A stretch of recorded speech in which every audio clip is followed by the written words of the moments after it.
It is engraved on it. Ariststra aeroidu bacafroid on wozai. If you turn it upside down, it becomes a complete sentence. What I show you is not your face, but my desire. Immediately afterwards, Dumbledore's voice drew his attention. When did it begin? Let's start from when Quirinus resigned from Muggle studies and went to the Albanian forest. Dumbledore waved his hand, lowering the curtain to block the portrait. Relax, just listen carefully. That was Quirrell's action, fueled by theory, as he sought to gain first-hand practical information about black magic in preparation for his new role. Immediately afterwards, Dumbledore pulled a Muggle newspaper from the drawer. It was the Tirana Daily from southeastern Europe, dated around 1990, and the news on it described a sudden mass of animal deaths in the forest. Nietzsche had seen this report before, and it even sparked a period of debate about wildlife protection laws.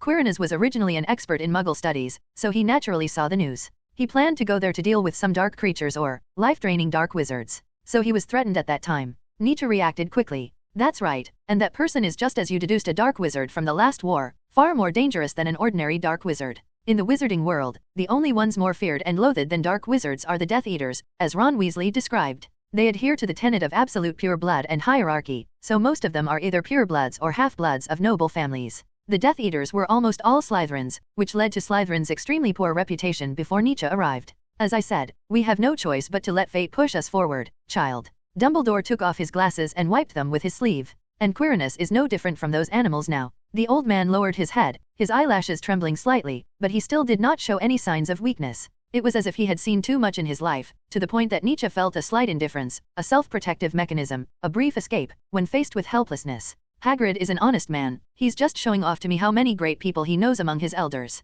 Headmaster Dumbledore, if we have a second chance, then there's still a way to get what we need from the treasures left by Nick Flamel. Nietzsche, who had been restless just moments before, suddenly calmed down. In the principal's description, what Nicholas Flamel left behind was a chance for a second life. The puzzle was already quite simple. Whatever it was, that was the Dark Wizard's goal, and also Quirrell's own opportunity. You mean, if you'd like, you can give him this opportunity. Calling it a relic isn't entirely accurate, since the owner of the treasure isn't dead yet, but it's close enough. Dumbledore pondered for a moment. I need to discuss this with Nick Flamel. It wasn't that Dumbledore was unwilling, but rather that he didn't have the right to use it. He was only responsible for its protection. He saw through Nietzsche's thoughts. The child did not delve into the so-called second chance at life, but willingly gave it up to those who needed it, like the sun, rising in the east and setting in the west just so that everyone could enjoy the light. What plan do you have in mind? Dumbledore wanted to hear his ideas. Judging from the Dark Wizard's purpose, the other party needs this huge opportunity, so I can let him get it, because we can manipulate it in reverse. Quirrell also needs his life. This sounds like a gamble. What if Quirrell hadn't done that? It was a gamble. I'm sorry, but I don't want to agree with that. Principal, you're wrong. Regarding what you just said, we have no choice. Every life, in any situation, will always have one option, and that is the most radical suicide. Nietzsche did not believe that Quirrell was forced into this situation. He believed that Quirrell was free. Even death cannot free you from freedom. You may not know what you're saying, Nietzsche. The other party is not an ordinary Death Eater, but the one who hates Harry the most. What you experienced yesterday was just one of his whims. Perhaps you should try to believe. Nietzsche yawned and drifted off to sleep, feeling dizzy and lightheaded. His hands were on the headmaster's chair, his head tilted to the side, as if he were dreaming of countless choices of freedom. He was sleeping soundly, and Dumbledore did not disturb him. Instead, he took a blanket and covered the student with it. Nietzsche was exhausted. A whole night of thinking and pondering had drained all his energy. Belief, a heavy word for Dumbledore. After waiting quite a while, Dumbledore finally pulled up the curtain covering the portrait. How arrogant, isn't it? Headmaster Black glanced outside. Truly worthy of Slytherin? Haha. In fact, I'm quite surprised that Albus would even let a student sit in his chair, a headmaster wearing a monocle said with a laugh. Good heavens, another Slytherin. Armando, Slytherin simply lacks the right guidance. Do you really want to involve him in this? The young woman in the white wizard's robe looked worriedly at the sleeping Nietzsche.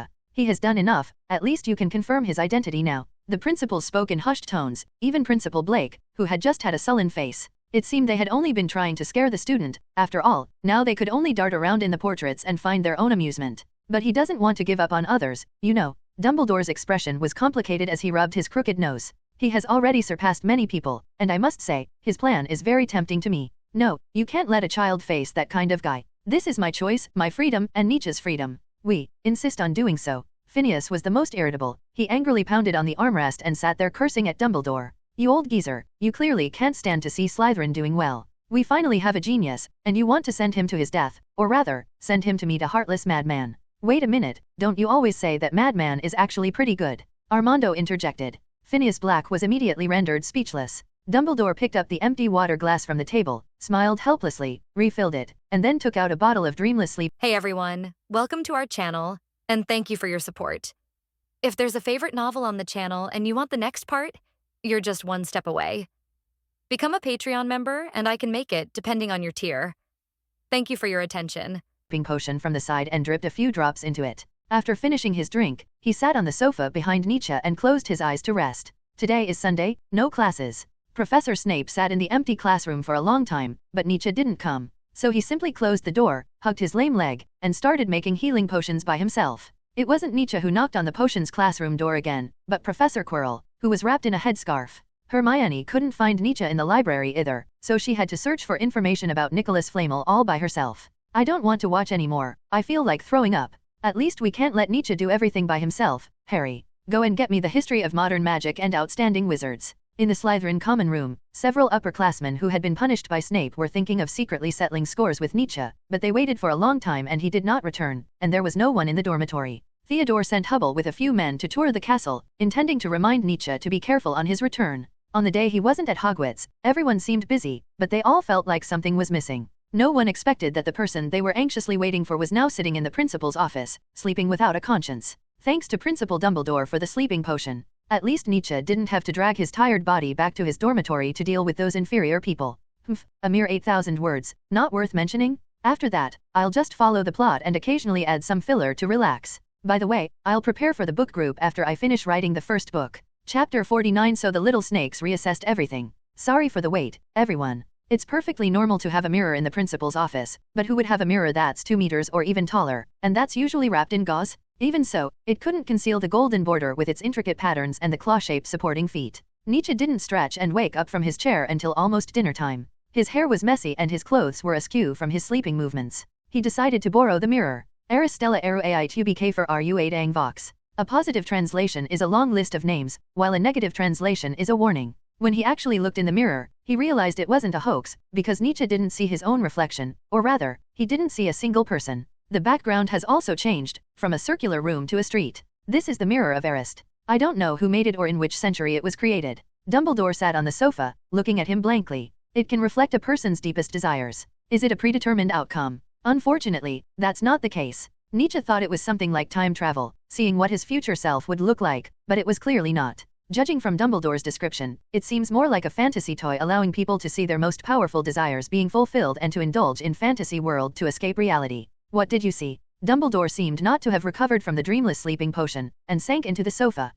Street? Nietzsche asked, somewhat frustrated. There were many people on it, that's it. Gone. That's all. Nietzsche stretched and said with a hint of disdain, we are absolutely free and can control our own destiny, so, desire and ambition are not immutable. But he didn't tell the whole story. In fact, the street wasn't just full of ordinary people, half of them were wizards dressed like they were in academic gowns. The entire street is like Diagon Alley within Cambridge University. If it would please the other portraits of the headmaster, he should say that Diagon Alley is included within the boundaries of Hogwarts School. Ordinary people sell more exquisite crucibles, raise various pets, and motorcycles fly overhead from time to time. Then he saw the backs of a couple. Wait, they look familiar? It's strange, and dreamy, to the point of being absolutely harmonious, with every little detail making you feel incredibly comfortable. But I can't see myself, Nietzsche honestly said. I'd rather focus on the choices I make in the present than the future. What about you? The mirror of Arist is just something to make up for regrets. You know, an old man like me can only see himself receiving a bunch of wool socks that he can never wear out at Christmas.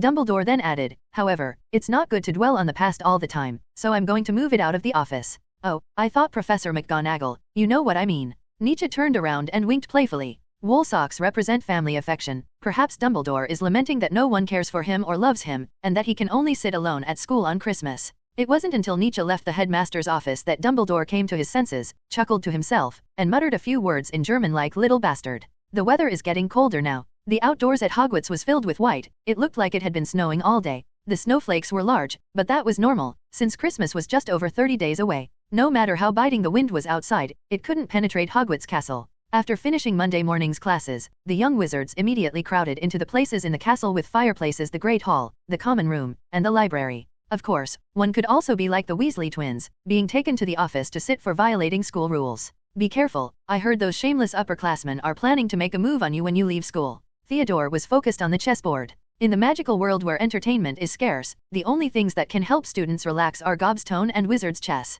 That's actually just chess, but it's been enchanted. The way the pieces capture each other is by breaking each other's pieces. If your strategy is too poor, the player might even get criticized by the king and queen chess pieces. Sitting opposite Theodore Knott was Ron, and the two were engaged in a tense and exciting game of wizard chess. This is what Slytherin is like after the Quidditch match. Even Ron had to admit one fact maybe, apart from Malfoy and his gang, they're all pretty good. They dare. Aha, take 2 steps to the side, knights, charge. There's nothing they wouldn't dare to do. Theodore Knott deliberately turned his head away from the chessboard. After Slytherin lost, Marcus was furious and blamed you for it. Hey, hurry up, I'm waiting to checkmate you. But Theodore ignored Ron, and his king could only huddle on his throne, hugging his knees, trembling as he watched his men turn to rubble. Ron looked at Knott, who was intermittently deaf, and put away the chessboard with satisfaction. He had figured out these Slytherins. When they acted like this, it was basically a sign that they had given up, but they wouldn't say it outright. But it doesn't matter, as long as he won. At worst, Hermione can help you, or you can stay at school during the Christmas break.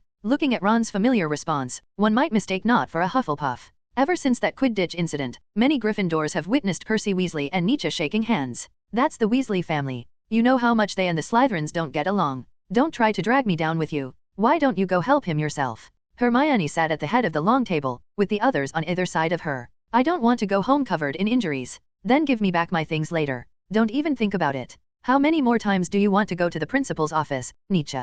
Hermione only needed to look up to see everything happening on both sides of the long table. She felt uneasy watching the Gryffindors and Slytherins interacting with each other. Everything was based on Nietzsche's research at the time, and the farce seemed to be something he did on purpose, but in terms of motive, it seemed like a casual act. If it were her, Hermione thought it was impossible to do 2 things at the same time, stirring up emotions in the house and conducting an investigation. This was what she admired most about Nietzsche, because he only needed one opportunity to accomplish both. Harry got used to it and suddenly found that these Slytherins were easier to get along with than he had imagined. In fact, they might even admire Harry for his Quidditch skills, which seems to confirm the Sorting Hat's prediction that he might also achieve great things in Slytherin. Take it easy. Wood is planning to team up with several other teams to get the professors to kick Marcus out of Slytherin. It would be strange if Marcus didn't go crazy. Noticing Hermione's gaze, Nietzsche simply put a licorice wand in his mouth. He casually shrugged, indicating that the matter had nothing to do with him, but Nietzsche wasn't wrong, it was indeed Warrington's own idea. It has to be said that Slytherin knew how to play the game in this regard. They used every underhanded trick imaginable.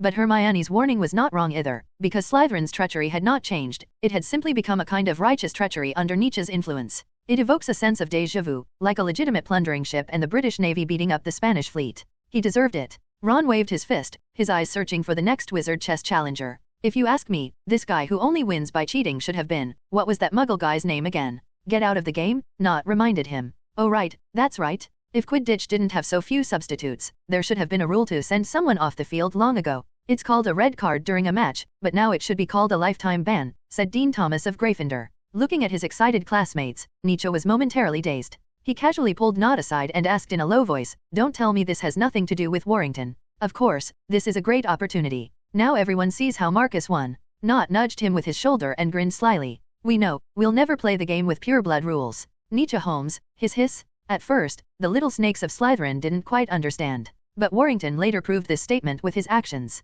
He first used Quidditch to bring some people from other Quidditch teams closer together, and then took the opportunity to add fuel to the fire and make the fire burn even bigger. What are the rules for purebloods? In short, those who hold the power in Slytherin are always the pureblood faction. They brainwash each new class, telling them what honor is, why bloodlines are paramount, and why Slytherin is superior. All moral standards and codes of conduct are passed down from one generation to the next. Until Nietzsche's time, the pure-blooded symbolic system was re-evaluated. So we're having a great conversation now, and there's nothing wrong with the Gryffindor people. You should have done this a long time ago, Ron said, head held high. Believe me, not a single Malfoy is any good. Hermione glanced at him but didn't refute him. This was progress, at least Ron had evolved from thinking all Slytherins are bad to only targeting another group.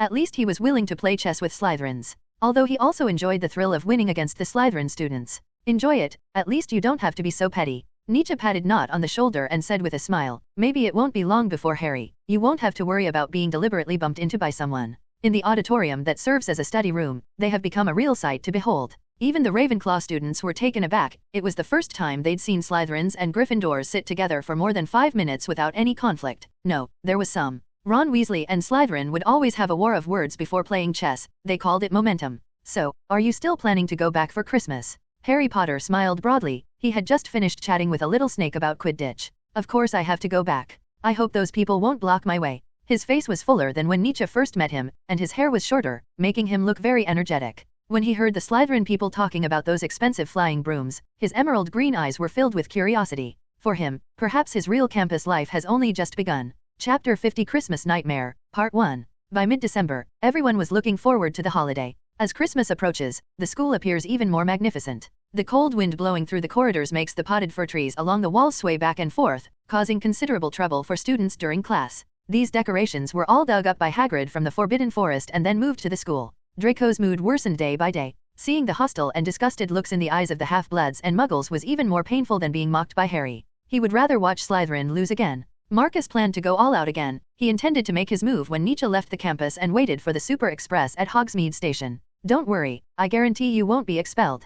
At most, you'll repeat a year," Draco said confidently. During a defense against the dark arts class, Quirrell was stumbling over the concept of fighting fire with fire when he turned around. Draco, sitting in the back row, used a levitation charm to control a snowball and throw it at him. He found it by searching the corridor window before class. Because the snowball is squeezed very tightly, it hurts more when it falls from the air than a regular snowball. Professor Quirrell was looking at the blackboard and writing something with chalk when he suddenly felt a sharp pain in the back of his head that shot straight to his chest. He clutched his dented headscarf and turned around angrily. "Who? Sorry, Professor," Malfoy's two henchmen chuckled. "It looks like a vampire is sneaking up on you. Maybe your garlic breath isn't strong enough." He thought everyone would laugh at his jokes as usual, but not everything is static. Things are always in motion, so this time no one found his jokes funny. A third of the Slytherins merely glanced at him, while the other third didn't even turn their heads. "Indeed, a vampire, Professor," Nietzsche said calmly. "On this point, I can attest that perhaps garlic alone is not enough. Only by throwing the vampire into the sunlight will it work." "That makes sense." Quirrell stepped down from the podium. Nietzsche was sitting in the front row, so the professor's gaze was initially angry and hesitant as he walked slowly. But after he passed the first 3 rows, his eyes immediately became terrifying, completely different from before. Draco Malfoy had only seen that look in his eyes once before. The only time was when Snape first put him in solitary confinement, perhaps even more terrifying than Headmaster Snape's, as if he were about to have his skin peeled off. "At worst, we'll just deduct points." Deduction of points. Quirrell's left hand, hanging limply on his thigh, tapped rhythmically with his thumb and middle finger. Anger surged from his fingertips along his arm. I think vampires shouldn't be afraid of deductions." In this way, the professor still tried his best to keep smiling. He didn't even draw his wand, he simply lifted Draco up with magic. This familiar scene caused Draco to struggle, but how could physical resistance withstand magic? Quirrell waved his hand and threw Draco out of the classroom window. Pook! After everyone heard the sound of Draco being thrown into the snowdrift, Quirrell snapped his fingers and repaired the broken glass. The silent, staffless spell cast by the man stunned Goyle, Crabbe, and the others, who immediately sat up straight, their eyes fixed on the blackboard, as if they were good students who didn't want to miss any knowledge. Quirrell only came to his senses after doing all this, and walked back to the podium with his head down. Friday is the best time to have fun. After finishing the last potions class before the holiday, the Christmas party was in the evening. The fir trees in the corridor were covered with colorful balls and upside-down icicles, while the hall was filled with mistletoe wreaths. Hermione glanced at it as she passed by and immediately ran away. In those corners covered with mistletoe, several pairs of wizards were embracing beneath them. Was this something she should be watching? Was this something someone her age should be seeing? Now, we are not celebrating tomorrow's departure, but welcoming the new arrival. Dumbledore, dressed in a purple wizard's robe, stood in the middle of the seats, raised his wine glass to the students below, and deliberately waved it in the direction of Slytherin and Gryffindor. Nietzsche, looking upwards, also shook the glass filled with pumpkin juice, caramel, mushrooms, and a dry turkey, all essential Christmas foods. While not as good as when school just started, it wasn't bad either. At least the roast turkey was drizzled with sauce, so it wasn't too dry. Halfway through the banquet, everyone got really into it. "Butterbeer, anyone want some?" The Weasley brothers would sneak up to each person and call out, "We only charge 5 nut for a full glass of beer from the Hogshead." Quirrell was the only one who couldn't fit in. He sat between Flitwick and Professor Snape, his smile somewhat forced. "You'll definitely achieve great things, you definitely can." Frivy's beard was stained with brandy as he shouted at the top of his lungs, "Just follow the path you and Nietzsche have taken, and it won't be long before you surpass me." Dean Ravenclaw would occasionally shout at Professor McGonagall, as if to boast, "Ravenclaw is the best." When Flitwick was drunk, he acted more like an elder than a colleague in front of Quirrell. He patted Quirrell on the shoulder, babbling incoherently, and then buried his face in a plate full of chicken bones. With the dean gone, only he and Snape remained, facing each other. "I heard you're in class. I'm going out for some fresh air," Quirrell said with an awkward laugh before he could finish speaking. After helping Dean Flitwick up, Quirrell lowered his head and immediately walked out of the auditorium without looking back. When he reached the door, he turned back to look at the students who were playing around, which made Quirrell's back look even more lonely. The professor walked to the center of the hall and was startled by the draft. How did you get out here? Then why did you come out too? Ni answered the question with a question. The two walked to the gate one after the other, the grey landscape unfolding before them, while laughter and firelight were behind them. I came out for some fresh air. What a coincidence, me too. Nietzsche stood on tiptoe, looking into the distance. I'm also checking out the terrain so I don't get chased by others later. It would be a laughing stock if I were sent back petrified. Quirrell pondered in silence for a moment, then suddenly burst out laughing. Well, I was just planning to leave anyway, because, you know, Snape still wants to settle scores with me. It was Malfoy who acted recklessly first, but he always defends his own when he shouldn't. Yes, it's always like this. Quirrell recalled his childhood, his eyes filled with resentment. Do you know why I studied dark magic? It's because the professors always covered for me and smoothed things over. People are not born good or bad. A person's personality is related to the movement of surrounding things and the larger environment, and what prompted Quirrell to become interested in the dark magic defense was naturally related to these factors, which he then studied in depth from a scholar's perspective. Aren't Ravenclaws just bookworms in other people's eyes? Nietzsche had no reservations in front of him. Quirrell chuckled, but if someone else had said that, he wouldn't have bothered to refute it. Haha, that's true, but every house has its own problems. Besides passive-aggressive behavior and exclusion, Ravenclaw also has a clown who likes to cause a scene. But I don't blame the headmaster, after all, they're all like that. Should I hate the dean? Obviously not, he doesn't even know he did anything wrong. This is the problem with Hogwarts. It's frustrating that the older professors are still treating education in the ways of the last century, because they don't realize that the situation of wizards today is different from that of the past. Wizards were hunted down and ostracized by the Muggle Church, so professors at the school tend to try to smooth things over when conflicts arise between students, preferring to avoid trouble. Either just defend your own all the way. That's why I strongly advocate that wizards reevaluate everything. Nietzsche didn't refute, but rather empathized deeply. At least here I don't have to worry about being fired. Quirrell walked back towards the marble staircase, but suddenly stopped on the middle platform. What do you think of me? How am I as a professor? He stammered, leaning on the armrest for a long time, and said in a drawn-out tone. Nietzsche didn't answer, but turned and walked back to the auditorium. He planned to eat something more since he would be sleeping on the train for the night. He covered his mouth, yawned, and waved goodbye to Quirrell. Merry Christmas! Remember to sign for your presents tomorrow morning? Chapter 51 Christmas Nightmare, Part 2. When leaving the school, Nietzsche, just for fun, insisted on dragging Hermione across the ice of the Black Lake. Hermione has poor balance and slips after taking a few steps, so she simply grabs Nietzsche's clothes and puts her hands on his shoulders. From an outsider's perspective, the girl looks like the sled being pulled. Lumos, fluorescent blinking. That's all the light you've got. Watch this. Nietzsche turned his head and glanced at the fluorescence behind him. Lumos Duo, enhanced fluorescent flash. On the entire ice surface, there were only the two of them. From a distance, they looked like two children waving sparklers. Oh, really? Hermione's competitive spirit was ignited, and she flicked her wand defiantly.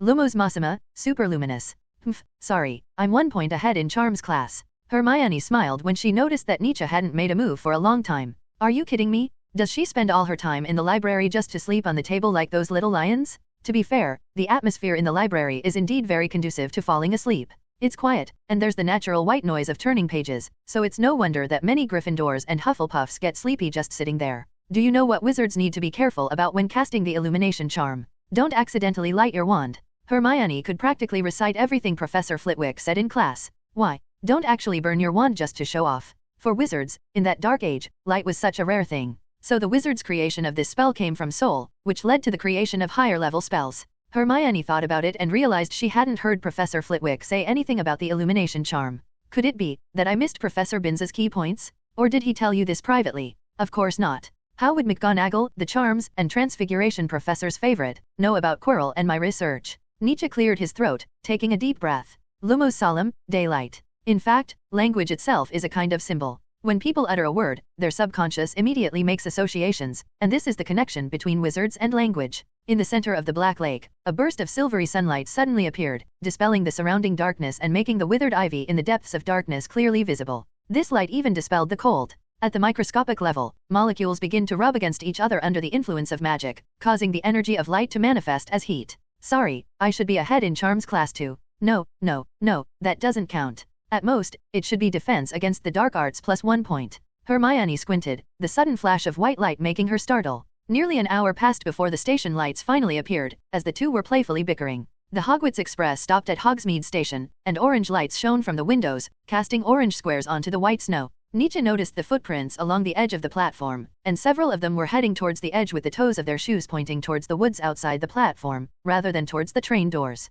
So he turned around, grabbed Hermione's hand, and pulled her into his arms. So what? My potion skills will always be above yours. The girl was dumbfounded. What's wrong with this person? They were talking fine, and then suddenly, why did they suddenly do that? You may not have noticed, but just now there was a white shadow moving in the direction of 4 o'clock, which was touched by our illumination spell, and there were several sets of footsteps at the platform, the birch forest and the edge of the wall, which are hiding spots. Nietzsche rested his chin on Hermione's shoulder, with only a woolen scarf separating them by their ears. He really is persistent. The girl looked at the points he mentioned one by one and exhaled a puff of white breath. If you come down, when the other person raises their hand, the fabric of their clothes will rub against their elbow and waist. Hermione hid her wand at his side, and upon hearing soft whispers and the rustling of fabric in the darkness, she immediately used transfiguration to bring the snow piles to life, stacking them layer by layer to form a wall. Fainted and collapsed. All petrified. Snot streaming down their faces. At the same time, several spells flew out from the forest and struck the wall made of snow bricks.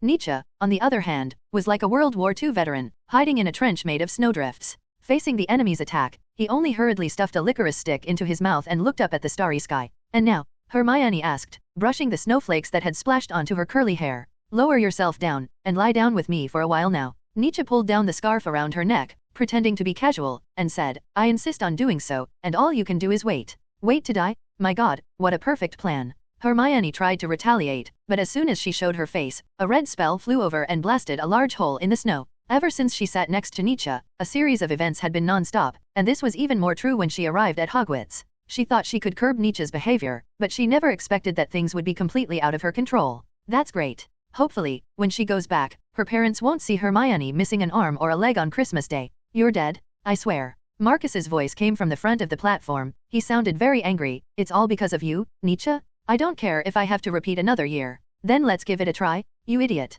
Hermione snapped back. The feud with Marcus Flint actually started a long time ago, but now the other party hates them more than they imagined. Ah, and that mudblood from Gryffindor too. Another sharp voice, seemingly closest to them, said, take your little boyfriend and get out of here. Go cry on the train back and say, I never want to come back here again. If you're not afraid of getting fired, then keep going. Expelled? Ha ha ha. I repeated a year back then, and I still do now. Will she be able to go back unharmed? What will happen to her parents? No, Granger, now is not the time to think about these things. Obstacles, everywhere. Who's there? You bunch of idiots, you've been followed. Hermione was stunned because she heard the little troll Marcus suddenly yelling and shouting, followed by the sound of several people falling to the ground. Only then did she get up from behind the snowdrift. Now we can see there are 5 Slytherin seniors in total, and the one closest to them has already fallen. Who is it? Marcus shouted into the depths of the forest, deflecting a beam of red light. Now the tide has turned, and it's his turn to be fearful. Marcus couldn't understand who in the entire school, besides Nietzsche, would dare to mess with him.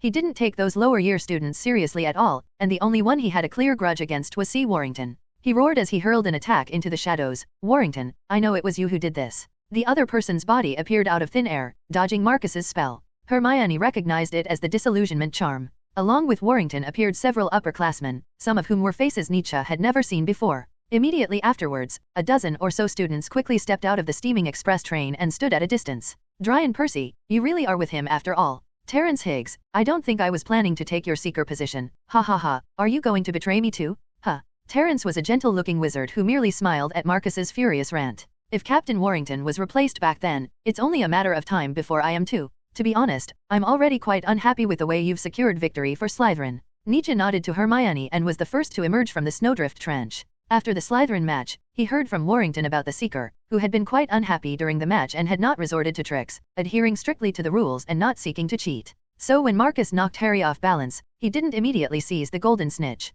I did it for victory. For Slytherin's honor? You. Here we go again. Nietzsche waved his hand impatiently and said, all right, that's your honor, it has nothing to do with us. Stop trying to apply your ancestral teachings to us. Perhaps it was a gesture, because when he waved his hand, Hermione saw the group surround Marcus. Her eyes sparkled with various colors, and then several wands flew out, their owners unknown. Hermione instinctively wanted to stop them, but couldn't find any reason to do so. So they had no choice but to avoid the surrounding snowfield, which had become bumpy and uneven. Did you plan this in advance? I'm not giving orders to anyone, Hermione. I'm not any boss. They are fighting for themselves. Of course, it wasn't Nietzsche's request. From the moment he and Hermione set foot on the Black Lake, Warrington, carrying a flying broom, grabbed a few friends and braved the wind and snow to arrive at the train station from above Hogwarts. They hid here using the disillusionment charm, arriving even before Marcus. Taking the back path is more dangerous. It's impossible for anyone to set up an ambush on the wide, frozen Black Lake. The only place they would ambush us is when we are most relaxed, just a second before we get in the car.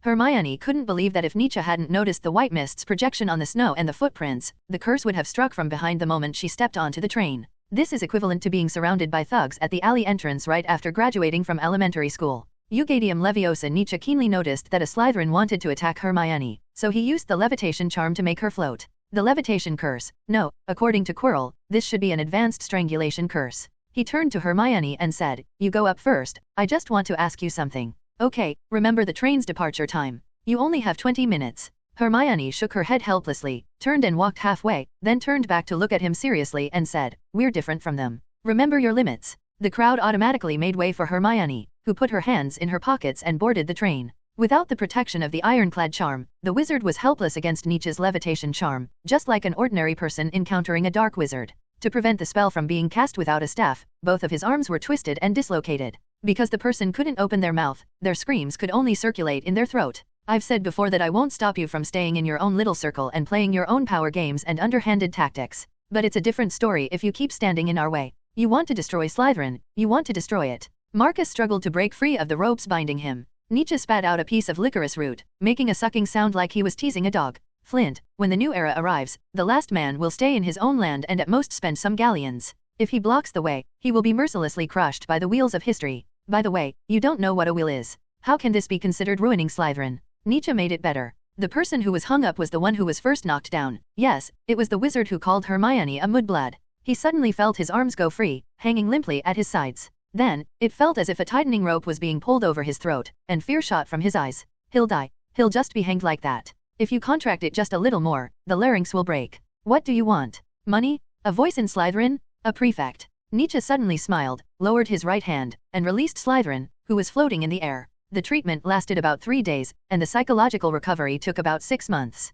As for the bad breath, it has been completely cured. Tell me, what is the meaning of a wizard's existence? He muttered to himself before the other could think. To prove that they are a new kind of human? I don't need power or money. Flint, don't mistake me for someone you used to fool. I don't know what you're talking about. You created the mysterious man, didn't you? A humanoid weapon to announce your power to the world. Mentioning this name silenced everyone. Some gasped in horror, an invisible fear hanging over them as if something in the distant birch forest was watching them. After Warrington recovered his senses, he even took a few steps back, still shocked by the incident. What nonsense are you spouting? Look at who you're following, a conceited madman. Flint raised his hand and pointed the tip of his wand at Nietzsche. The next second, a sharp pain shot through his fingertips. Flint pulled his hand back and realized that his 5 fingers were squeezed together, twisted beyond recognition as if a rope were wrapped around the handle of a wand. Nietzsche, however, remained unmoved, simply staring at him coldly. When the conflict between new capital and landlords becomes very acute, war will break out. However, powerful individual wizards will change the course of the war, and you are also good at winning over some special geniuses.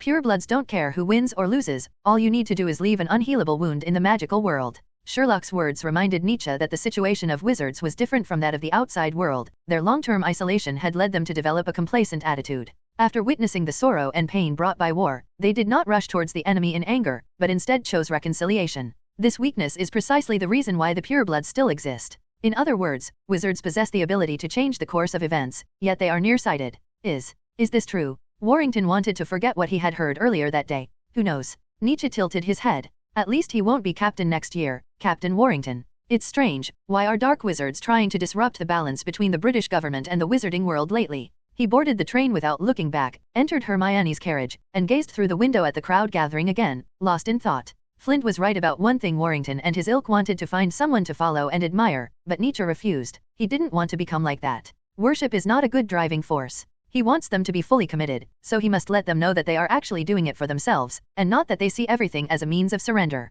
The train whistled, and Hermione closed her eyes, trying not to think about these trivial matters. What will happen to Flint? You won't be expelled, but you will be seriously injured off campus. Nietzsche lowered the curtains and closed his eyes. Rest for a while, there's still one night before you go home. Chapter 52, That Bastard Dad Sherlock. Nietzsche was awakened when the first rays of morning sunlight shone through the glass onto his eyelids. The rumble of the train and the sound of Mercury pecking at a can of meat were all around him, occasionally mixed with the sound of Hermione turning the pages of a book. The first thing he saw when he opened his eyes was Hermione's legs sticking out under the table and her snow boots. The boot opening is surrounded by a white fur trim, which should feel nice to the touch. We're almost at the station. Let Sherlock come to me himself. Nietzsche pressed his hat to his face to block out the light. The Hogwarts Express slowed down, and Hermione parted the curtains on her side, seeing a man in a formal suit standing in the crowd, his temples slightly upturned, with a couple standing beside him. Sherlock Holmes has indeed arrived. How could an ordinary person get through that wall? It's just a muggle confusion charm. It's nothing to him. He must have come in with the parents of other half-wizards.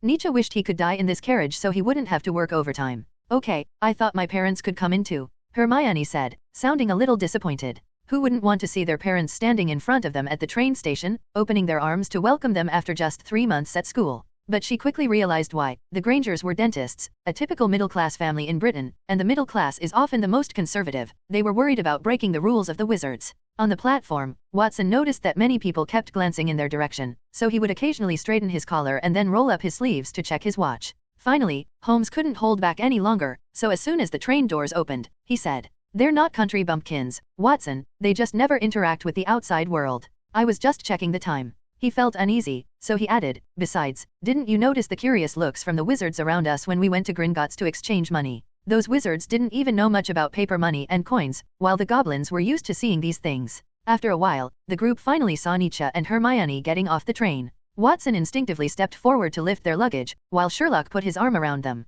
"Merry Christmas, children," Mary smiled gently. "How's the new school?" "Excellent, perfect. The students are all very kind. Each college and dean has its own unique characteristics, and sometimes we even see other organisms causing trouble, which greatly enriches the field of biology. You're planning to become a warehouse manager in the magical world, you've got a Mycroft vibe about you." Sherlock glanced at Hermione, his hawk-like gaze causing the girl to look away. "He's my assistant at school, just like you and Watson's dad. Someone like you who only goes out when asked to do so. You're definitely not just here to visit your son, are you?" A month ago, an American ambassador died, and the Scottish police station has been temporarily declared a self-immolation. Sherlock nodded approvingly and led the way out of the wall, back to the real King's Cross station. He had mentioned this in his letter, so Nietzsche knew what he was talking about. "Looks like Uncle's going to have to work overtime again." The deceased was the U.S. ambassador and a member of the 4 orders. The 4 knightly orders were the Knights Templar, the Knights Hospitaller, the Teutonic Knights of Livonia, and the Knights of Santiago, but they were indeed disbanded long ago and have now become one of the links between high-ranking British officials and dignitaries. "Get in the car and we'll talk. They just got back from school." Watson tossed his luggage into the trunk and rolled his eyes at him. "You look like Lestrade came looking for you, helpless, and a little anxious." Hermione didn't want to investigate these rumors, she simply stood there looking around. Mary, being a teacher, immediately noticed the change in her emotions and said softly, "Your parents are waiting for you at home." Watson was driving, Mary was sitting in the passenger seat, and Holmes sat in the middle of the back seat like a little kid, quite satisfied with the position. "Wait a minute, you're right, but what does that have to do with me?" Nietzsche deliberately feigned indifference. Because this was clearly not a self-immolation case. It was raining heavily on the day of the incident, and the deceased had no flammable materials other than a handgun. Furthermore, 2 bullets were missing from the magazine, and the driver who picked him up that day did not have an umbrella. Hermione instinctively sensed something was wrong, she had gotten herself into a trap. No, she's just a student at a magic school. Let's forget about things involving international disputes and dark wizards. Watson noticed Hermione's blank stare in the rearview mirror. He pursed his lips, suppressing a smile, remembering how he had felt back then.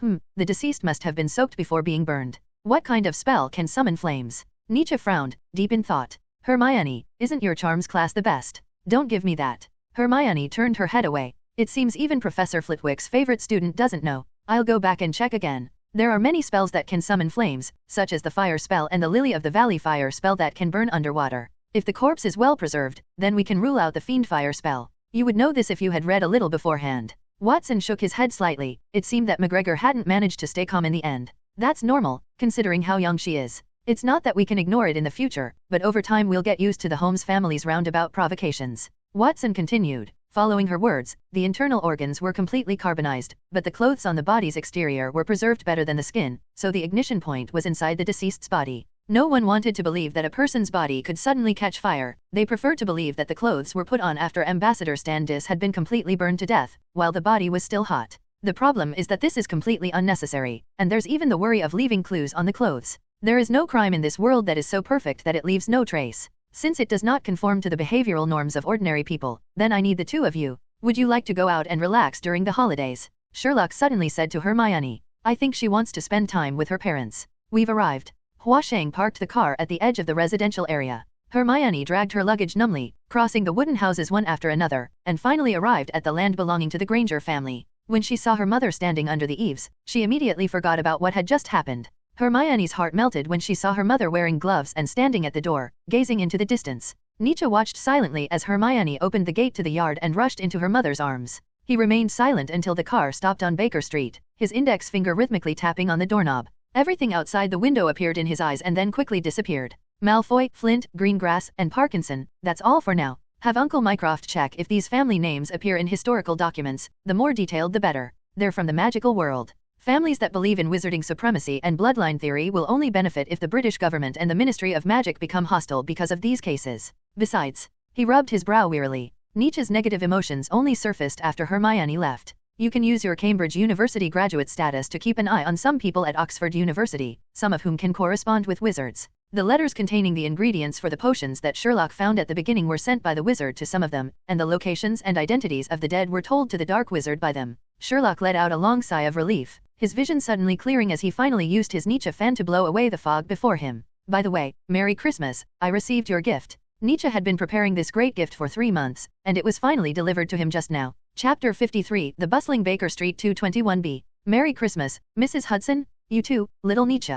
Let's go upstairs and get something to eat, I'm starving. Baker Street is a 400-meter-long street in London, and renting a room there is very expensive. Apart from Mrs. Hudson, who was just looking for some excitement, she was the only landlord who could tolerate Sherlock. The first floor was Hudson's own room, and the second floor belonged to a retired captain, who was supposedly introduced by Watson. Mary and I are engaged, Watson announced at the dinner table. Their hands were clasped tightly together on the table, seemingly for Sherlock's benefit. Nietzsche had more or less guessed about the Watsons' engagement, it was within his expectations. So he and Sherlock simply nodded slightly without any further comment, which made the atmosphere at the lunch very subtle. Mary glanced awkwardly at her fiancé, then looked at her adopted son. Don't you have anything to say? If Sherlock doesn't want to die alone, I might consider staying here after Watson gets married. Nietzsche wiped his mouth and began to savor the landlady's cookies. Although I only come back once every 4 or 5 months, the engagement ring doesn't feel as cold as you might imagine. Mary placed her palm on Nietzsche's hand. She could feel the wounds and calluses from holding a pen, and the blue ink stains under his fingernails.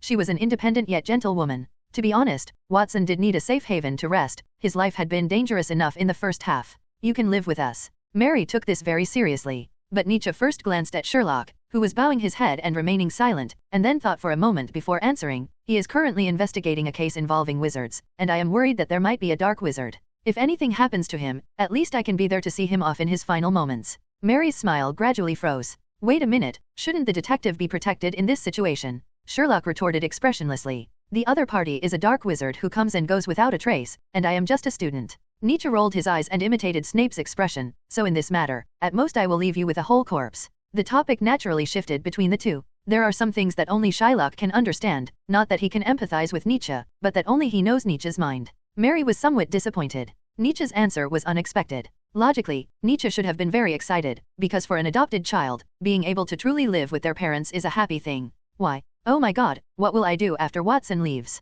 Mrs. Hudson interrupted her. The landlady looked worried. The thought of having to deal with Sherlock Holmes alone in the future made her feel that the future was bleak. She sat opposite Mary, shook her head slightly, and gestured for her not to ask any more questions. Well, besides Shylock, there's an even more unexpected person who understands Nietzsche. Well, Watson didn't know what to say, so he could only chuckle awkwardly. I believe you'll get used to it. In fact, he wasn't worried at all, because if Mrs. Hudson didn't like the tenant, she could easily find a reason to kick Sherlock out, but she didn't, because Watson knew that Hudson also liked those detective stories. Sherlock and Nietzsche from the Holmes family always managed to break the landlord's boring daily routine. She couldn't stand the kind of life where tomorrow and today were completely indistinguishable, as if it were no different from being dead. Sherlock, on the other hand, didn't treat his landlord like an outsider at all, always letting him do whatever he wanted. Everyone in this room, except Mary, is sick. It's getting late, Mrs. Hudson. Could you please prepare the wine glasses in the kitchen, and 2 more glasses? I'm not your servant. Despite saying this, the landlord still got up and left. Mary, could you lend me a hand? I don't know where you hid the brandy. Mary dragged her dejected body to the kitchen. Who else will come today? A third Sherlock Holmes? She tried to guess these things, to forget Nietzsche's answer. Mary used her key to open the kitchen storage room, lifted the oil paper covering the dust, took out a bottle labeled formalin and smelled it. The preservatives inside had long been replaced with alcohol, a prank by Sherlock Holmes. You can't treat Nietzsche as an ordinary child. Hudson leaned against the doorway of the storage room, blocking the way. That's my child. I watched him grow up, Mary said listlessly, as if all her strength had been drained. And he was my first child. I don't think he was adopted. She had a husband before she met Watson. But it wasn't a divorce, she lost her husband. He has always been very sensible, Mary. You should know that he is far beyond his years, but Nietzsche is too sensible. It's not that he has any grudge against you. Strictly speaking, he loves you far more than you love him. What do you mean? You and Watson will form a new family and have your own children. Mrs. Hudson said that much, then stepped aside, went to the cupboard, took out 7 cups, placed them on a plate, and carried them to the dining table. She was a landlady, and as an elderly woman with one foot in the grave, Hudson had seen all sorts of tenants, including many couples who had remarried or remarried with children. As Nietzsche said, nothing is immutable. Even if Mary could repeatedly assure him, his attention would inevitably be diverted the moment his own child was born, which would be very painful for Nietzsche. Why did it take so long? Watson eagerly took the bottle after seeing his fiancée come out. You didn't mix up the real preservative with the bottle, did you, Sherlock? Didn't I tell you not to play these tricks? How childish. That's only because your way of storing wine is too unconventional, Mary said with a forced smile. Nietzsche was a minor, so his wine glass only contained fruit juice. Watson, whose dosage was restricted, took advantage of Christmas to drink most of a bottle with Holmes. During the drink, Watson did most of the talking, including about the woman. That mysterious, alluring, and quick-witted woman. I'm serious, maybe Eileen Adler doesn't like your type. None of my business. Sherlock feigned calmness, turning his head away. John, you're drunk, sober up. Come on, that woman who tricked Sherlock Holmes. Watson laughed heartily, completely losing his gentlemanly demeanor. If she was interested in you, why didn't she come to visit you for Christmas? First, I was not fooled. Second, the blame should be placed on Nietzsche. Just then, footsteps echoed down the corridor, and Inspector Lestrade, dressed in a black trench coat, walked in through the open door. He hung his hat on the coat rack and greeted the people on the sofa one by one. He had a brown mustache under his nose and was about the same height as Watson. Suddenly, the detective heard a muttered something he couldn't understand, and then a glass that had been filled with brandy floated in front of him, startling him. Thank you, you knew I would come. In the morning, I spoke with the police at King's Cross Station and told them not to be afraid, that I already knew about the US ambassador's situation. Scared? I'm not scared. Inspector Lestrade didn't even let the last drop of wine in his glass go, then immediately said, what kind of trick are you playing now? Do you know something? He immediately put down the empty wine glass, and his eyes didn't leave it until he sat down. That wasn't a trick, that was magic. Nietzsche waved his wand. This case can't be blamed on Scotland Yard's incompetence. Fear is not shameful, in fact, it is wisdom in the face of danger. Long time no see. Thank you. Inspector Lestrade rubbed his eyes and saw the bottle come to life, pouring drinks for everyone present. Mrs. Hudson's eyes widened, and she quickly made the sign of the cross on her chest. Magic, which is almost a joke or a trick to ordinary people, actually happened in the eyes of the detective. What's going on now? Panic, mass panic. The detective gulped down another mouthful of medicine, his voice tense. Last time it was the British Chief Justice who died in his bathtub, and this time it's the American ambassador. The higher UPS have already classified this as a terrorist attack. Terrorist attacks signify the fight against terrorism, and are inherently hostile in terms of stance. Sherlock, resting his chin on his hand, immediately understood what Nietzsche had said in the carriage in the wizarding world. There was a group of people who did not want wizards and the British government to maintain a relatively peaceful balance of non-interference. Think about it carefully, if the British government knew that this was the work of wizards, its attitude towards the Ministry of Magic would be completely different. What do you know about the 4 orders? What is that? Lestrade asked, completely bewildered. All right, just don't let any of this slip out later, not even a little bit, Sherlock said. For now, a terrorist attack will suffice. If you hear anyone talking about magic, pretend you know nothing. What would happen if someone overheard? Your memory will be erased. Nietzsche felt uneasy and added, if you're unlucky, you might even become an idiot who can't remember anything. The detective suddenly wanted to carry the dog away. Why was he so stupid? Why did he have to come to Holmes' house when everything was fine today? But then he thought of the honor Sherlock left them and held back. As expected of Lestrade, no one who can be associated with Sherlock Holmes is an ordinary person. This little danger is nothing to him. Following closely behind Inspector Lestrade was Mycroft, who, around 5 p.m., slowly climbed up the stairs, carrying a cane. He tossed the documents under his arm onto the table, gestured toward the group as if he were the owner of the house, then looked at Mrs. Hudson and forcefully coughed, his dry throat parched. Do you need a glass of water? Hudson finally recovered from the trick he had just performed. Excuse me? The kettle is right in front of you, pour it yourself. Mycroft sighed. The landlord here is as shrewish as Sherlock Holmes, running around doing everything for you, even making you pour your own saliva. Why does Sherlock refer to his brother as the warehouse manager? That's not entirely wrong, except that this warehouse is in England, and everything in it, the buildings, the various organizations that belongs to England, is considered warehouse stock, and Mycroft is in charge of that stuff. If you want, you can trace a person's lineage back to their ancestors' origins in England. This is all the information MI6 can find, and only Malfoy's information is the most complete. Mycroft smiled politely at Mary. Your son's intuition is much stronger than his father's. No one dislikes others praising their son, especially Mary. I just hope he won't get into trouble, she said sincerely. There weren't many documents on the table. While the others were looking through them, Mrs. Hudson quietly sat down by the fireplace. She didn't look at them, but she listened quietly to everything happening around her. It was a collection of historical documents, with names circled in red ink. This happened on British soil, shouldn't MI5 handle it? That being said, the wizarding world is completely detached from society, forming a government on British soil without permission. Even Northern Ireland wouldn't dare to do that, Mycroft said calmly. Besides, this matter also involves the US government. No one could have predicted that Draco Malfoy's family would be stripped bare by a bunch of muggles in just half a day. Its earliest known name is Armand Malfoy, appearing in the history of William I, followed by Nicholas Malfoy in the 14th century, when many ordinary people in his territory died from the Black Death. Lucius Malfoy I first appeared in the 17th century, but only on the banquet lists of Elizabeth I. Eventually, he almost disappeared from public view, but occasionally in recent decades, the name of Lucius Malfoy II, Draco's father, could be seen on the lists of some major auctions.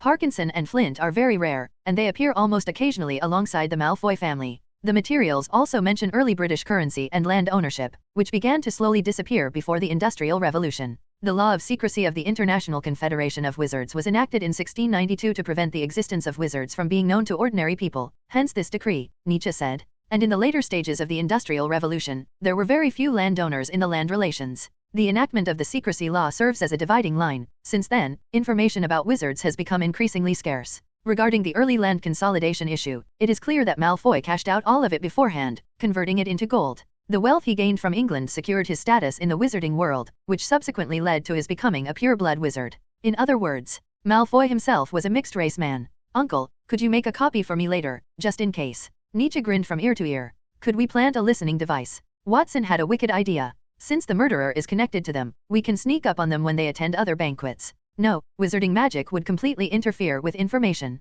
To be precise, magic itself is an energy field. Mycroft rejected the idea. You can think of it as a second magnetic field for now, which even satellites can't detect. But is there really no way at all? Think carefully about where the wizards got their magical radios, and what the motorcycle parts in Hagrid's house were for. Nietzsche didn't want to miss any opportunity. Improvements magic can replace existing oil, gasoline, and electronic resources. I can try to modify it. Nietzsche's words struck everyone as absurd, most notably Mycroft, who pulled a respirator from his pocket and began unbuttoning his suit jacket while inhaling pure oxygen. He was like a seal that had accidentally ingested plastic and was on the verge of death. Are you serious? Lestrade shouted, losing his composure. Absolutely true. Nietzsche knew what the detective was asking. Although I don't particularly dislike the wizard's ways, unfortunately, wizards do have something to be proud of. They possess powerful weapons and energy, but they don't know how to use them. They're practically a bunch of baboons carrying heavy machine guns. Thinking like wizards, they can freely travel through space, and even further afield. They only need any object enchanted with a spell to appear from the European continent to the American continent.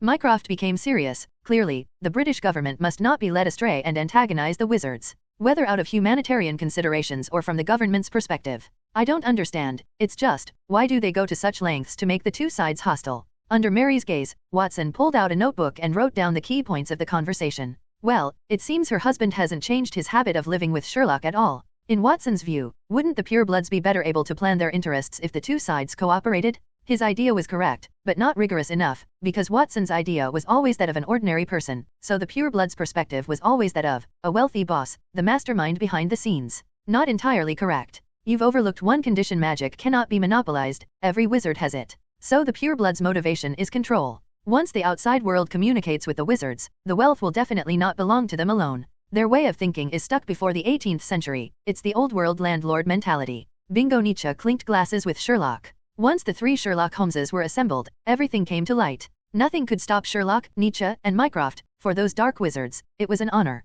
Inspector Lestrade, who was standing nearby, said that he could take charge of the demand for the eavesdropping equipment, and that as long as Nietzsche could try to improve it, he could guarantee the required quantity until Nietzsche succeeded. But Watson then posed a fatal question. Wait, we can't just wait for those landlords with magic to show up on their own. We don't know when the next banquet will be, and even if it's close, we can't guarantee that those people will attend. Both Holmes turned their gazes toward Nietzsche.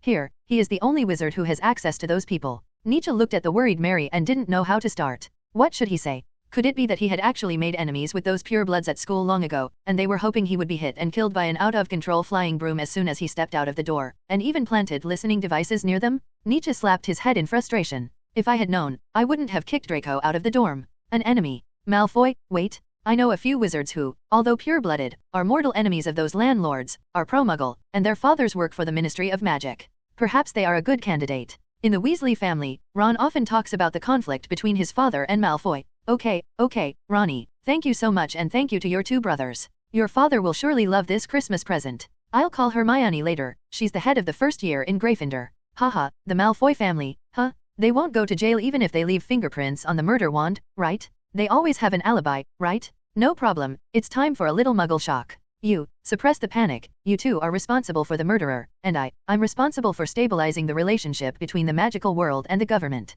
Mycroft's task was no easy one. He had to uphold the dignity of Great Britain while simultaneously calming the wizards and digging out the murderer from the wizards at the Ministry of Magic, handing the case over to the government, and minimizing the definition of terrorist attack. If the counter-terrorism efforts target the entire Ministry of Magic, the consequences would be unimaginable. Sigh, this warehouse manager is so humble. Regarding the matter at Oxford University, the other party must be a person of great shrewdness, prestige, and power. Handle it carefully, Mycroft warned before leaving. Knowing the secrets of the Four Orders, he is no ordinary person. The fact that all the dead were members of the cult is no coincidence. First, the other party must be someone who has access to the Chief Justice and the Home Secretary, and must be quite familiar with them to know their background. Watson, our party is about to begin. No, not we, just you. Watson hugged his fiancée's arm. Also, don't drag Nietzsche into this. He can only provide you with information at most. Sherlock took a sip of his drink, tilted his head, and closed his eyes. He heard nothing. As a civilized man of the late 20th century, he would only respect others.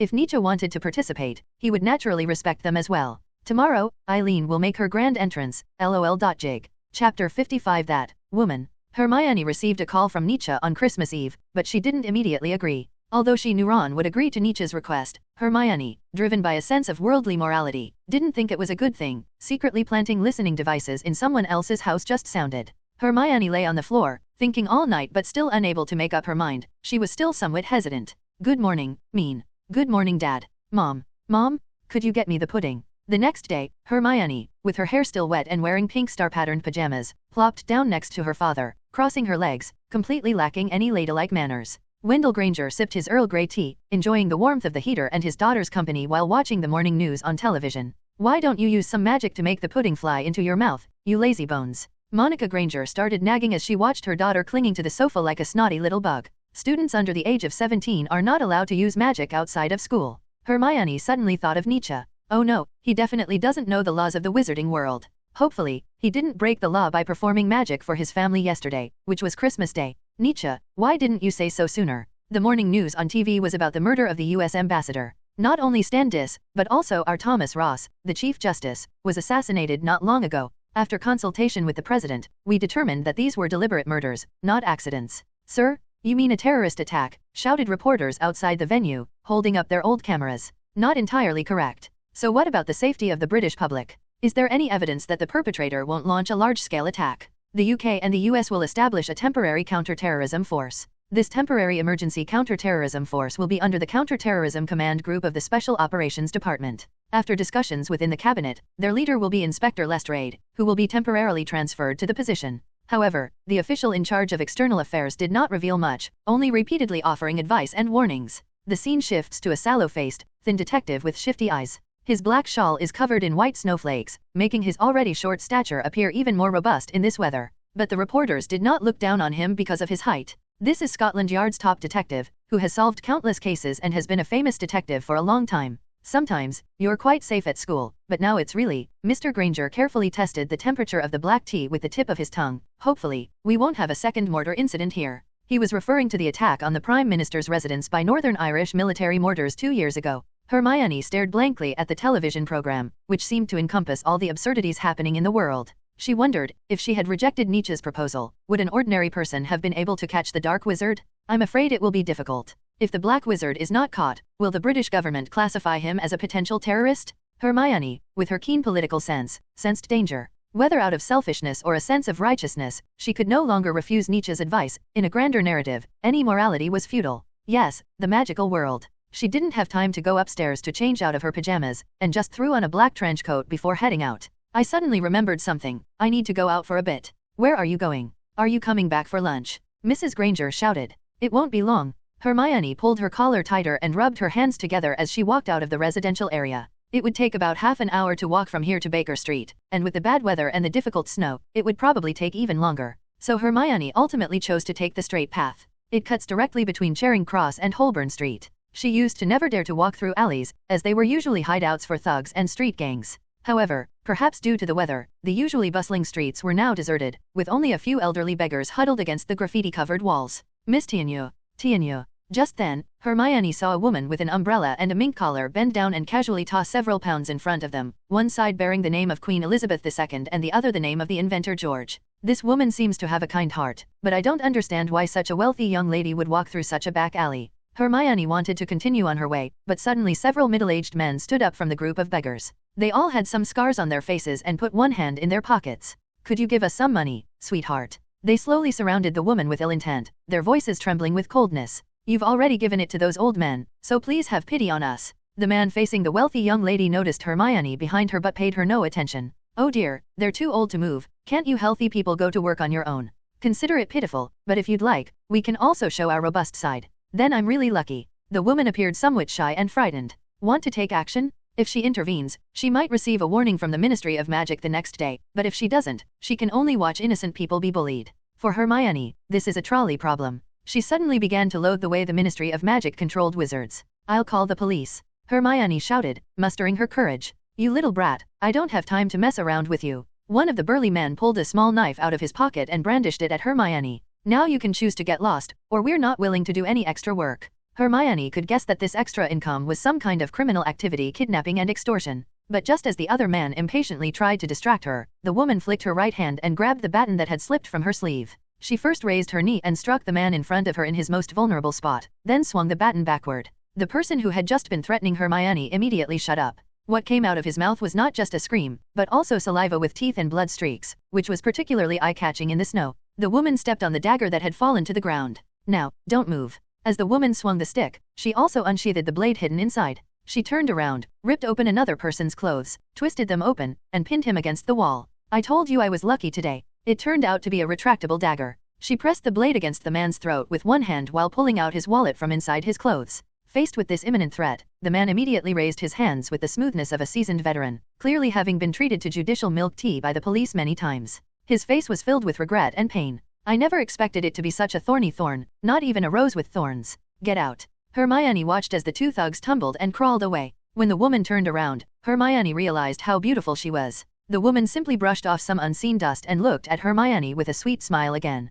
That smile is so captivating, just one glance is enough to enchant you. Thank you, sweetheart. She brushed the snow off Hermione's head as she stared in disbelief and said with a grin, but don't come to a place like this again. I was just in a hurry today. Where you're going? I should be able to get out of this alley, at least on my way. The woman moved the umbrella closer to Hermione's head and put the man's wallet in her own pocket. Hermione hesitated, wanting to comment on the man's behavior, but for some reason, she swallowed her words. Although she didn't say anything, her eyes were fixed on the other person's pocket. I'm going to Baker Street. What a coincidence, so am I. You know Sherlock Holmes too. Hermione understood now, it seemed this was another abnormal human being. Of course I know him, I'm the person he misses most. She pulled Hermione past Vanessa's bakery and bought a few honey loaves with the money she had stolen earlier. Let me guess, you must be Nietzsche's friend. The woman's gaze was meaningful, making Hermione very uncomfortable. But who would refuse to walk with a beautiful woman? Even Hermione, being a woman herself, would unconsciously make excuses for her after seeing the woman's jewel-like, sparkling eyes. It's okay, she only received some compensation for emotional distress, it doesn't count as robbery, she acted in self-defense. Damn it, if that's the case, then doesn't that mean she herself belongs to the abnormal category? It's been strange lately. Today, two women who seemed like complete strangers to Mrs. Hudson walked toward the Holmes house. She stood warily in the stairwell, listening to the sounds upstairs, and only relaxed when she saw Nietzsche come out to greet them. And Eileen. This beautiful and dignified woman is naturally the woman that Sherlock mentioned. If the wizards heard this, they would think he was a terrorist like that person. Where did you go to school? I didn't see you when I came to visit Sherlock before. Eileen squatted down, cupped Nietzsche's face and kissed it. Not bad, just the right amount of elasticity, and it feels better than before. In Hermione's mind, Nietzsche had always been a representative of rationality. But now this representative of rationality is actually blushing. She can't be mistaken, can she? Ugh, disgusting. Nietzsche saw Hermione behind her and immediately wiped the lipstick mark off his face with his sleeve. Go inside. I won't help a criminal like you a second time. The marks that remained on his face blended with the blush on his cheeks. Even so, he acted as if he had been touched by a poisonous tentacle, immediately jumping aside to make way for Eileen. It's better to leave this dangerous woman to Sherlock. She is like a cluster of poisonous thorns woven into a work of art. You can only look at her, not touch her at will. Who exactly is she? Hermione came up from the bottom of the stairs and quietly handed her a personal handkerchief. The Countess of the Crime Empire, the woman who tricked Sherlock Holmes twice, Irene Adler. You're lying? She's clearly very close to you. Because one of those 2 times was thanks to me. Chapter 56, and so Eileen opened her eyes. I smell the fragrance. It was Vanessa Bakery's special honey recipe. I bought it with that girl, and stopped by to visit you on the way. What's wrong? Nobody here will miss you except Nietzsche.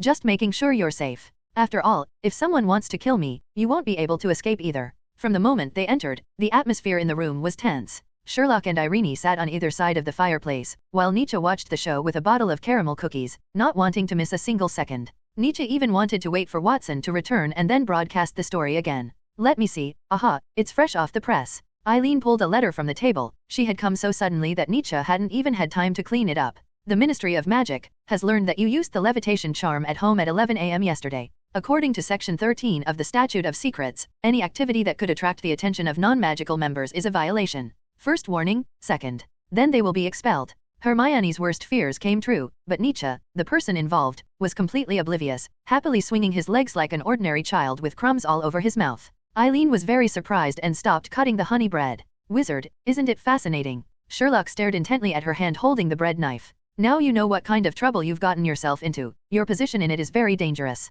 The unknown represents unseen dangers, meaning she could become a victim at any moment. I don't know what you're talking about. Maybe it's just your prank. Eileen leaned back and said lazily, I didn't know you guys liked playing these kinds of fantasy games. Is this some kind of role-playing trend these days? The person who wrote to you was also a professor, Eileen. It was you who revealed the whereabouts of ordinary people to those people. Of course, Eileen didn't know the identity of the person behind the deceased. She was just a mouthpiece for the person behind the scenes, repeating Quirrell's letter to them. But that was the most difficult part. There are misunderstandings between people regarding information, which means, at least the person behind the scenes has absolute trust in Eileen. How can someone like that be trusted? She's scared, Nietzsche whispered to Hermione. You mean Eileen has been caught red-handed? Not only that, but someone like her can't be held hostage by any leverage. She's more likely to be a deadly threat. Hermione thought about what had happened before and tacitly agreed with his idea. Eileen was not the kind of weak woman, but that also meant how deeply she was caught in this vortex of struggle, and that she was being kept in the dark. For a moment, both sides fell silent.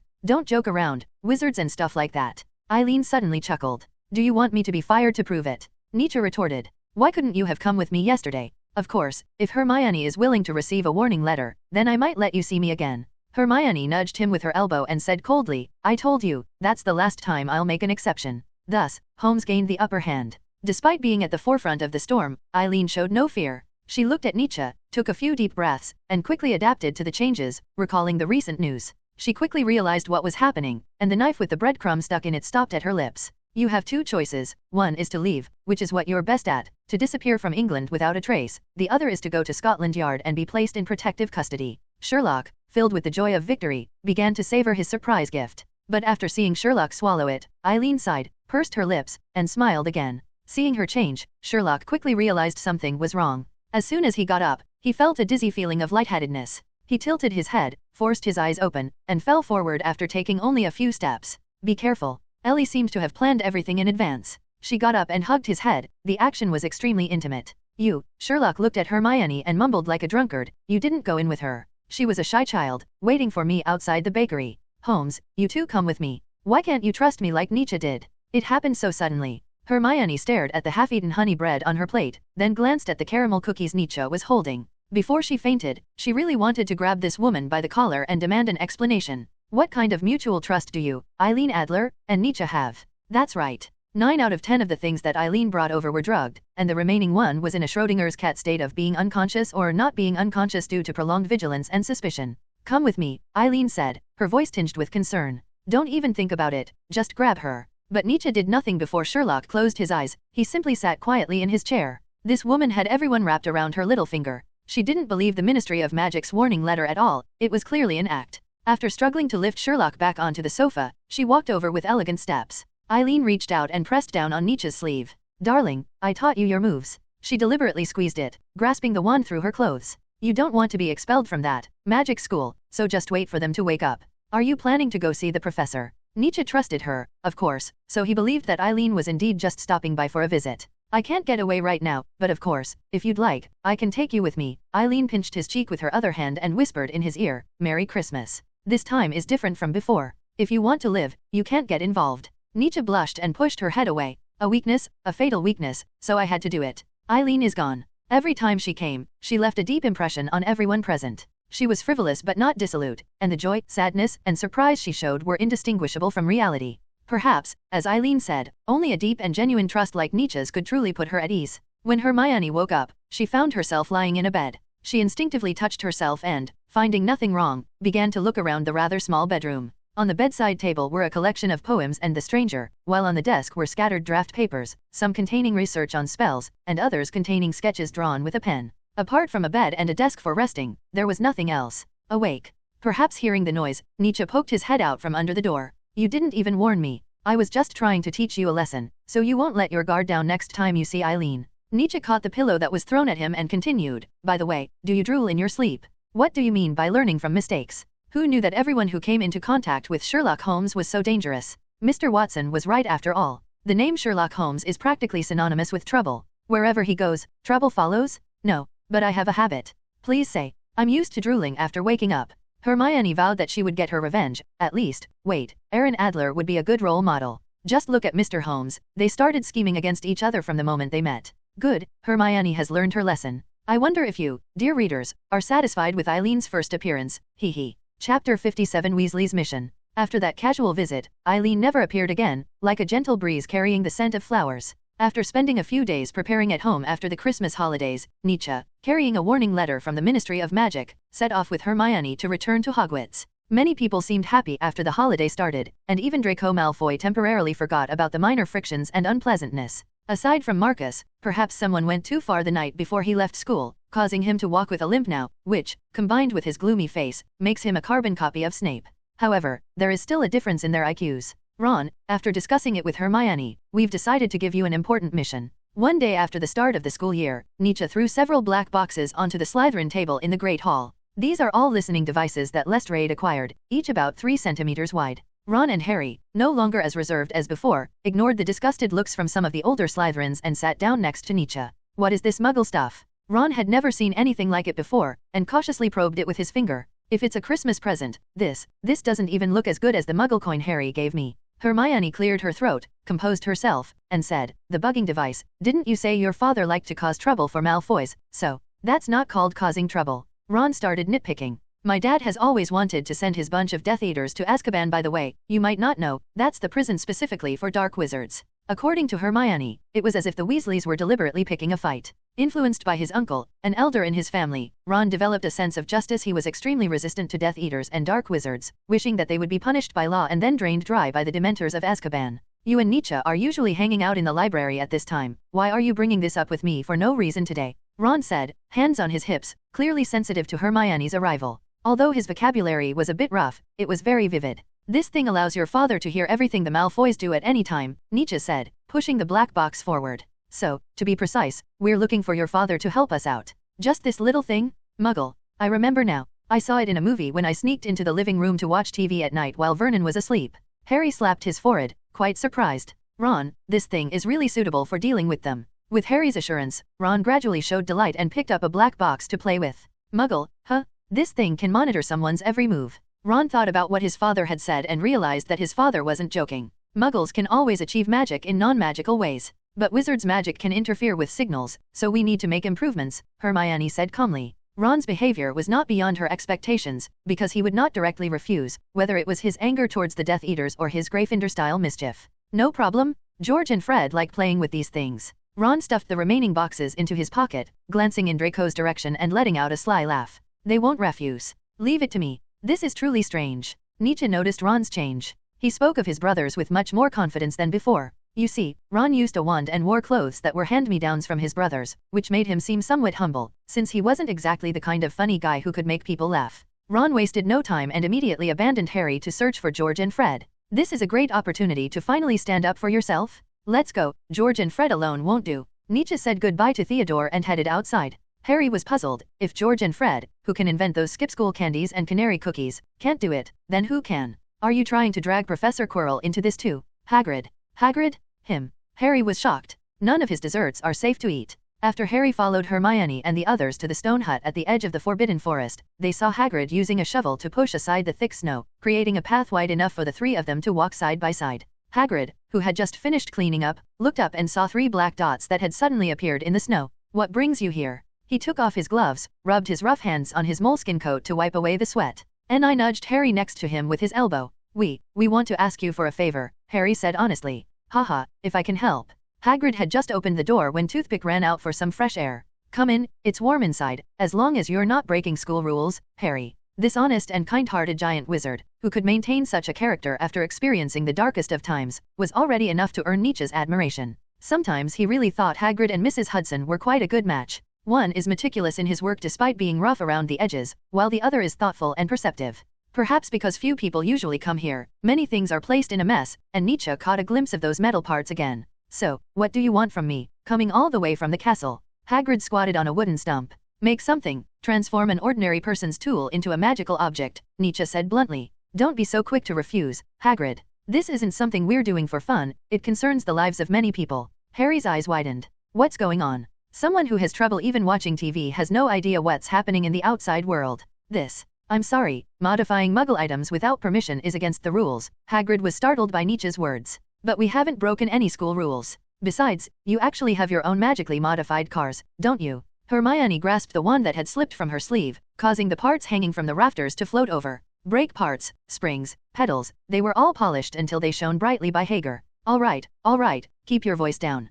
Hagrid stood up in a panic, accidentally bumping his head. Damn it, Harry and Ron came here every now and then and never noticed anything wrong, but Nietzsche came once and looked through every corner of the room. Hagrid explained, no flying broomstick can support my size. Arthur recommended me, only a Muggle vehicle can bear my weight. Nietzsche, Harry, I don't want to go to Azkaban. Hagrid had clearly misunderstood something. He thought the Slytherin would use this opportunity to blackmail him. As long as you're not a dark wizard, I don't care how many laws you've broken. We just want to know how you managed to get magic to replace engine oil and make it work. Nietzsche directed the kettle to pour a cup of tea. Hagrid's heavy hands cradled the water glass, seemingly oblivious to the scalding temperature. He breathed a sigh of relief after confirming the purpose of their visit, thinking, great, people who can be friends with Harry are all good people, at least I don't have to worry about going to Azkaban anymore. Hermione, on the other hand, held her head high, looking eager to learn, which made Hagrid a little embarrassed. Then you also need to tell me what you're going to do. He picked up yeah, his movements as gentle as a girl's. There are black wizards committing murders outside, and we suspect that this is related to certain families, Nietzsche said.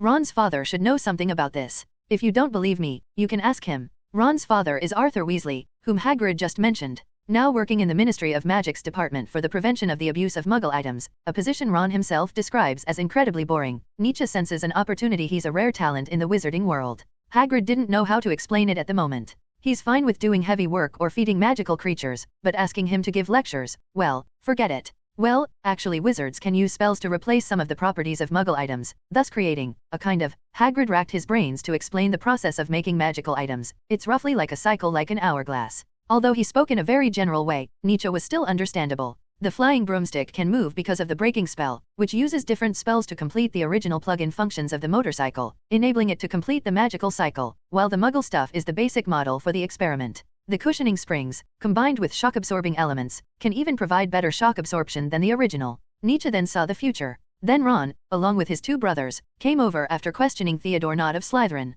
Hagrid, you never said you could do this. George and Fred suddenly burst through the door, as if they had been eavesdropping for a while. Come on, let me see your flying car. My dad never lets us touch it. How many people still know? Hagrid looked at the 3 Weasley brothers as they entered, somewhat exasperated. That's all. We're here to help you. Nietzsche recognized the man as George by the difference in the outer contour of his ears, and he shouted excitedly, let's send those pure-blooded wizards to Azkaban. Arthur won't allow that. It's against the law. Not necessarily. Sometimes the law is just a tool of the pure blood. Hermione suddenly said something that seemed very out of character to Ron and the others. Gathering evidence in secret is enough. You only have one chance. If Arthur uses the bugged recording as evidence, then even if the dark wizard involved in the case is arrested, the remaining wizards will be on guard. They may very well be inspired by these small inventions to develop other preventative measures. Fred, don't lose my parts. Hagrid stopped the Weasley twins, saying helplessly, I'll help you, but I'll also tell Arthur about this, and you're not allowed to turn Muggle items into dark magic items. Black magic items?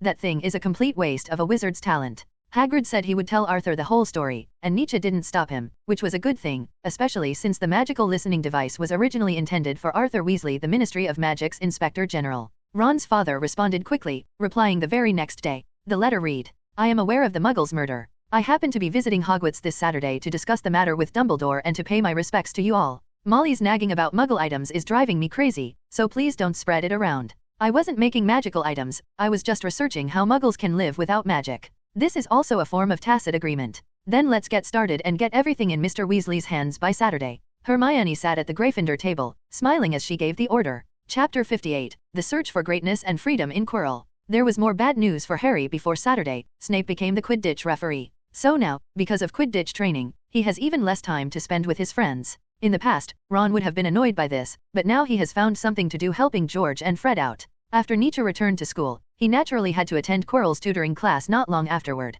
Professor, how's the Christmas present? Nietzsche asked eagerly as he entered the office. I'm very satisfied, you've put in the effort. Quirrell spread his arms to the sides, revealing his wrists. For this, I even changed into a new set of clothes, the sleeves of which are shorter than ordinary wizard robes. He wore an exquisite watch on his left wrist. Mechanical watches, therefore, are not affected by wizard's magic and do not need any extra decorations. Just by looking at the working gears underneath through the skeletonized dial, one can discover the most simple mechanical beauty. I don't think wizards know the capabilities of Muggles. They can control a part to the size of a hair, and the precision of each gear is so perfect. Quirrell chuckled. At least I won't be late for work. This cold, orderly, rational beauty is well suited to a Ravenclaw like Quirrell. As for the price, Nietzsche himself didn't know. He had Mycroft casually bring it from the Diogenes Club, only saying he wanted to give it to a professor. Ordinary people don't have magic, so they dedicate their entire lives to one profession, Nietzsche said meaningfully. Because they are not controlled by their own hearts, they are free. Quirrell gazed wistfully at the sky outside the window, seemingly moved. Freedom, which means being out of control, is a very expensive thing for Quirinians. Now his master, Voldemort, doesn't even have the strength to talk to people in person. He can only stay in this body and manage everything through commands and mental supervision. Then, how can a wizard gain his freedom?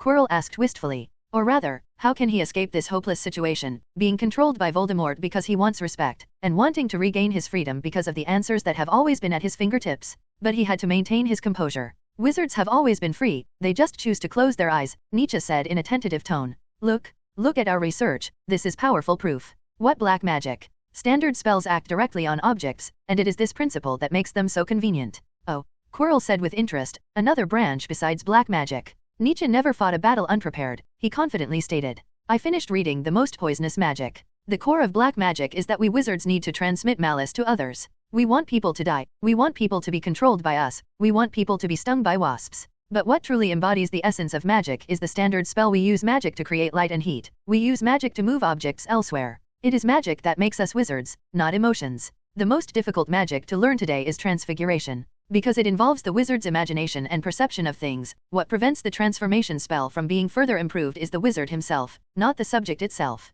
It's like, what if I strike first? Nietzsche's hand trembled as he pulled out his wand and used a strangulation spell to twist Quirrell's arm. I don't need to transmit malicious magic to you. He only needs his magic to act directly on the target. Direct and straightforward, this is what Nietzsche concluded from several battles. Some curses and poisons actually need to be struck. Strangulation does not, because magic exists in all things. Not bad, a good idea.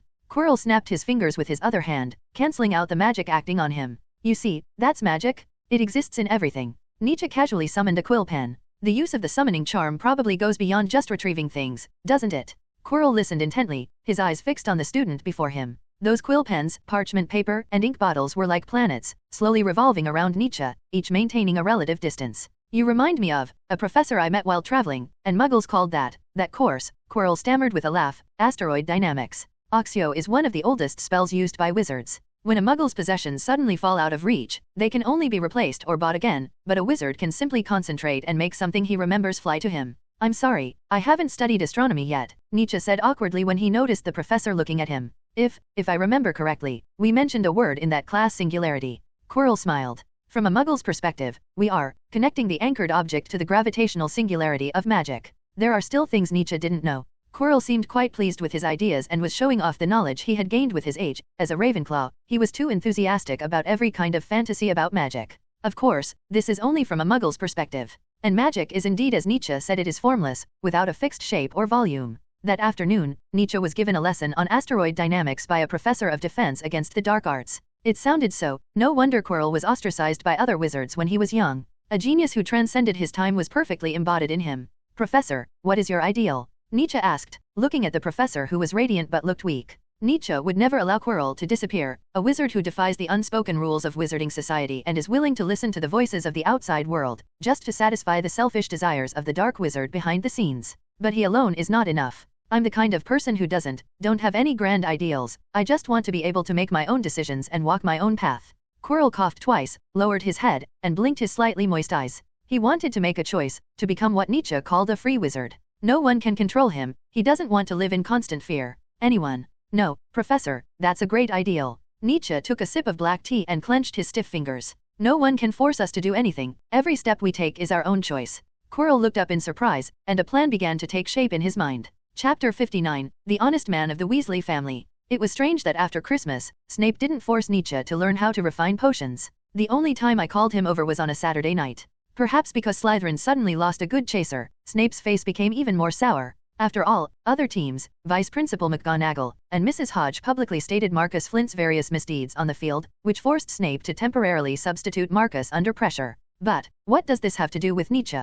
Professor, how is your Christmas holiday? Do you have anyone to keep you company? Nietzsche greeted him with a polite smile. Smile, you see, Slytherin is a little closer to the house cup. The professor gritted his teeth, and the veins on his forehead bulged out. Nietzsche was like a fly, sometimes observing the details on Snape's clothes on the left, sometimes circling to the right to greet passers-by. People who didn't know Nietzsche might have thought that another Gryffindor had been caught by the old bat. I'm having a terrible time? Do you know why? Snape reached out and pressed his hand on his shoulder. He angrily bared his mouth full of yellow teeth, spittle flying from the tip of his tongue. Because of you? I should have known. Less than a year into the school year, and you've already been warned by the Ministry of Magic for using magic off campus. And don't think I don't know that Flint's matter has something to do with you. Professor, that's a discussion among other colleges, it has nothing to do with me. Nietzsche simply raised his wand, causing the venom to remain in front of him. It doesn't matter. If Snape didn't know him, he almost would have believed it. It's unbelievable that a first-year student could split Slytherin in two, to such an extent that even the headmaster couldn't stop him and could only barely stand in the middle.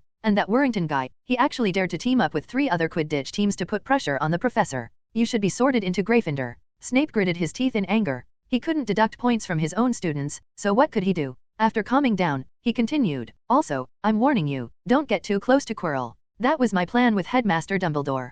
Compare some Bertie Bott's every flavor beans. Snape scoffed, grabbing Nietzsche by the collar and shoving him down the stairs. Humph, the plan. The door to the principal's office on the 8th floor was not closed. As soon as Nietzsche reached the top of the tower, he heard several people talking in hushed tones. One of them was a tall, thin, bespectacled, red-haired, balding middle-aged man. He appeared very reserved when facing Principal Dumbledore, even taking only a small sip of water. The clothes were wrinkled and worn, indicating that the middle-aged man was not wealthy. Thinning hair indicates an irregular work schedule, suggesting that someone working in the Ministry of Magic would likely have a sparsely staffed or extremely busy position. Of course, it's also possible that they have both. Mr. Weasley. Nietzsche blinked. Arthur Weasley turned around and saw those grey-blue eyes looking somewhat lost in thought. When he realized Nietzsche's inquisitive gaze, he instinctively put his legs together and sat up straight like a student being checked on. It wasn't until he saw Nietzsche's outstretched, childlike hand that he stepped forward and grasped it. Albus, what does this mean? Arthur looked at Snape and Nietzsche standing in front of him, then turned around blankly. Regarding the case of the Dark Wizard, he's the one you're looking for. Dumbledore, hands in his pockets, tossed a Bertie Bott's every flavor bean into his mouth. This is Arthur Weasley, temporarily representing the Ministry of Magic at the diplomatic event. But Arthur just slapped his thigh and rubbed it a few times. There's no diplomacy involved. Minister Fudge just put me in this position temporarily because he sees I'm relatively friendly towards muggles. He looked up again and asked cautiously, but why does this involve students? Dumbledore waited until Snape turned around and locked the office door before brushing the crumbs off his hands and adjusting his glasses. The headmasters on the wall didn't dare to breathe, just kept pressing their ears against the edge of the picture frames, trying to hear some secret news. What kind of important matter could make the Ministry of Magic so cautious as to send someone to negotiate with Dumbledore first? Mr. Weasley, don't you know what the Dark Wizard has done? Nietzsche's heart skipped a beat. What did I do? I know I killed a few muggles. Arthur looked at the serious expressions of the 3 people around him and began to panic. What's wrong? Aren't we here to find out who the killer is? Well, the diplomats who were dismissed don't even know the specific details. Nietzsche stood beside Snape, his eyes slightly narrowed, and a sarcastic smile began to appear in the eyes of both the headmaster and student of Slytherin. Finally, Snape grinned, seemingly pleased by Arthur's panic. Looks like a hapless fellow, Weasley. You'd better go home and eat well, at least you won't be too badly off when you get sent to Azkaban. Snape, don't give me that crap. Arthur yelled, trembling. The dead were Muggle government officials, including some from the United States. You should know what the other side of the ocean thinks of the Muggle government. The situation is more serious than you think. You're just a pathetic scapegoat. Snape could even imagine the headlines that would follow, the culprit who almost caused a conflict between wizards and Muggles. While the logic is sound, Snape's words were far too chilling. Look how Arthur was terrified. He was already sweating profusely before the game even started. Do American wizards have any special treatment? Nietzsche tried to divert the other person's attention. Over there, they're even more conservative towards Muggles than the British Ministry of Magic. The Muggle government in America knows absolutely nothing about wizards. Arthur slumped in his chair, his mind blank, and quickly recounted everything he knew. Nietzsche pondered for a moment. Clearly, the person behind the scenes at Oxford University had premeditated this. So the person behind it all learned about the wizarding world through Quirrell, and then used the Dark Wizard as a weapon to ignite the powder keg of the wizarding world, not only sowing discord between Britain and wizards, but also directly dragging America into the mess. Holmes is in charge of this diplomatic mission, and I happen to be Holmes myself, so you don't need to worry, Nietzsche reassured him. You only need to consider the two issues of the prisoner's treatment, that's the important thing. Some things are matters of principle. From Mycroft's perspective, the British government had to show a tough stance, so it was impossible for the Ministry of Magic to deal with the criminals. Of course, Ron also mentioned that after the last magical war, most Death Eaters escaped by claiming they were controlled by the Imperious Curse, so Nietzsche did not want to be judged by the Ministry of Magic in the end. You mean, Muggles want to try dark wizards themselves? Arthur grasped at this lifeline and quickly said, then you know who the culprit is. Nietzsche shook his head slightly, interrupting his reverie. I don't know who it is, but I know who it's related to. Who were the beneficiaries of the last magic war? This time it's the same story. Think about it carefully, Arthur. The responsibility you bear is not just an ordinary case of Muggles being harmed by dark magic. Did anyone benefit from the last magic war? Yes, some do. They amass wealth through arson, murder, and robbery, suppress the arrogance of Muggles and half-blood wizards, and then finish their mission perfectly. Dumbledore quickly figured out his plan. Those Death Eaters from back then, the headmaster began, offering a reminder. It's them again. Arthur gripped his rough trousers tightly. That's it, they always like to bully Muggles. I'm going back to get a search warrant. Snape fell silent and stood against the wall. Nietzsche stopped the anxious Arthur Weasley and coaxed him. How can you arrest someone without evidence? All right, Mr. Weasley, why don't you go and visit Ron and the others first? The plan has worked. Now, when Arthur, filled with anxiety and anger, finds his sons, he is drawn into the eavesdropping scheme. He continued, they will tell you how to deal with it. Arthur opened his mouth as if to say something, but after seeing Dumbledore nod, he made up his mind. The tall, thin man straightened his clothes, concealed his earlier emotions, and put on a friendly smile again. After leaving the office, he would no longer be a Ministry of Magic official. The oak door creaked open, leaving only the three of them in the principal's office. Headmaster Dumbledore, Nietzsche, and Dean Snape were all deep in thought, each with their own concerns. This matter could not afford the slightest mistake. How is Quirinus doing? Dumbledore was the first to break the silence. It's the same as always, except he's been making a lot of moves lately, Snape said reluctantly, his voice nasal.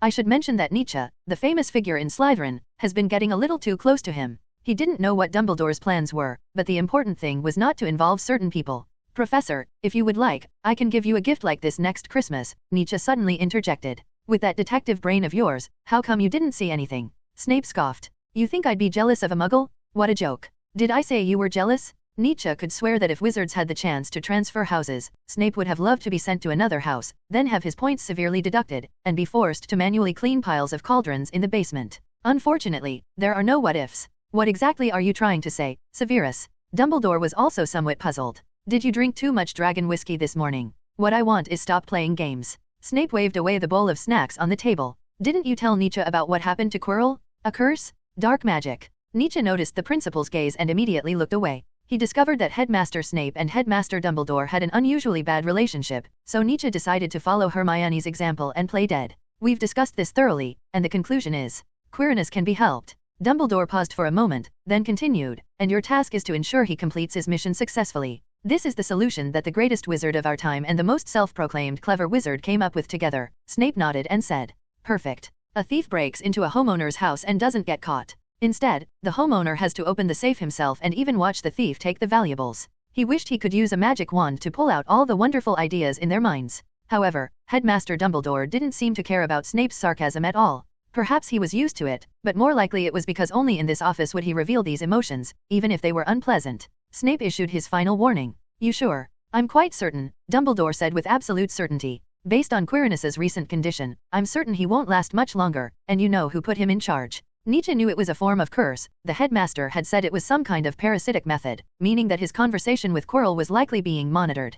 But it doesn't matter, he just went to class as usual. He has a way of dealing with those large creatures. I almost had my leg bitten off back then. Despite Snape's reluctance and suspicion about the secrets of the old man and the young boy, he ultimately chose to compromise. His facial muscles began to relax, reverting to the cold expression he had during class, and he said, I can only guarantee that Quirrell will eventually get his hands on it, but you're not allowed to drag Potter down with you. Haha, it seems this Slytherin headmaster has some little secrets about the famous Potter. Nietzsche took the snack bowl that Snape had taken away and stuffed a few Bertie Bott's every flavor beans into his mouth in front of the headmaster. The first one he put in his mouth was pineapple flavored, but the second one immediately had a fiery taste that went straight to his nose. But his gambler's mentality drove him to keep trying. Sorry, Severus, Dumbledore said with a smile, watching Severus tap his thigh lightly. If you're unhappy, I'd be happy to let you burn my beard. But he did not grant Snape's request. Why let Harry in? Nietzsche frowned as well. This is a long story, and I can't lie, so I can only tell you part of it truthfully. Regarding Harry, he carries an ancient magic that can temporarily force Quirrell out the curse. Nietzsche knew that no matter how much he said, the principal wouldn't reveal too much. Helpless, Snape could only glare fiercely at Dumbledore, clearly showing how much he cared about Harry Potter. Targeting is also a way of showing concern, but that's a matter between Snape and Harry. Nietzsche also knew that the professor wasn't the kind of person who would tell everyone everything. What are you still standing here for? Snape opened the office door and found Arthur still standing there in a daze, so he shouted impatiently, What? It seems you missed the days when you were caught by the warden and made to stand as punishment. Arthur waved awkwardly at Nietzsche inside. I don't know where Ron and the others are now, he gave an awkward laugh. Chapter 60, Arthur's Attack. Led by Nietzsche, Arthur eventually found his three sons in an abandoned shack on the edge of the Forbidden Forest. They seemed to be tinkering with something. The magic radio on the table was disassembled into pieces, while George held a pair of binoculars for watching the ball game in one hand and a wand in the other, muttering to himself about the parts. This is where Hagrid temporarily takes in magical creatures. Hey, hey, hey, Fred called out from the side, holding the black box. I can't hear, very clearly, came the intermittent voice from the other end of the line. It was Ron, who was sitting in the sun at the entrance of the shed, speaking. Received, Ronnie? Hey George? Add a megaphone spell. None of them knew that their father had already walked up behind them, they were just engrossed in their work. Arthur, however, was already eager to try it out just by watching them carve a whole bunch of runes onto the small device. What is this thing? How come he's never seen it before? George, don't cut the muggle's wires, Arthur couldn't help but say. Fred, shut up. It's just an electrical wire, George retorted instinctively without looking up. If you're so capable, why don't you try it yourself? All we need to do now is get the magic circulating. Fred turned his head and glanced at him, puzzled. But who is Arthur? He was the one in the Ministry of Magic who handled magical items, so seeing the clumsy George made him feel like ants were crawling all over him. In his opinion, George hadn't learned anything from him at all, just electrical wires. Arthur stood on tiptoe, raising his voice as he peered out. The foundation of creating magical items is finding a vessel for magic. How can you continue if you tear down the existing energy circulation system? No wonder this portable radio made Ron's voice cut out. In Muggle terms, it was a malfunction. George had a bunch of unfinished products on hand, and he was already in a bad mood. Now that someone was urging him, he simply shoved the bug into Fred's hand, which startled Fred. Come on, you do it. George, are you hallucinating because you stayed up all night? I haven't said a word the whole time. Who else could it be but you? George said angrily. Ron is outside, you can't exactly say it's Hermione, can you? I can still tell the difference between a male and a female voice. Arthur's smile gradually froze, and then he took his wand and tapped each of them on the head. You can't even tell me apart, he said irritably. Be careful, or I'll have you two arrested and interrogated at the Ministry of Magic right now. You brats, tell me the truth about where you got these Muggle items. Oh, it's Dad. Why didn't you say so earlier? George and Fred, who had originally planned to fight on the spot, immediately turned around and put on grinning faces. They lowered their heads slightly, admitting their mistake while winking at Nietzsche, as if blaming him for not informing them beforehand, leaving them in this embarrassing state for Arthur to see. Please allow us to make a grand introduction. A magic listening device. With this, you can listen to the suspect's every move while sitting at home. George and Fred, working in unison, pulled their father to sit down in a chair. This thing was originally made for Arthur Weasley, so the two of them didn't hide it and excitedly announced the creation of the magical listening device to their father. Nietzsche sat opposite the three of them, occasionally adding his own comments. So these things are a gift for me. Arthur chuckled a few times, then his expression changed instantly. Ahem. Your father works for the Department for the Prevention of Muggle Misuse, so you want to drag me down with you and break the law? Huh. Wrong. George raised an eyebrow at Nietzsche. We didn't use it on Muggles, so we didn't break the law. In fact, the Weasley brothers were introducing Nietzsche to certain legal loopholes in the wizarding world. For example, laws that prohibit the misuse of Muggle items are essentially still distinguishing between Muggles and wizards. Such laws only take effect when magical items fall into the hands of Muggles. If we're talking about breaking the law knowingly, then their father, Arthur Williams, was the first to be arrested. How's it going? Nietzsche asked, as composed as their boss. The good news is that the magical listening device was a success, George said proudly. To be honest, it was easier than if we had just invented the magical gadgets. The wonderful ideas of muggles are a ready-made blueprint. But the bad news is that once you're too far away, the sound is just like what you just heard. Fred shrugged helplessly. Nietzsche discovered that Arthur was not the kind of parent who strictly demanded things of his children. In fact, he was more like a child than George and Fred, staring intently at the exquisite black box in front of him, swallowing hard and his eyes shining. Just listening to the son's introductions was enough to excite me. You know too little about muggles, children. Arthur's words piqued their curiosity. Do you know why your magical items sometimes have poor signal reception due to slow magic circulation?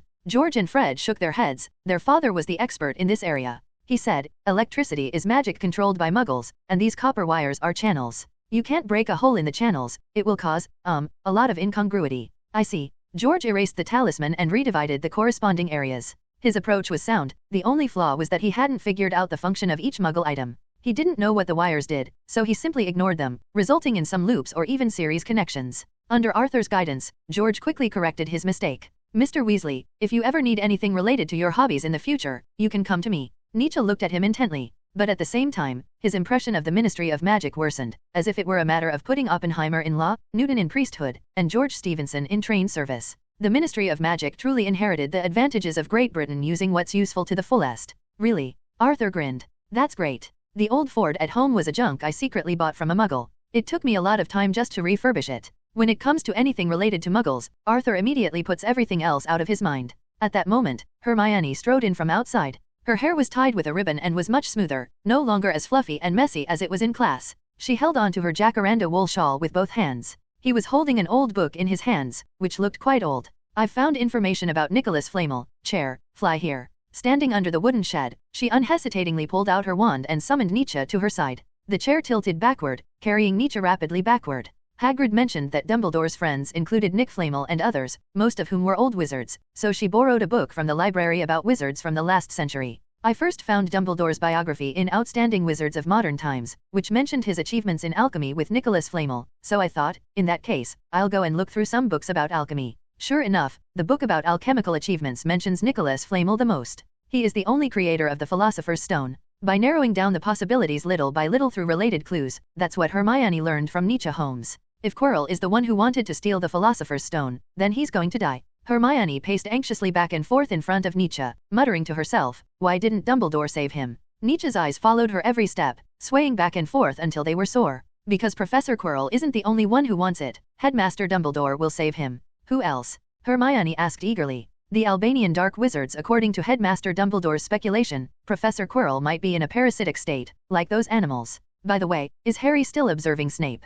Hermione got angry whenever this was mentioned. She had no idea what Nietzsche was trying to tell her. Didn't you say we shouldn't alert the enemy? That's why he's still worried about Snape being the referee. Nietzsche ignored her, wondering, why did Headmaster Dumbledore emphasize Harry so much? Was it just because he was the savior? No, titles can only bring prestige, and certainly cannot intimidate an adult wizard. Or rather, Harry is the key point. So what does it mean when Dumbledore says that only he can break the curse? Obviously, it has something to do with Harry's origins, an infant who killed a powerful dark wizard, which is why he was given the title of savior by the wizards. Hermione, Nietzsche suddenly called out to her. What happened? I've figured out who that dark wizard is. Nietzsche glanced at Weasley in the distance, and after making sure their attention was still on the magical listening device, he whispered, it's the mysterious man from the last magical war. Nietzsche wanted to use the mindset of a wizard to connect the clues. Only Harry can do this, only a first-year student can do this, and that's all. Impossible? The book says he's dead. Hermione exclaimed incredulously. To be precise, he wasn't completely dead, so he wanted to use the Philosopher's Stone to be reborn. It's a pity, we were just one move behind. That mysterious man could never have imagined that Quirrell had never given up on saving himself. Just then, Hagrid returned. As he passed by the shed, he was wearing only a short-sleeved shirt made of linen, and his moleskin coat was folded up and carefully tucked into his bosom. It seems he's acquired some treasure again. Fox updates regularly around 8 or 9 p.m. I'm definitely a European at heart. Chapter 61 Hagrid, Lady Luck is smiling. Sorry, I was a bit sloppy the past few days. QWQ, I've gotten back into form recently. Nietzsche sat in a seat near the restricted section of the library, surrounded by books of different sizes. The books not only rotated around the two of them, but also rotated on their own axes, as if he were mimicking the movement of planets in the universe with everything around him. There are only 10 weeks left until the final exams. I wonder what the exams will be like here. Hermione sat in the library, preparing her study plan in advance. No, I need to practice my magic some more. There are still 3 months left, relax, Nietzsche said calmly, sensing the flow of magic. He was also thinking about the connection between Harry and the Man of Darkness.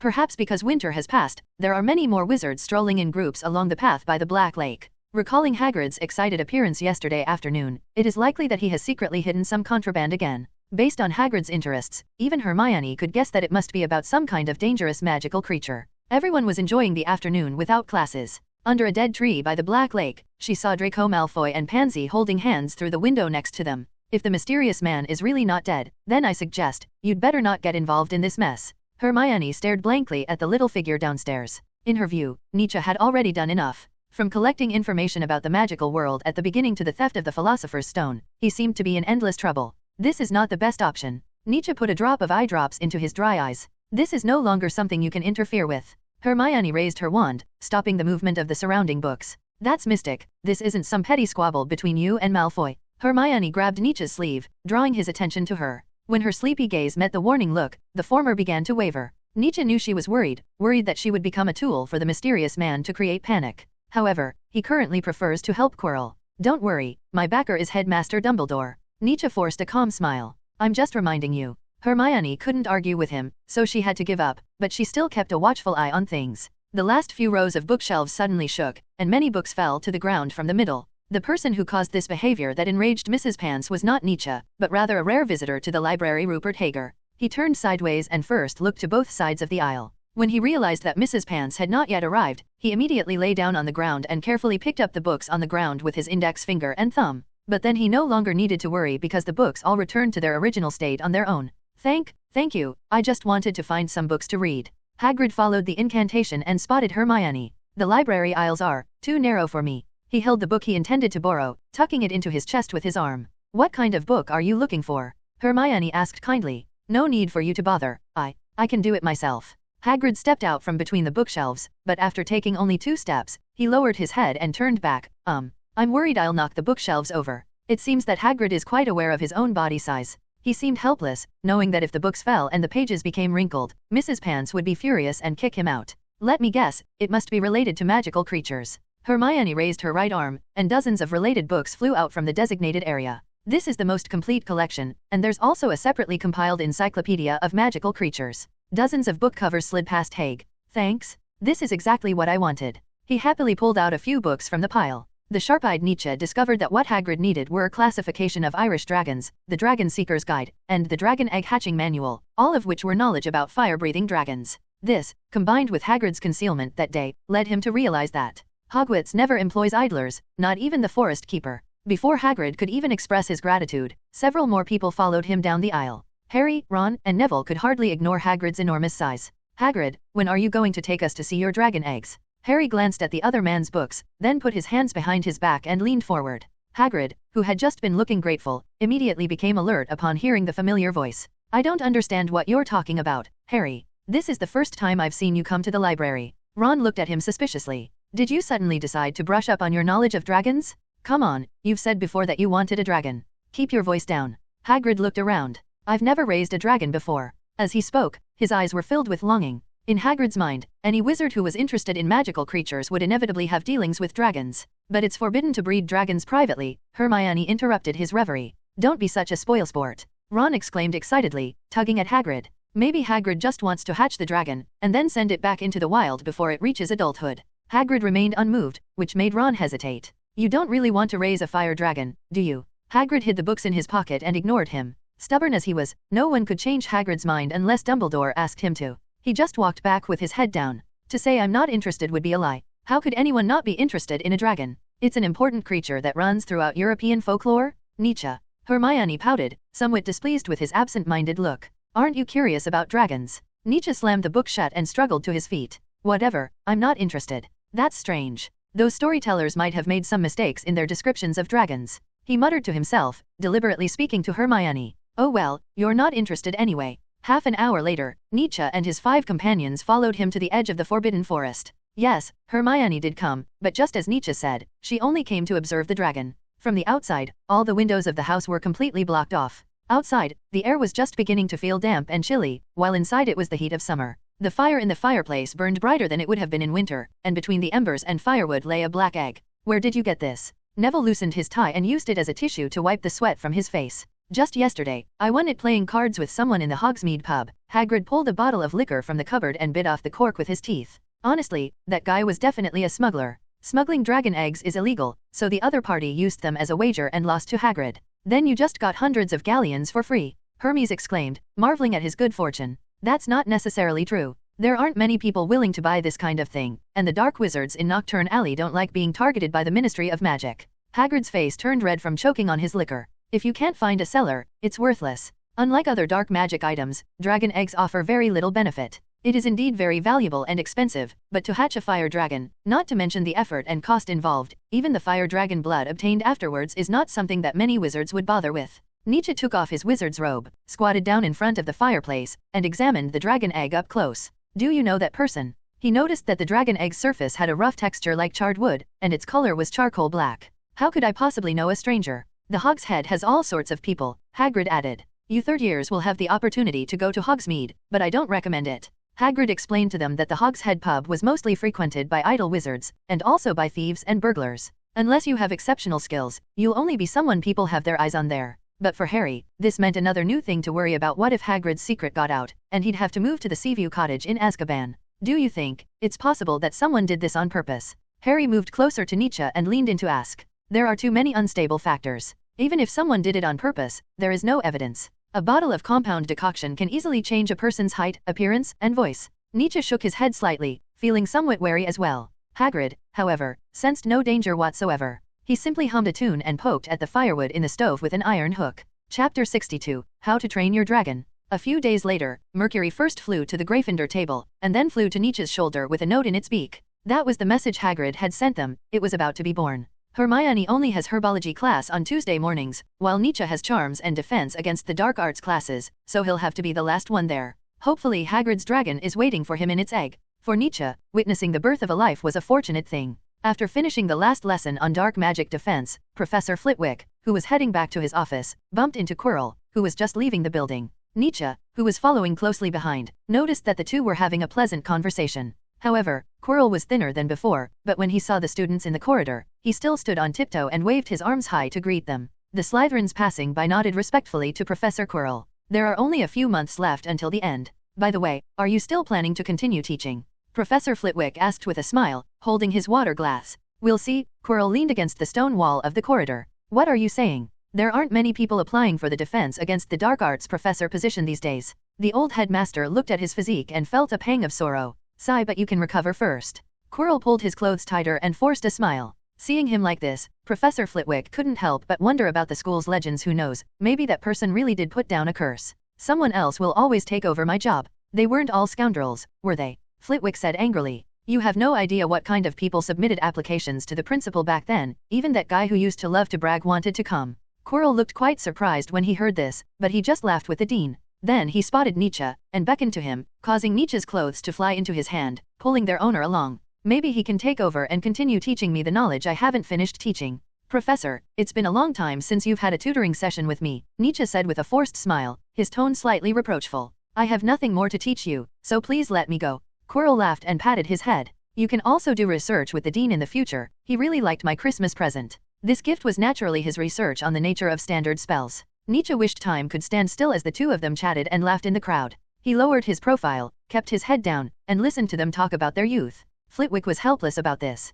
He said, I know what you're thinking. You just want to travel around a bit more. What's the big deal? Just remember that there will always be a seat for you here. The headmaster of Ravenclaw seemed like a parent, simply saying to the playful children, go ahead and play, but remember to come back and eat early when you're tired. Nietzsche could feel Professor Quirrell's hand stop rubbing his hair. It's all right, Dean. Quirrell suddenly changed his form of address. We can talk about the future later. He lowered his head, and the reflection in his eyes included Nietzsche and the diminutive Frivius. This is a form of recognition, and this recognition and respect is not due to the master's help, nor does it come from dark magic, but rather because of the efforts he once made in Muggle studies and what he has rediscovered. I'm going back to rest now, Nietzsche. I'll be testing you at the end of the semester. Professor Flitwick felt uneasy watching Professor Quirrell slowly walk away, leaning against the wall, but he couldn't say anything. He could only tell the other person to get some rest. When Nietzsche arrived at Hagrid's hut, he was standing at the door, trying to compose himself, when the wooden door was suddenly opened. Hurry up, I heard your footsteps a long time ago. Hermione saw that he was still dawdling and grabbed Nietzsche, pulling him into the house. If you come any later, you'll miss the day the dragon is born. Didn't you say you weren't interested? Nietzsche deliberately provoked her. Hermione stared at him blankly, then said, should I leave? Just kidding. Look, there's already a crack. Nietzsche said with a grin, pulling her down to sit and coaxing her, I heard there's an elective course in magical zoology in the 3rd year, which is a perfect example of a plus. That's a good reason, the girl said, tilting her chin up and letting out a soft hum. The charcoal black eggshell first made a cracking sound, and then a screeching sound began to emanate from inside. A claw broke out of the shell, followed by a black head that pushed open the upper part of the shell. The cracked eggshell was like a hat, covering the little dragon's head and obscuring its eyes. It rolled over and wobbled out of the eggshell, belly up. So cute Hagrid used his fingernail to pick at the eggshell fragments. The little dragon lay on the table, its gaze tilted back towards Nietzsche, and it snorted sparks at him. It was entirely black, with tiny soft spines on its back and wings. When those orange-red eyes stared at it curiously, something seemed to be calling out to Nietzsche, urging his hand to slowly move closer to it. With my index finger pressed firmly against the table, I carefully touched the calluses on the faucet. Do you have teeth? Nietzsche tapped its head. Toothless. The dragon opened its mouth, revealing its small, sharp teeth. No, I should be its mother. Hagrid tried to tease the dragon with his finger, but it rolled over and bit his finger hard. Looks like it doesn't like you. Harry chuckled. But I've heard that dragons grow very fast. What will you do then? Neville hid behind Harry, only peeking out. You can't keep it here forever. This is what I won. Hagrid said stubbornly. Besides, it's so small now, it'll die out there. The 6 of them sat around the round table, observing the dragon at such close range, a rare opportunity indeed. Hermione had already recorded the characteristics of the Norwegian ridgeback dragon in its juvenile stage. The young dragon's wings were not yet fully open, and it could only bar its teeth and claws at the large head in front of it. Who? Hermione heard footsteps that didn't belong inside the house. She immediately turned around and pushed open the door. There was only a figure on the distant hillside. After a while, the person crossed the hill and disappeared. What happened? Hagrid's face turned ashen. Didn't I tell you not to go around spreading rumors? My bad, Malfoy must have overheard me on my way to herbology class this morning, Ron said regretfully, slamming his fist on the table. Now that's settled, once the other party reports Hagrid, this fire dragon will have no chance of staying here. Hagrid walked to the side, mixed brandy and chicken blood together, and made a bowl of food specially for the young dragon. Hagrid watched as the dragon staggered to the edge of the bowl and gulped down chicken blood brandy, and his eyes suddenly became misty. There must be another way. He bit his finger and looked at the person here who could come up with the best solution. Nietzsche. I hope you'll learn your lesson, Hermione said, pulling the curtains shut again. Couldn't you be a little more careful? How could Malfoy hear something like this? Ron paced back and forth in frustration, trying to figure out a way to salvage the situation. Stop criticizing me and Harry. Wait, maybe we can catch Malfoy and make sure he doesn't tell anyone. Threats are useless, whether to speak or not is entirely Malfoy's choice, Nietzsche countered, suggesting, if Hagrid still wants to keep this dragon, he'll have to move it himself. Moreover, Ron had no leverage over Malfoy. The other party is a nobleman's son, how could he be willing to be threatened? We should be grateful to Merlin for not kicking him while he's down. But where else can I go? Hagrid pleaded. Release it in the Forbidden Forest, Nietzsche pointed out the window. You're Hogwarts' only keeper of the Forbidden Forest, the entire hunting grounds are your work area. If you release a dragon in there, and you deny it, who can find it? Harry and Neville's eyes lit up. Yes, Hagrid should take advantage of his strengths. I learned a new skill. Wait a minute, I think I have a few friends in the Forbidden Forest. They should be able to help me clear out a temporary space. Hagrid breathed a sigh of relief and gave Nietzsche a grateful smile. Hermione? Why is Nietzsche joining in this nonsense? Hagrid, you can't keep it for long. My brother Charlie said that a baby dragon only needs a few months to grow to the size of an adult fire dragon. Ron then suggested, you should still return it to the sanctuary. Hermione took a leisurely sip of tea. What about the food? She wasn't optimistic about the plan. The Forbidden Forest and Black Lake are not lacking in animals. And I used magic to support the little dragon, allowing it to experience the feeling of flight as soon as it hatched. If we fly out of the Forbidden Forest, we will be discovered. Then let's train. Hermione and Nietzsche's question and answer session made the entire plan to raise the Norwegian Spinosaurus even more perfect. Hermione's purpose was never to make things difficult, but to fill any gaps. If you didn't know her, you might really think Hermione was deliberately undermining their confidence. But what if Malfoy tells Dumbledore? This was Hagrid's only worry. But what he was most worried about was, in Nietzsche's and Hermione's eyes, the least worrying thing. Malfoy was probably more likely to tell Snape than Headmaster Dumbledore. Because Malfoy would never know the password to the headmaster's office, which was a list of food items. Chapter 63, Daily Life in the Forbidden Forest. Perhaps Malfoy told Dean Snape about this, because he looked at Nietzsche with a strange gaze for the next few days, mostly with a smug look of revenge. Snape's reaction during a potions class was indeed quite intriguing. He seemed to have forgotten about the other students, only moving back and forth between Harry and Nietzsche, while Hermione was busy finding fault with Nietzsche before the professor looked over. How many mistletoe berries do you want, Potter? Snape stopped in front of Harry's table, watching closely the steps in his hands. Hermione first shifted the perspective to Snape's, correcting Nietzsche's mistake regarding the weight of the Valyrian, then immediately turned back to Harry, making a few hand gestures. Harry was then pulled down by Ron, who sat at the same table, and quickly looked away. Facing Snape, they unleashed a flawless combination attack. 4 berries, but if you want the potion to be less viscous, you can reduce it by 1, Harry replied, bowing his head. Very good. Snape placed his hands on the table and leaned forward. It seems our Mr. Potter isn't just someone who wanders around aimlessly with his friends. Since you answered correctly, why are you still standing there? Just as Harry breathed a sigh of relief, he immediately turned his attention back and launched a counterattack. Just as Hermione had imagined, Snape first stopped Nietzsche from stirring, then ran his fingers around the grinding cup, picking up some powder. What is the dosage? His demands on Nietzsche seemed to be stricter than anyone else's. It's in a 1:3 ratio with the diluted winged demon venom, Professor, Nietzsche said calmly. Valeria in it has antispasmodic and analgesic effects, which can counteract the side effects of the winged demon venom. If it were any other student, Snape might have let it go, but not him. This basic knowledge of potions was not even considered an entry-level skill in his assessment of Nietzsche. It could only be seen as a sign that his intelligence was barely on par with that of a normal person. In fact, the potion of forgetfulness is more effective than the forgetting charm, and it is not an illegal potion. Snape suddenly raised his voice, as if he had remembered that he was in class. In terms of advantages and disadvantages, the potion of forgetfulness is superior. But Snape's eyes didn't scan the classroom to pick out which Gryffindors weren't taking notes. Instead, they were fixed on Nietzsche. Because the effect of the winged demon venom is to make people forget bad memories, the forgetting potion is related to the user's subjective thoughts, making it more controllable than the forgetting spell. Nietzsche had memorized almost all the material from his pre-Christmas crash course, which dampened Draco's spirits, who was waiting to see him fail. So here's the question, if a wizard who has suffered psychological trauma in the wizarding world and believes that everything in the wizarding world is hostile, will he become a muggle who can use magic after taking a potion of forgetfulness? Professor, I saw Granger help him with the operation. Draco reported directly. Is that so? Snape was very interested in potions, so his actions were within Draco's expectations. Yes, there is, but, Nietzsche pressed his palm down, signaling the professor not to rush. Professor, I think the partner is also an important part. Only perfect cooperation can make the potion more perfect. Who is Nietzsche? Hermione's Mr. Always Right always finds a plausible reason for whatever he does. So Nietzsche put his arm around Hermione's shoulder, but the latter seemed helpless and didn't refute him. Hermione just hoped that when Professor Snape was deducting points, she wouldn't be counted as one of them. Why can't you let Miss Parkinson learn more? Of course, I'm not as good as Professor Snape at potions, so having a partner is also an important part of potions. Nietzsche also gave Snape a boost. That's sophistry. Draco frowned and said dismissively. I only care whether you can produce a finished product today, Snape said, offering only this ambiguous statement. Professor, did you have a partner who made potions before? Nietzsche asked with a fawning smile, looking curiously at the Slytherin headmaster, who enjoyed the headmaster's deep trust. There have been instances before. Also, Slytherin loses 1 point because Mr. Holmes was talking about trivial matters in class. After his potions class, Nietzsche immediately headed for the Forbidden Forest. Hagrid had been waiting on the hill with Baskerville for a long time. When he saw Nietzsche and the others, he immediately jumped up and waved his hands, even more eager than Ron and Harry. Hagrid has moved the dragon's storage location from his house to the Forbidden Forest. But Headmaster Dumbledore said we can't go in. Neville was still a little timid, looking at the dark entrance. He swallowed hard. They say there are many dangerous magical creatures inside. Danger.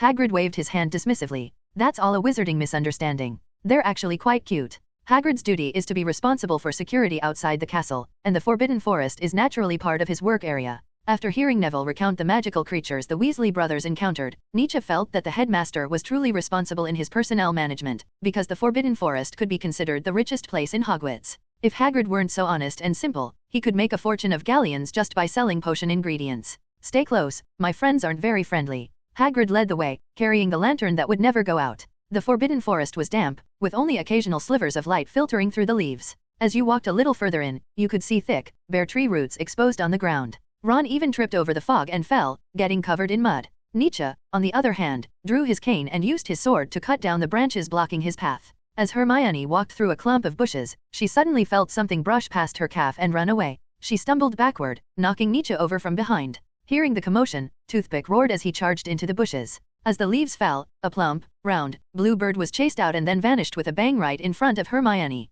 That's not a snake, and, have you gained weight recently? Nietzsche said with a grin. How do you know if I'm heavy or not? Hermione was about to apologize, but after hearing his slander, she rolled her eyes. Shut up, I gave up my afternoon tea time to be dragged here by you, cleaned up and looking brand new. Hearing Hermione's voice triggered, Ron slowed his pace and pulled Neville and Harry a little further away. I really don't know who else besides Nietzsche could stand her. Ron was getting a headache listening to the rambling complaints in front of him. To be honest, being Nietzsche's friends does have its advantages, and big ones at that. Neville gave Nietzsche an encouraging look. At least, while Nietzsche was still around, Hermione wouldn't keep nagging them. I think, Ha rubbed his chin with his thumb, thinking for a moment, they're a bit like my aunt and uncle. Sometimes when my aunt is nagging, Vernon just stares at the TV in a daze. So you mean Hermione likes Nietzsche? Neville pulled Harry's head, glancing ahead after every sentence. Hey, you know what? When my dad's tinkering with muggle cars, my mum's always nagging around, Ron said. Don't bother him at that time, or you'll get yourself into trouble, task Tisk. Ron and his two older brothers know this all too well. The Forbidden Forest was so vast that after walking for a while, they lost their bearings. Hagrid walked to a tree, held up his lantern, and began to explore. With the help of the firelight, Hermione and Nietzsche discovered a symbol that had been carved by someone. We're in their territory now. Stay close to me and don't fall behind. Hagrid parted the grass, revealing a path behind them. Many weeds were bent over by the weight of the grass. It was a path that had been worn down by people. The Forbidden Forest was eerily quiet, but once you got used to it, Nietzsche could also feel a sense of tranquility. Ron, on the other hand, was in a state of excitement because he had always heard George and Fred boast about their adventures in the Forbidden Forest. So he said, looks like I'm the first Weasley to go deep into the Forbidden Forest. Occasionally, they heard the sound of grass rustling, but they assumed it was some magical animal. Whoosh! An arrow pierced through the bushes, halting Hagrid's advance. Nietzsche and Hermione grabbed their wands as fast as they could, back to back, facing to either side, and reminded Harry and the others to crouch down and use the roadside bushes for cover. Wait, it's me, Rubius. Hagrid shouted urgently, they're all my friends. Voices began to come from the bushes in the distance. After a murmur, the sound of hooves rang out. Human heads emerged first from behind the tree trunks, followed by horse bodies. The mysterious friends Hagrid spoke of were these centaurs who lived in the Forbidden Forest. Some of them had drawn bows and nocked arrows, while others held jet-black iron spears. Nietzsche simply drew a circle with his wand toward the centaurs, and even with all their might, they could not continue to draw their bowstrings. With Nietzsche's movement, all their weapons were crushed and bent by a tremendous force. Hagrid, you know we don't welcome wizards here. The centaur in the middle, with his dark brown fur, pawed at the ground nervously with his forelegs. Just now, that little wizard used a single spell to render all of everyone's weapons useless. They're just ponies. Hagrid raised his hands. Bane, we just came to see the dragon, and Ronan won't allow you to hurt the ponies. Humph, don't try to fool me with that. Bane straightened the iron spear in front of everyone. His streamlined muscles were just like those described in ancient Greek mythology, handsome, strong, and young, the only difference being that he had a bad temper. I'm sorry, Hagrid. Another member of the group stepped forward, trying to smooth things over. The Forbidden Forest has been quite turbulent lately, with animals dying tragically. We're protecting our own home. Hagrid pressed down on Nietzsche and Hermione's wands, then used his towering figure to block them from view. Margaret, you know, I have an agreement with Ronan, so I will never allow other wizards into your territory. You only represent yourself. Go on, we would never intentionally harm a pony. Margaret pulled an arrow from her harness and held it like a dagger. Bane, continue your patrol. The centaurs, like Maggery, used anything sharp around them as a weapon. How could we be ponies? Harry waited until the centaurs were far away before speaking. That's because they promised Headmaster Dumbledore they wouldn't harm young wizards, so they call you all foals according to centaurs' custom, Hagrid said worriedly. They are very friendly to young wizards. Neville was terrified and, as he passed the tree trunk ahead, jumped up and pulled the arrow out of it.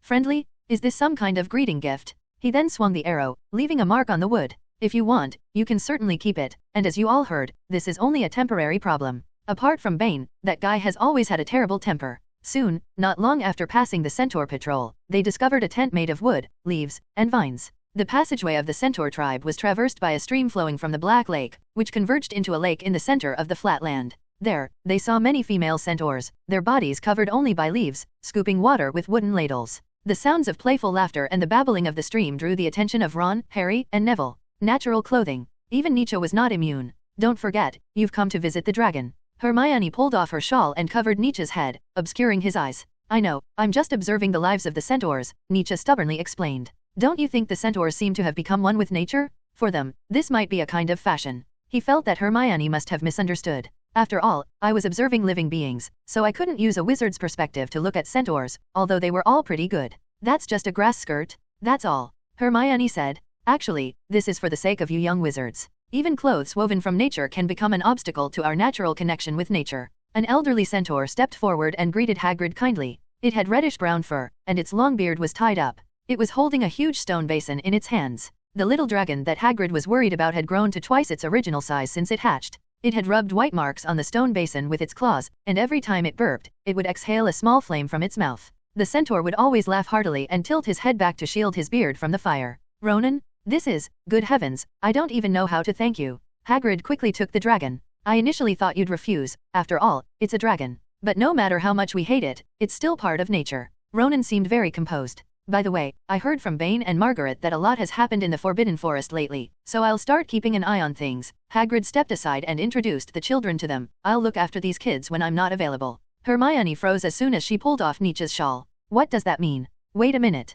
Aren't they only responsible for observation? Why do they need to take care of them? Taking care of the dragon is your business. Hermione's blank gaze lingered on Hagrid's face for a moment before she continued. Do you expect us to run to the Forbidden Forest every day? But I don't know how to train it. What if it flies away one day? Hagrid didn't think there was a problem. So, that's why I want Nietzsche to come. He always comes up with a solution. Don't worry, no one will find you here. This is the only fire dragon in the Forbidden Forest. Nietzsche, who was squatting down and using his cane as a chew toy for the dragon, suddenly lost interest. What do you mean? Why does everyone who works at Hogwarts like to exploit him? Besides, Nietzsche doesn't have free time every day. What's its name? Ronan looked at the unreliable group and felt a sense of absurdity. Nobur. Smaug? Nietzsche and Heger said it at the same time. The only fire dragon in the Forbidden Forest should naturally correspond to the last giant dragon in the Middle-earth. Then should we change our name to the Elrond Council? Hermione looked at the centaur tribe hidden in the Forbidden Forest and added, if so, I want to be Galadriel. What kind of meeting was that? Ron asked, looking at the two men who were exchanging a knowing smile. Although he didn't understand, it sounded very Muggle-like and cool. Because this is a secret meeting, Nietzsche explained to them about the novel The Lord of the Rings. In that meeting, a group of people decided to destroy the One Ring, which determined the course of events. So, how could this not be a form of acceptance for Hagrid's little dragon? Nietzsche and Hermione meant that at least the little dragon could be allowed to stay. A combined 5,000-word chapter. Chapter 64. So he is Gollum? The history of the centaurs can be traced back to the early days of the establishment of European city-states. According to Ronan, they were so active at the beginning that every mythology at the time included centaurs, who were often described as philosophical and warlike humanoids. Upon learning that Nietzsche and Hermione were Muggle wizards, it suddenly became curious. I wonder how the Muggles are doing now. When our ancestors first came to this land, they would sometimes help people from various city-states learn astronomy. Muggles have always been very studious. Ronan led the group to the lakeside to watch the Norwegian ridgeback raptors drink water, but Ron and Neville's eyes would always involuntarily drift to the female centaurs on the opposite bank, and they would immediately lower their heads after just one glance. But the laughter from those splashing in the water was like a hook, always drawing the hearts of these naive young wizards back to the world. So, you left the outside world because of the Secrets Act that was later enacted. Hermione sat on the soft, damp grass, and the surrounding environment began to relax her. The laws of wizards have nothing to do with us. It's just that later, because Muggles and centaurs disagreed on many issues, Ronan said, recalling the past. They couldn't live in harmony with nature, so, Nietzsche sensed the subtlety and appreciation in its words. The euphemism stems from the fact that the development of Muggles is always inseparable from land resources, which is inevitable. The admiration comes from the Muggles' resilience, loyalty, and courage in the face of the unknown. At this moment, Smaug dragged a fish from the lake toward the shore, but it was still too small and couldn't fly. The resistance of the water and the fish's struggle caused it to choke on several mouthfuls of cold water. Nietzsche slightly raised his hand, and it floated back with the prey in its paws. But I've heard many stories about people fighting alongside horsemen, is that true? Hermione's eyes lit up, as if she were verifying the authenticity of certain stories. That's all in the past. There must have been some, Ronan said, shaking his head. If nothing happens, the Muggles won't record it. Smaug tilted its head, its orange-red vertical pupils staring at Nietzsche. It took it a while for its head to realize that the two-legged creature in front of it had helped, so the fish under its paws didn't entirely belong to it. It's the only fire dragon in the Forbidden Forest, how could it be so stingy? So he used his sharp claws to split the fish in two, and then used his head to nudge the tail-bearing half toward Nietzsche's hand. I don't need it, but thank you anyway. Nietzsche poked at the fish meat, looking at the blood and sticky saliva on it, still feeling a little nauseous. But Smaug ignored him, growling and staring at him with wide eyes. Ahem. A fire dragon is a creature with a very strong sense of self. Ronan cleared his throat and said in a strange tone, you helped it, so it considers you a friend. If you don't accept it, then you are rejecting its kindness. Ronan, you're laughing, aren't you? You're definitely holding back a laugh? Hermione had never seen Nietzsche in such a distressed state before, and she suddenly realized that being dragged to the Forbidden Forest wasn't such a bad thing after all. You still want to tame dragons? This won't do. Hermione enjoyed seeing his embarrassed look and said with a smile, of course, from a hygiene point of view, I still suggest you bake them. Before Nietzsche could even think, she used a sharpened stick to pick up the fish meat coated in ambergris and placed it on the fire in the middle of the group. There was no problem after grilling, but Nietzsche felt a bit nauseous listening to the sizzling sound of the fish. If this Norwegian Spinosaurus were male, he would be even more disgusted. Wait, what if it's a female dragon? Don't worry, we won't take it from you, Harry said, reassuring him as he looked lost in thought. In the end, Nietzsche did not lose to Hermione and Harry's sarcastic remarks, but to Smaug's gaze. Only after seeing the other take the first bite did it blink and turn to begin tasting its own part. Even if Nietzsche had only torn off a small piece of meat with his teeth, that would have been enough. The victor of this day was the merciful and generous Smaug. In the days that followed, Smaug became Nietzsche's good helper in relieving his emotions. Its lively appearance seemed to show the charm of life to the extreme, but it was not cute, so it made Nietzsche feel much better. This was good news for Mercury, at least it didn't have to worry about Nietzsche suddenly going to the owl's hut to conduct some magical experiment. During Thursday's summoning charm class, Malfoy secretly told Blaise and the others something. I saw it with my own eyes that Big Oaf Hagrid kept a dragon, Draco said confidently. Did you tell the dean? Blaise was more reserved than him, and said in a very calm tone, this is a good opportunity. Maybe we can get that filthy half-giant expelled. I already told you, but the dean doesn't seem to believe me. That's because you don't have any evidence, Daphne suddenly interjected, as if intentionally reminding him. The fire dragon grows very quickly, if it were still in school, it definitely wouldn't be able to hide it. Her words jolted Draco awake. Yes, raising a dragon like that would definitely leave behind all sorts of traces. When Pansy saw Draco, who had been frowning, suddenly express his gratitude to Daphne happily, her brows furrowed and a sense of crisis arose in her heart. Perhaps you could ask the prefect to intervene, I heard the student council president is graduating soon.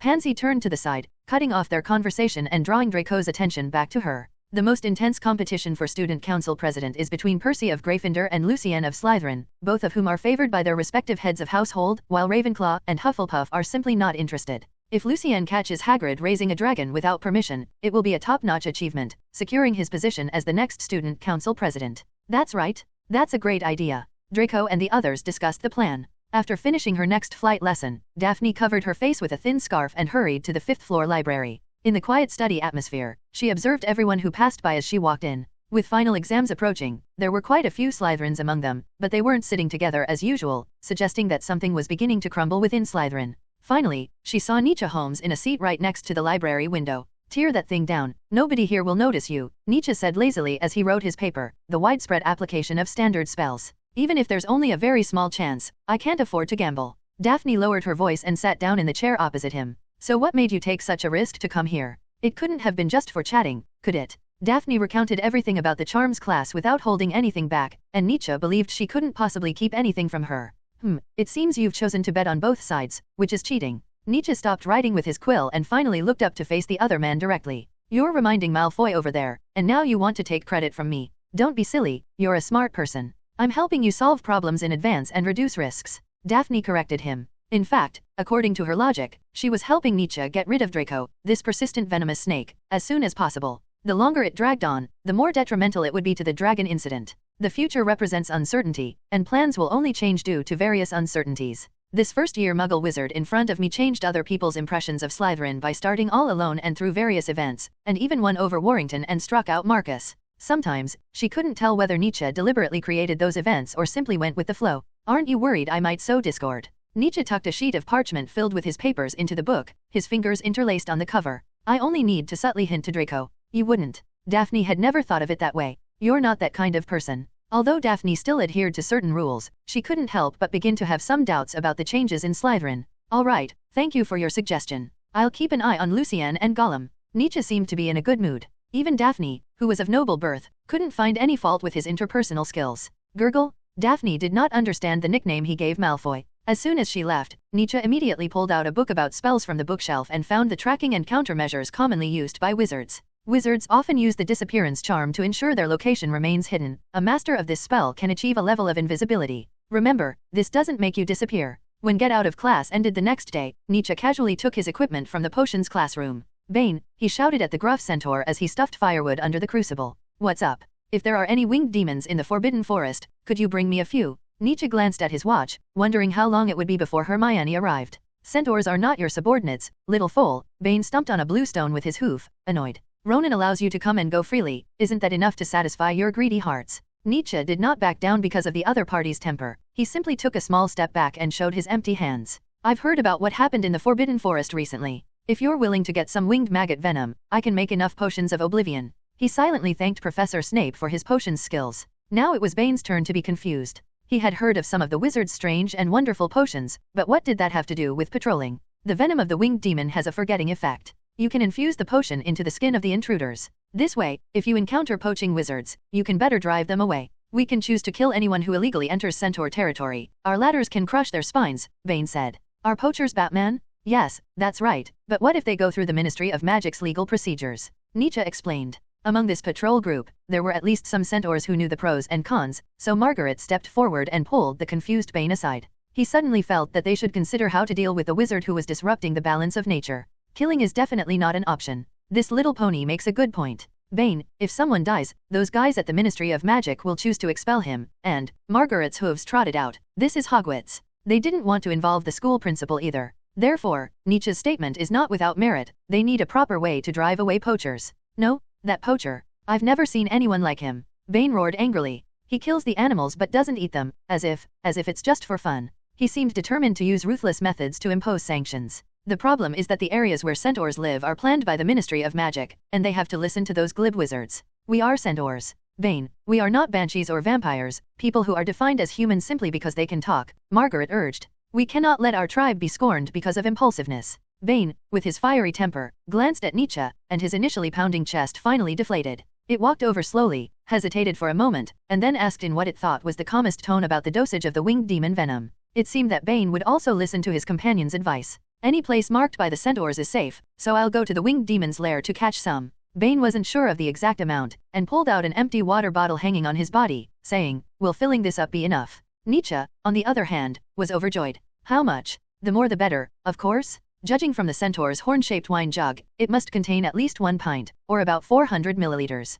The amnesia potion you've made will last you 10 years, Nietzsche said, extending his hand. Furthermore, I recommend you use blowguns. So, please accept my offer. Bane saw Nietzsche's etiquette of equality and respect for the first time and was momentarily flustered. Looking at Nietzsche's muddy hands, it moved closer and lowered its head slightly. When the two hands are clasped together, you can feel the difference in strength brought about by the muscles. All right. Nietzsche quickly pulled his hand away and shook it off. Looks like you still need more practice, little pony. It seems wizards aren't omnipotent after all. Bane proudly tossed his long hair and grinned. What did you say again? Oh, right, it's been a pleasure working with you. Several sharp sounds came from my feet. Looking down, I saw Smog sharpening his claws with his cane. By this time, the Norwegian Spinosaurus was almost up to his knees, and it could snap a branch as thick as a wrist with the power of its tail alone. In Smog, where there were no competitors, it grew faster than a normal fire dragon. Light it. Nietzsche waved his wand. It opened its mouth and spat a ball of fire at Nietzsche, who immediately controlled it with a fire spell. This was their way of playing around, and Smog didn't have to worry about his flames burning down the centaur's tents, so he liked Nietzsche even more. It was nice to have someone to fool around with. It's so good to have you. I can skip the process of summoning flames altogether. Nietzsche divided the flames into several parts and sent them flying into the campfire in the centaur tribe. Smog didn't understand, but seeing Nietzsche smiling and playing with him, it started barking too. Everything is ready now, all we have to do is wait for certain people to come to us. Trespassing into the centaur's territory was not a good idea, but the kind-hearted Nietzsche would only make Malfoy forget the nightmarish events that had occurred in the Forbidden Forest. Let's just pretend nothing happened? Chapter 65, Inviting the Enemy into the Trap. P.S. Although there will only be one update these days, don't worry, each one will be around 5,000 words. Hermione arrived just in time to witness the secret exchange between Bane and Nietzsche.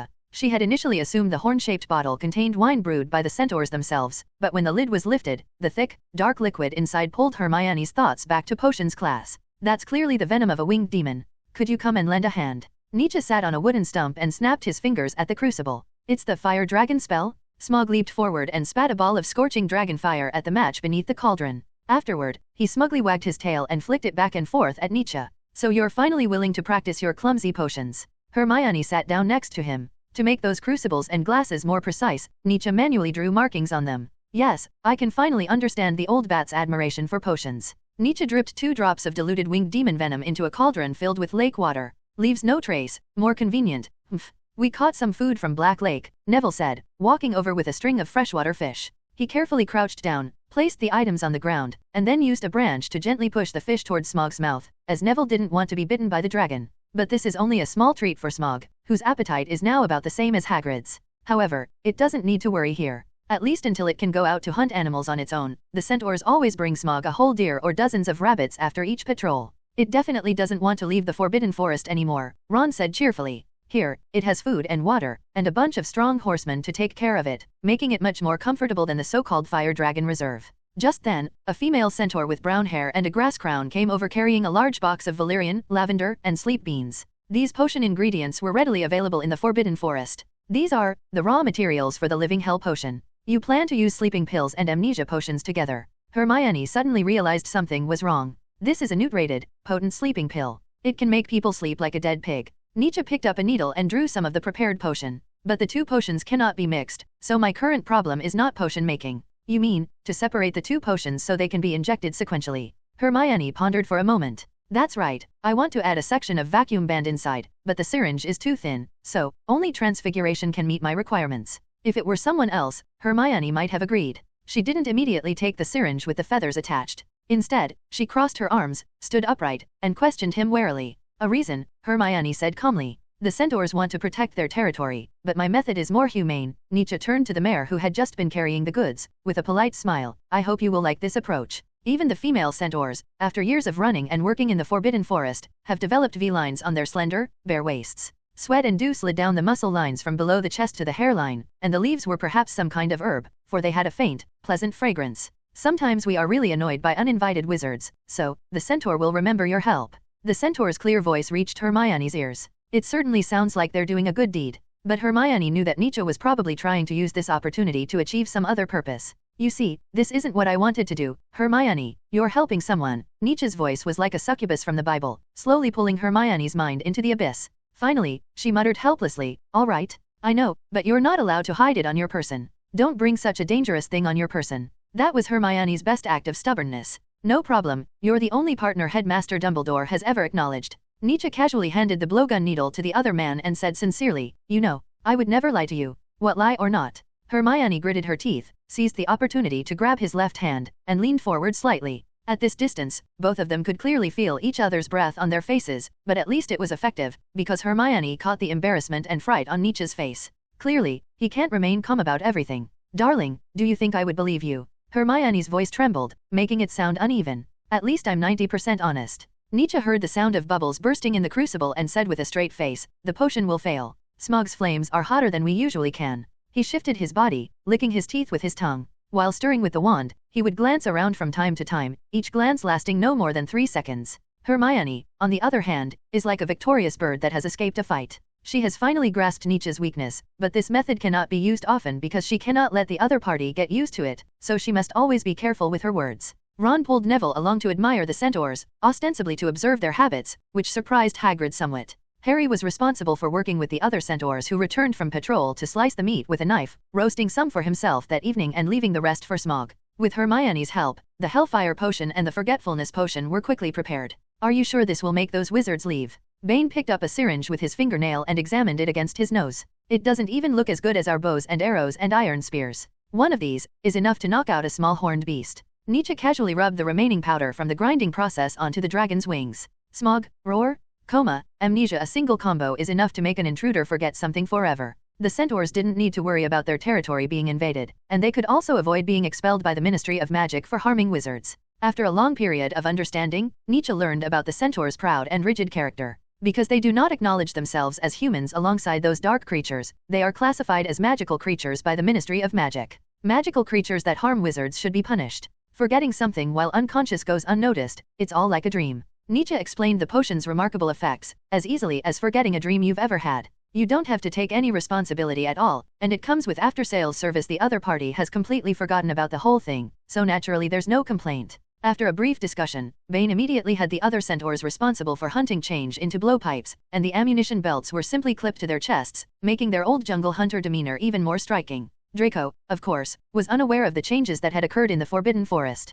At this time, he was still eager to win over Lucienne Ball, the future student council president. Dean Snape said that as long as we have solid evidence, he can get rid of a criminal who keeps a dragon. I'll have my father publicize your heroism in the newspaper. You'll be the student council president. Draco sat on a single sofa in the lounge, legs crossed, holding a wine glass high. Of course, it's just ordinary grape juice inside. Is it just Hagrid? Lucienne glanced at the students sitting in a row around Draco. Draco didn't speak, but simply leaned to the side, propped his head up with his hand, and lazily nodded to Daphne, who was their foreign minister. Of course not. You know, even Sherlock Holmes from Slytherin was an accomplice who knew about the crime but didn't report it. Daphne chuckled. Prefect Lucienne, don't you think he's gone a bit too far? Draco added fuel to the fire. disregarding the authority of a prefect, creating division within Slytherin. Does he even respect the school rules? But his recent momentum shouldn't be underestimated. Lucien hesitated. It's not that he'd just let it go, but he didn't know where to start. If he made things difficult for the other Slytherins at this point, it would only worsen the already divided situation.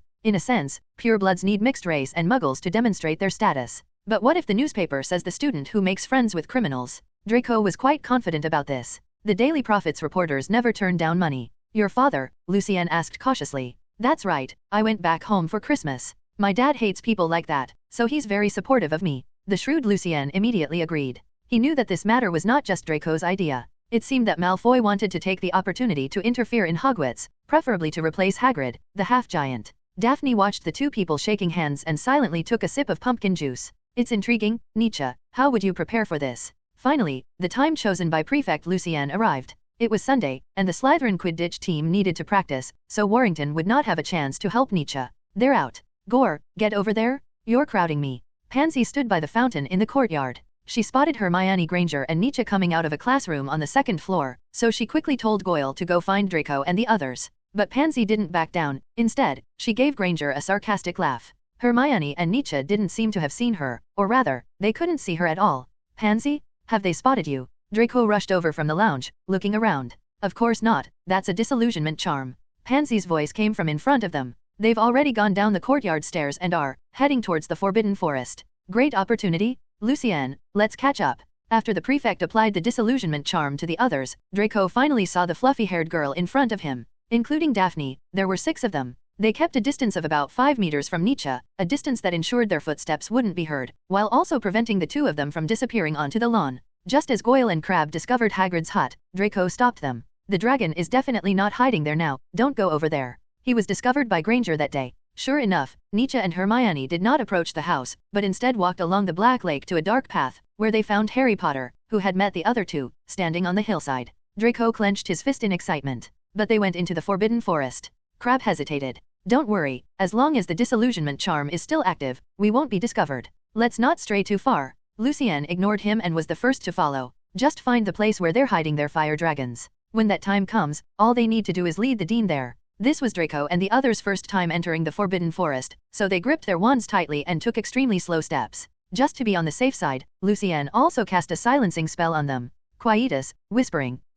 In this way, the sound of their footsteps on the leaves and soil would never attract Nietzsche's attention. But as they went deeper, the first one to panic was Gore, whose fat body would always knock the others off balance as he tried to avoid the crawling insects on the ground. How about we leave here? Gore said, his hands tucked into his school uniform hood. Coward? These animals can't see us. Malfoy shooed away a few vixens passing by with his wand. What are you worried about? Use your magic to protect yourself, you fool. But besides these, there were mostly a bunch of furry, ball-like creatures. Why are there so many fluffy creatures here? Daphne stepped over the hopping creatures. Stop arguing, they're gone. Pansy stopped the group and pointed ahead. After passing through several bushes, Nietzsche and Hermione disappeared from sight, which bothered her somewhat. Look, what's that? Daphne walked to the spot where the group had disappeared and found several marks on a tree trunk. This is deep in the Forbidden Forest. Nietzsche and the others must have made some marks to find their way. On each of the 2 tree trunks, a horseshoe-shaped mark was carved, and Daphne led the way through. Pansy didn't follow immediately, waiting until Daphne's affirmative voice rang out again from behind the bushes before pulling Draco forward.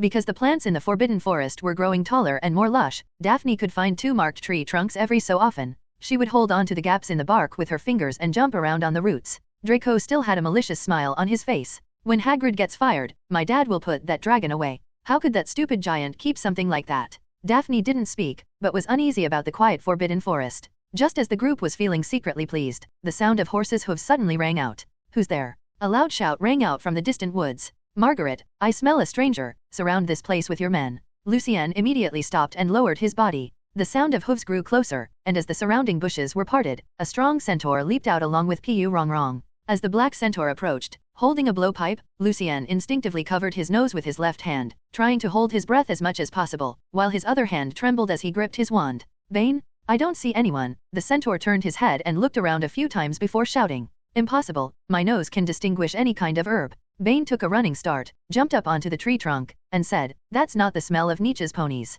It could be an intruder. Bane ran around Draco and the others who were under the illusion charm, which frightened them so much that they huddled together. But as Margaret said, there was no one in sight. It's possible he heard the noise and ran away, another horseman said. Run away. Bane's eyes darted around, as if he was thinking about something. Who is our enemy? Intruders. The other centaurs were somewhat puzzled. What is the identity of the intruder? Bane stopped in the middle of the road and put the needle from his shoulder strap into his blowpipe. It's a wizard. We're dealing with a cunning dark wizard. We need to think things through. While the centaurs were confused, Margaret was the first to understand Bane's words. I never thought you'd actually use your brain. It raised its hand high and commanded, everyone, get ready. Margaret. I may be a bit slow, but I still study. Nietzsche, that little pony, has enlightened me. Bane sniffed and gave a cruel smile. He was now even more convinced. Seeing that something was wrong, Lucien took a deep breath and mustered all his strength to issue a warning. Run. A loud noise suddenly erupted on the deserted road. All centaurs, launch an indiscriminate attack on the area in front of me. Draco's nightmare has only just begun. Chapter 66, Snape says nothing happened. When Nietzsche handed the item to Bane, he kindly reminded him. As for how to deal with dark wizards, you certainly can't rely on the usual hunting mindset. You have to take corresponding measures based on the wizard's habits. You have to use spells that can cover your tracks carefully. Thus, Gore and Crab became the first unlucky ones because of their obesity. Feathered needles pierced through the thin school robes and shirts, embedding themselves in their skin. The life and death water entered the subcutaneous blood circulation system, with effects even faster than drinking it directly. The two men, their bodies riddled with thorns, closed their eyes and collapsed to the ground. Holmes found us. Draco clutched his head and haphazardly plunged into the bushes. He would immediately turn his head at the slightest sound from the surrounding bushes. No, those are XXXX dangerous level centaurs. There's no way they could have found us. Lucien was confident in his spell. Run, faint. Several beams of magical light shot through the air and struck a centaur through the gaps in the branches. But the opponent only staggered back a few steps, and after struggling to blow an arrow in the direction from which the curse came, he slowly collapsed to the ground. This scene made Bane even angrier. Instead of fleeing immediately, the enemy retaliated. No matter how much Draco and his companions fled, or how many times they fought the centaurs in the forest, they never doubted Nietzsche. They only cursed the centaurs who had ruined their plans. Is this a coincidence, or a deliberately set trap? Daphne stopped running and suddenly stood still. Run? What are you waiting for?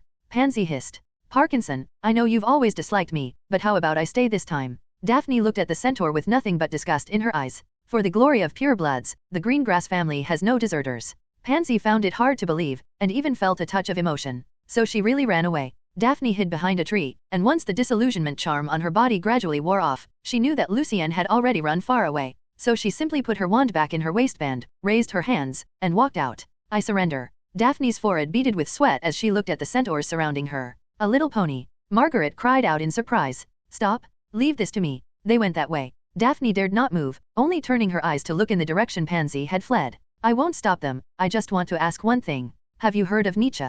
With a nervous heart, she desperately hoped that the centaur before her would nod. Margaret simply waved, signaling the other centaurs to continue the pursuit, while she and Bane remained where they were. Mentioning his name won't do any good. It seems you know him. All right, you can do it now. I know the rules. Daphne turned her head and closed her eyes, but she felt much more relaxed. Now it was Bane and Margaret's turn to be at a loss, unsure whether Daphne was bluffing. Don't worry, this contains the water of life and death and the elixir of oblivion. Margaret looked apologetic. You won't feel any pain. We'll throw your companions out of the Forbidden Forest later. Remember to tell Nietzsche that the person you met was Daphne Greengrass, he will understand. Daphne felt as if she had been pricked by a needle in her arm, followed by a wave of dizziness and lightheadedness, and she collapsed. Thanks to Daphne's earlier guidance, the remaining three were not spared either. However, before losing consciousness, Lucien used a spell to make many centaurs faint or stiffen their legs. When the centaur patrol returned to the tribe, an excited Bane told Nietzsche about it. We were attacked by several invisible wizards today, but one of them was named Daphne Greengrass. Do you know her?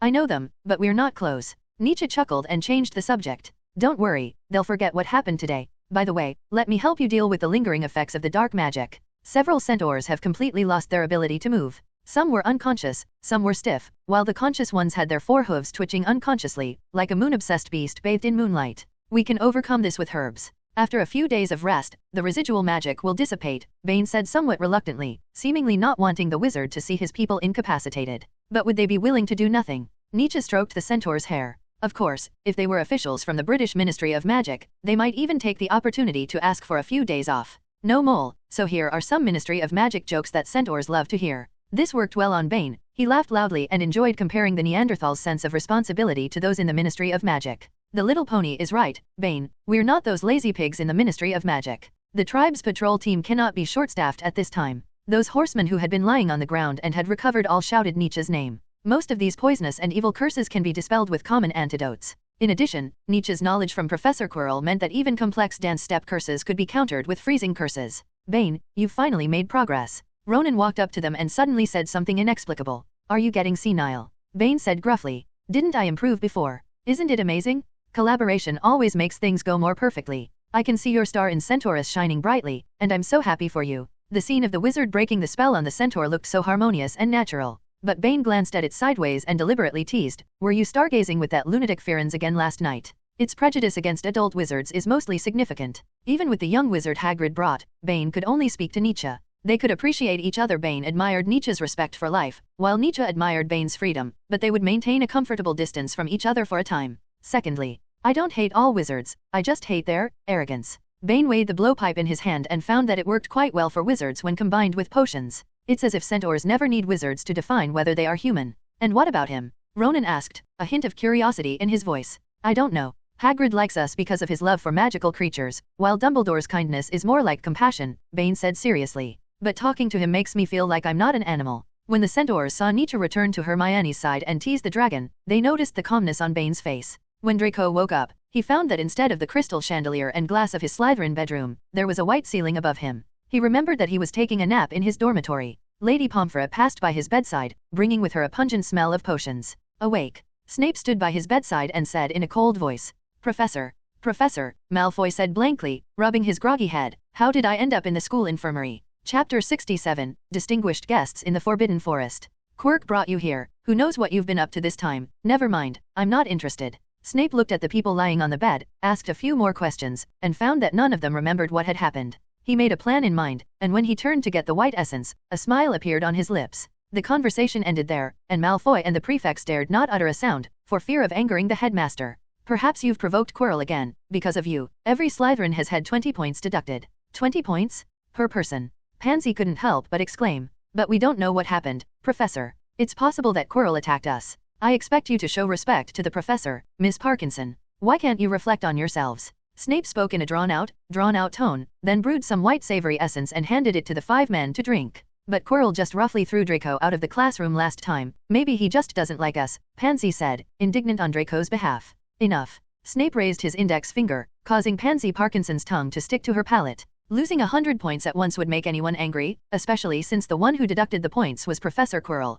who was usually the least popular person in the school clinic. He won't be smug for long. He won't have the chance to continue in his position after this year. Don't keep provoking a crazy guy who's about to leave. All Draco knew about what happened was that his group was trying to get revenge on Quirrell, a professor, and then they were probably taught a lesson by him. As a result, Draco and the others could only direct their resentment at Quirrell. As the sun sets, Nietzsche, Harry, and others deep in the Forbidden Forest are speculating about Draco's current state. Something's wrong. The sudden roar startled Ron. At this point, Hagrid should be leading Buskare away from the Forbidden Forest, but he seemed unusually flustered tonight. If Smog hadn't been having dinner, they would have thought they had been discovered. Hagrid, carrying a giant crossbow, ran out from a narrow path leading into the dense forest, his hands covered in a silvery liquid. What are those things in your hands? Ron took a few steps back. Unicorn blood, I just found it on the way here, Hagrid said breathlessly. This is the 2nd time this month. Quick. Harry, get me some water, anything you can find. Nietzsche looked around at the centaurs and found them whispering among themselves. Ronan, however, looked sorrowful and was not surprised by Hagrid's words, as if they were expected. Speak slowly. Harry saw Hagrid choke and immediately went over to pat him on the back. I've found the killer who killed those animals, tonight. He won't get away. Hagrid ran to Ronan, furious. Please, send the little wizard away. I'm begging you. Ronan did not answer him immediately. After about 5 minutes, he lowered his head and looked away from the night sky. It seems the starry prophecy was right. He sighed, then continued. Mars is very bright, which means war and bloodshed. Bane, take the patrol and go with Hagrid. But at this moment, Bane hesitated and looked at Nietzsche.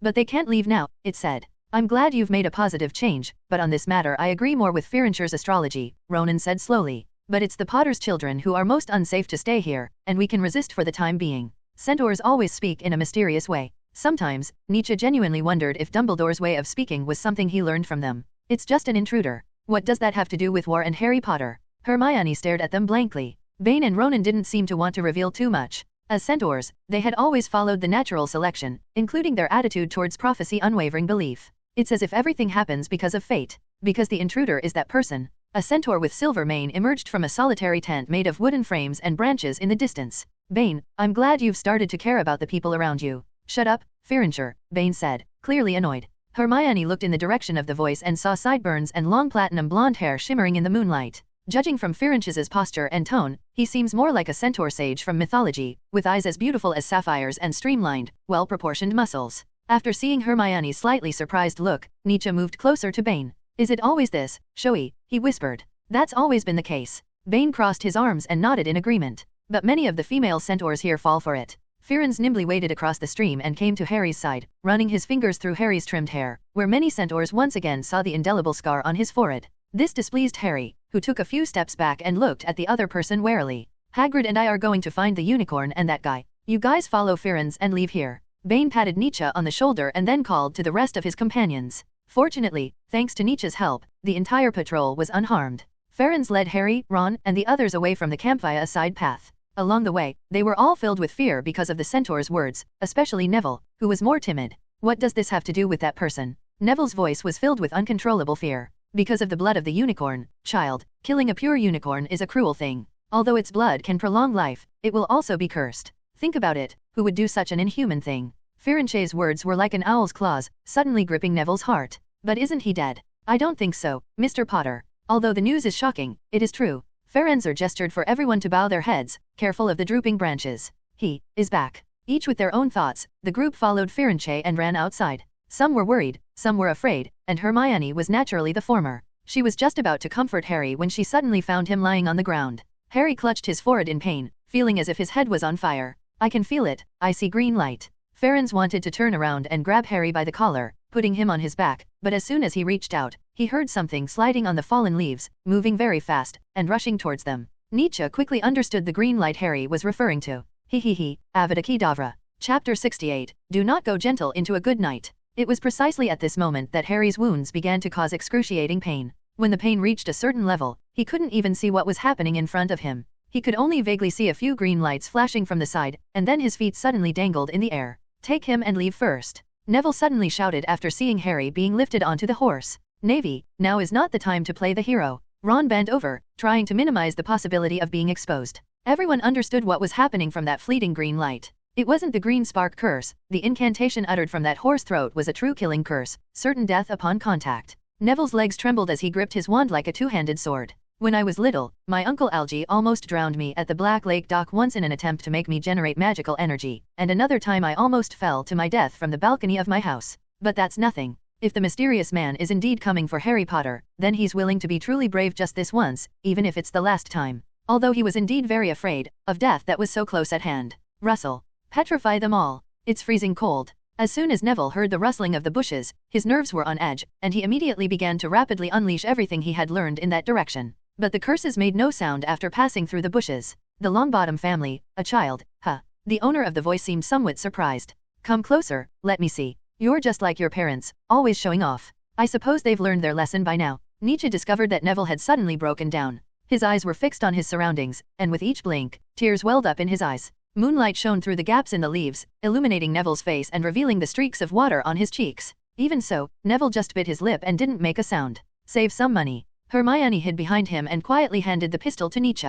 Poor child. Do your parents still remember you? The mysterious man let out a low chuckle. The sound suddenly seemed to be moving further away, as if the other person was trying to chase after Harry. But at the same time, Hermione raised her wand and fired a red spark into the sky, instantly enveloping the area in a bright red light. Taking advantage of the brief moment, Nietzsche spotted something moving through the woods and quickly raised his hand to shoot. After two loud bangs, Nietzsche still instinctively kept pulling the trigger forward, making a few clicks of the magazine empty. I told you to be more frugal, Hermione yelled, covering her ears. Only 2 shots, how am I supposed to save any? Nietzsche, knowing he was in the wrong, tucked the fire poker back into his belt. Now you can avoid one more problem. Neville, pull yourself together. Ron watched his dazed companion, anxiously tugging at his robe. Perhaps he pulled too hard, accidentally tearing a sleeve. He also tripped and fell. But Neve covered his head, shook it absent-mindedly, and sobbed softly. It's hard to imagine that he just dared to attack the mysterious man. He's been affected. Hermione examined Neville's eyes and then said, his pupils are dilated, and he can't concentrate.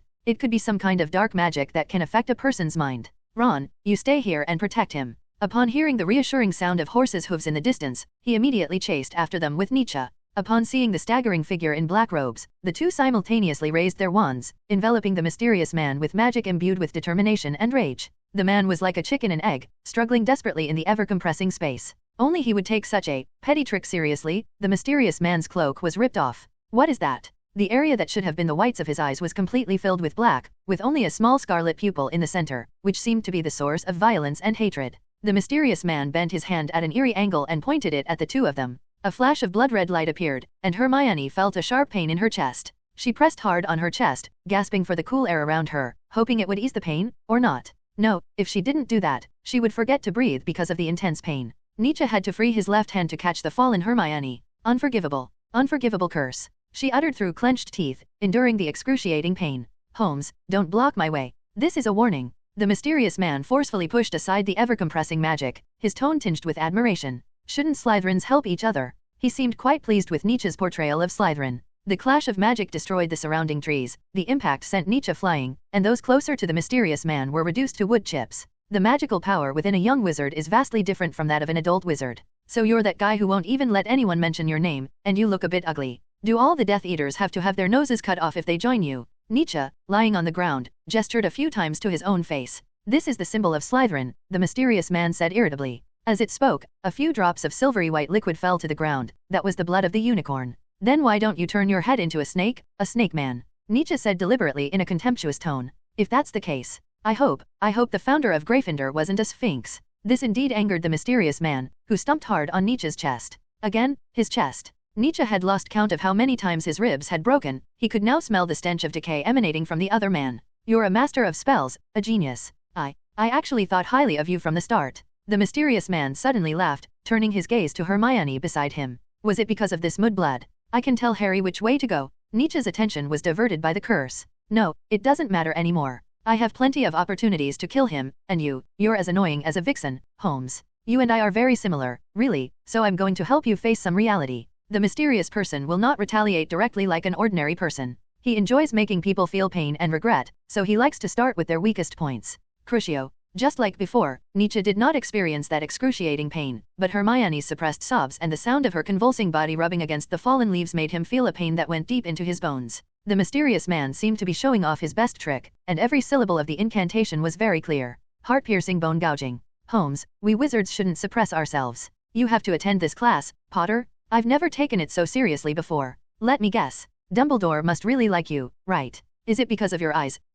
The unicorn carcass was placed on Hagrid's inevitable path, and his target always seemed to be Nietzsche Holmes. Mimble wimble. Nietzsche angrily jabbed him with his wand. However, the tongue-stopping curse was simply neutralized by the white iron armor curse. 4 seconds have passed. The mysterious man's bloodshot eyes were filled with madness. A friendly reminder, the Cruciatus curse can only last for a maximum of 15 seconds. Your mudblood will either go insane or die from convulsions. What do you want? Nietzsche spat on his trouser leg. Kill me, Holmes. If you've got the guts, stop me with a decent spell. The light vanished, leaving only endless darkness in the place where the sun could not reach. Hermione, her body convulsing, unconsciously moved little by little toward Nietzsche, the dry leaves cracking in the air. The silent man roars in the good night. Nietzsche's eyes welled up with tears. In the end, he could no longer maintain the rationality he had always upheld. Crucio, the hatred and anger could no longer be suppressed. He trembled as he raised his wand, which was covered in unicorn hair. The deep red light was like blood flowing from the wand. He had never wanted anyone to die so badly. That desire was amplified infinitely in Hermione's sobs, and he imitated the description in The Poisonous Magic, hiding his desire in magical energy and repeatedly releasing it towards her. If once doesn't work, try twice. If twice doesn't work, try 3 times. Only if he dies and suffers will Hermione be safe.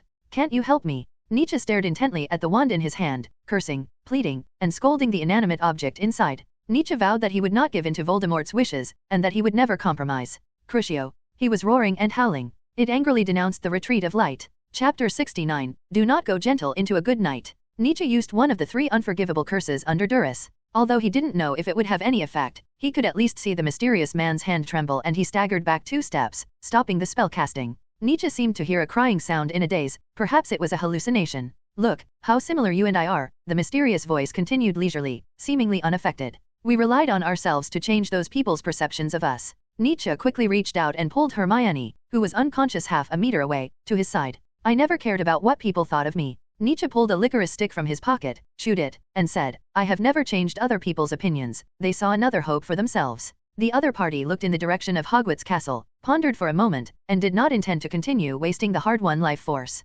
Sometimes I really want to kill you, but that would be too easy. I hope you live to see the day I regain my physical form, Holmes. He toyed with the wand in his hand. Of course I'll live. By the way, do you remember your lackeys? Nietzsche completely shielded Hermione behind him, giving her no chance. I'm afraid there will be fewer of them recently. Their minds aren't on you. Sowing discord? Or a form of intimidating confession? But none of this mattered to the mysterious figure who had launched the first magical war. If you care so much about muggles, then, consider it a gift from me. The mysterious man with a snake-like face waved his hand elegantly and said leisurely. The undetectable poison gas was undoubtedly his doing. He was just helping out the purebloods by doing some harmless killings, and didn't seem to care much about their so-called plans. Voldemort is dead, but it doesn't matter. Even if you don't make a move, I'll still kill a few purebloods. He slowly retreated, his figure gradually disappearing into the darkness where the moonlight couldn't reach. It's not impossible for you to do it. After the other party disappeared without a trace, Nietzsche chewed on a licorice stick, calmed himself down, and alertly sensed his surroundings. He would prepare for any movement that might be made.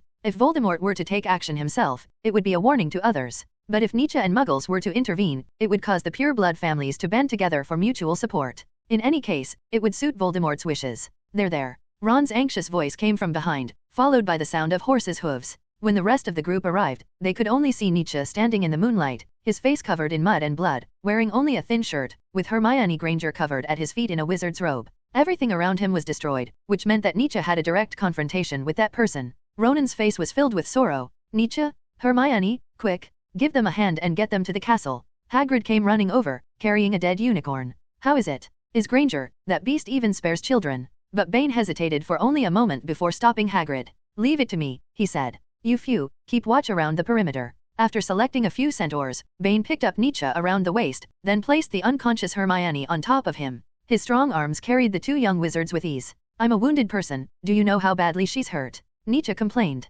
So what do you want, to sit on me? Bane retorted as he hurried along. I'm a centaur, not a mule. With the centaurs by his side, Nietzsche finally felt a little relieved. Even if Voldemort returned home, he believed that Bane would risk his life to deliver the two of them to Hogwarts Castle. So his eyelids gradually drooped down. Argus Filch, the administrator who was about to close the gate, was so frightened by the sight of the centaur squad rushing towards him with weapons that his legs went weak and he collapsed to the ground. What have you done to the students? He saw Nietzsche and Hermione covered in wounds, and tried his best to look fierce, stammering as he threatened, I'm going to tell Headmaster Dumbledore that you attacked the students. It was also said that Headmaster Dumbledore would make the centaurs pay the price and drive Bane and Ronan out of the Forbidden Forest. For a moment, he forgot to investigate why the students were attacked by centaurs in the Forbidden Forest. Poor ignorant fool. Bane, unusually, did not lose his temper. Filch stumbled up the steps, and Professor McGonagall arrived just 2 minutes later. When she saw Nietzsche covered in blood and Hermione unconscious, she was just as frightened as Filch. Professor McGonagall glared at the centaurs, raised her right arm, and then the statues on the walls of the hall began to come to life.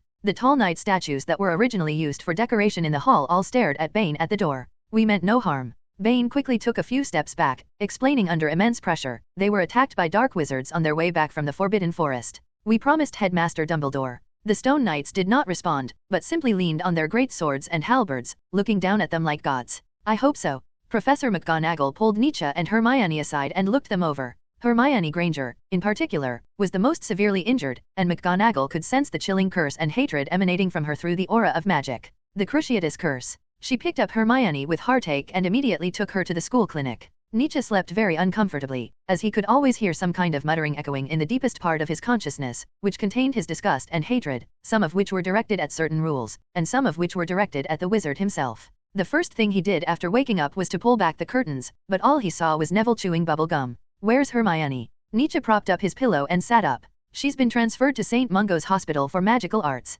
Don't worry, the medical standards there are much better than, Neville lowered his voice, much better than Madame Pomfrey, and they specialize in treating dark magic. Oh, Nietzsche sighed in disappointment. It should be class time now, and the corridor is quiet. The occasional footsteps passing by make Nietzsche guess that they are students skipping class. He touched his sleeves and the bedside table, they were clean. It seemed the wand was nowhere to be found. Neville didn't know what to say, so he awkwardly scratched his face, took out a piece of magic bubble gum from his pocket, and threw it onto Nietzsche's bed, his eyes still showing some reluctance, as if it were a very precious treasure. He didn't have that look in his eyes when Malfoy took his forgotten ball. I visited my mother at Christmas, and she bought a whole bunch of bubble gum again. My grandma doesn't allow me to eat these, but my mom says that eating some helps relieve stress when you're unhappy, Neville said with a good-natured smile. Your parents were also killed by the Cruciatus Curse by the mysterious man. I'm sorry. Nietzsche recalled Voldemort's mockery. I heard he was driven insane by one of that person's Death Eaters, for a long time. But it doesn't really matter. Even though my mom doesn't remember me, she still loves me very much. Neville blew a bubble and, in the lightest of tones, stated the cruelest truth.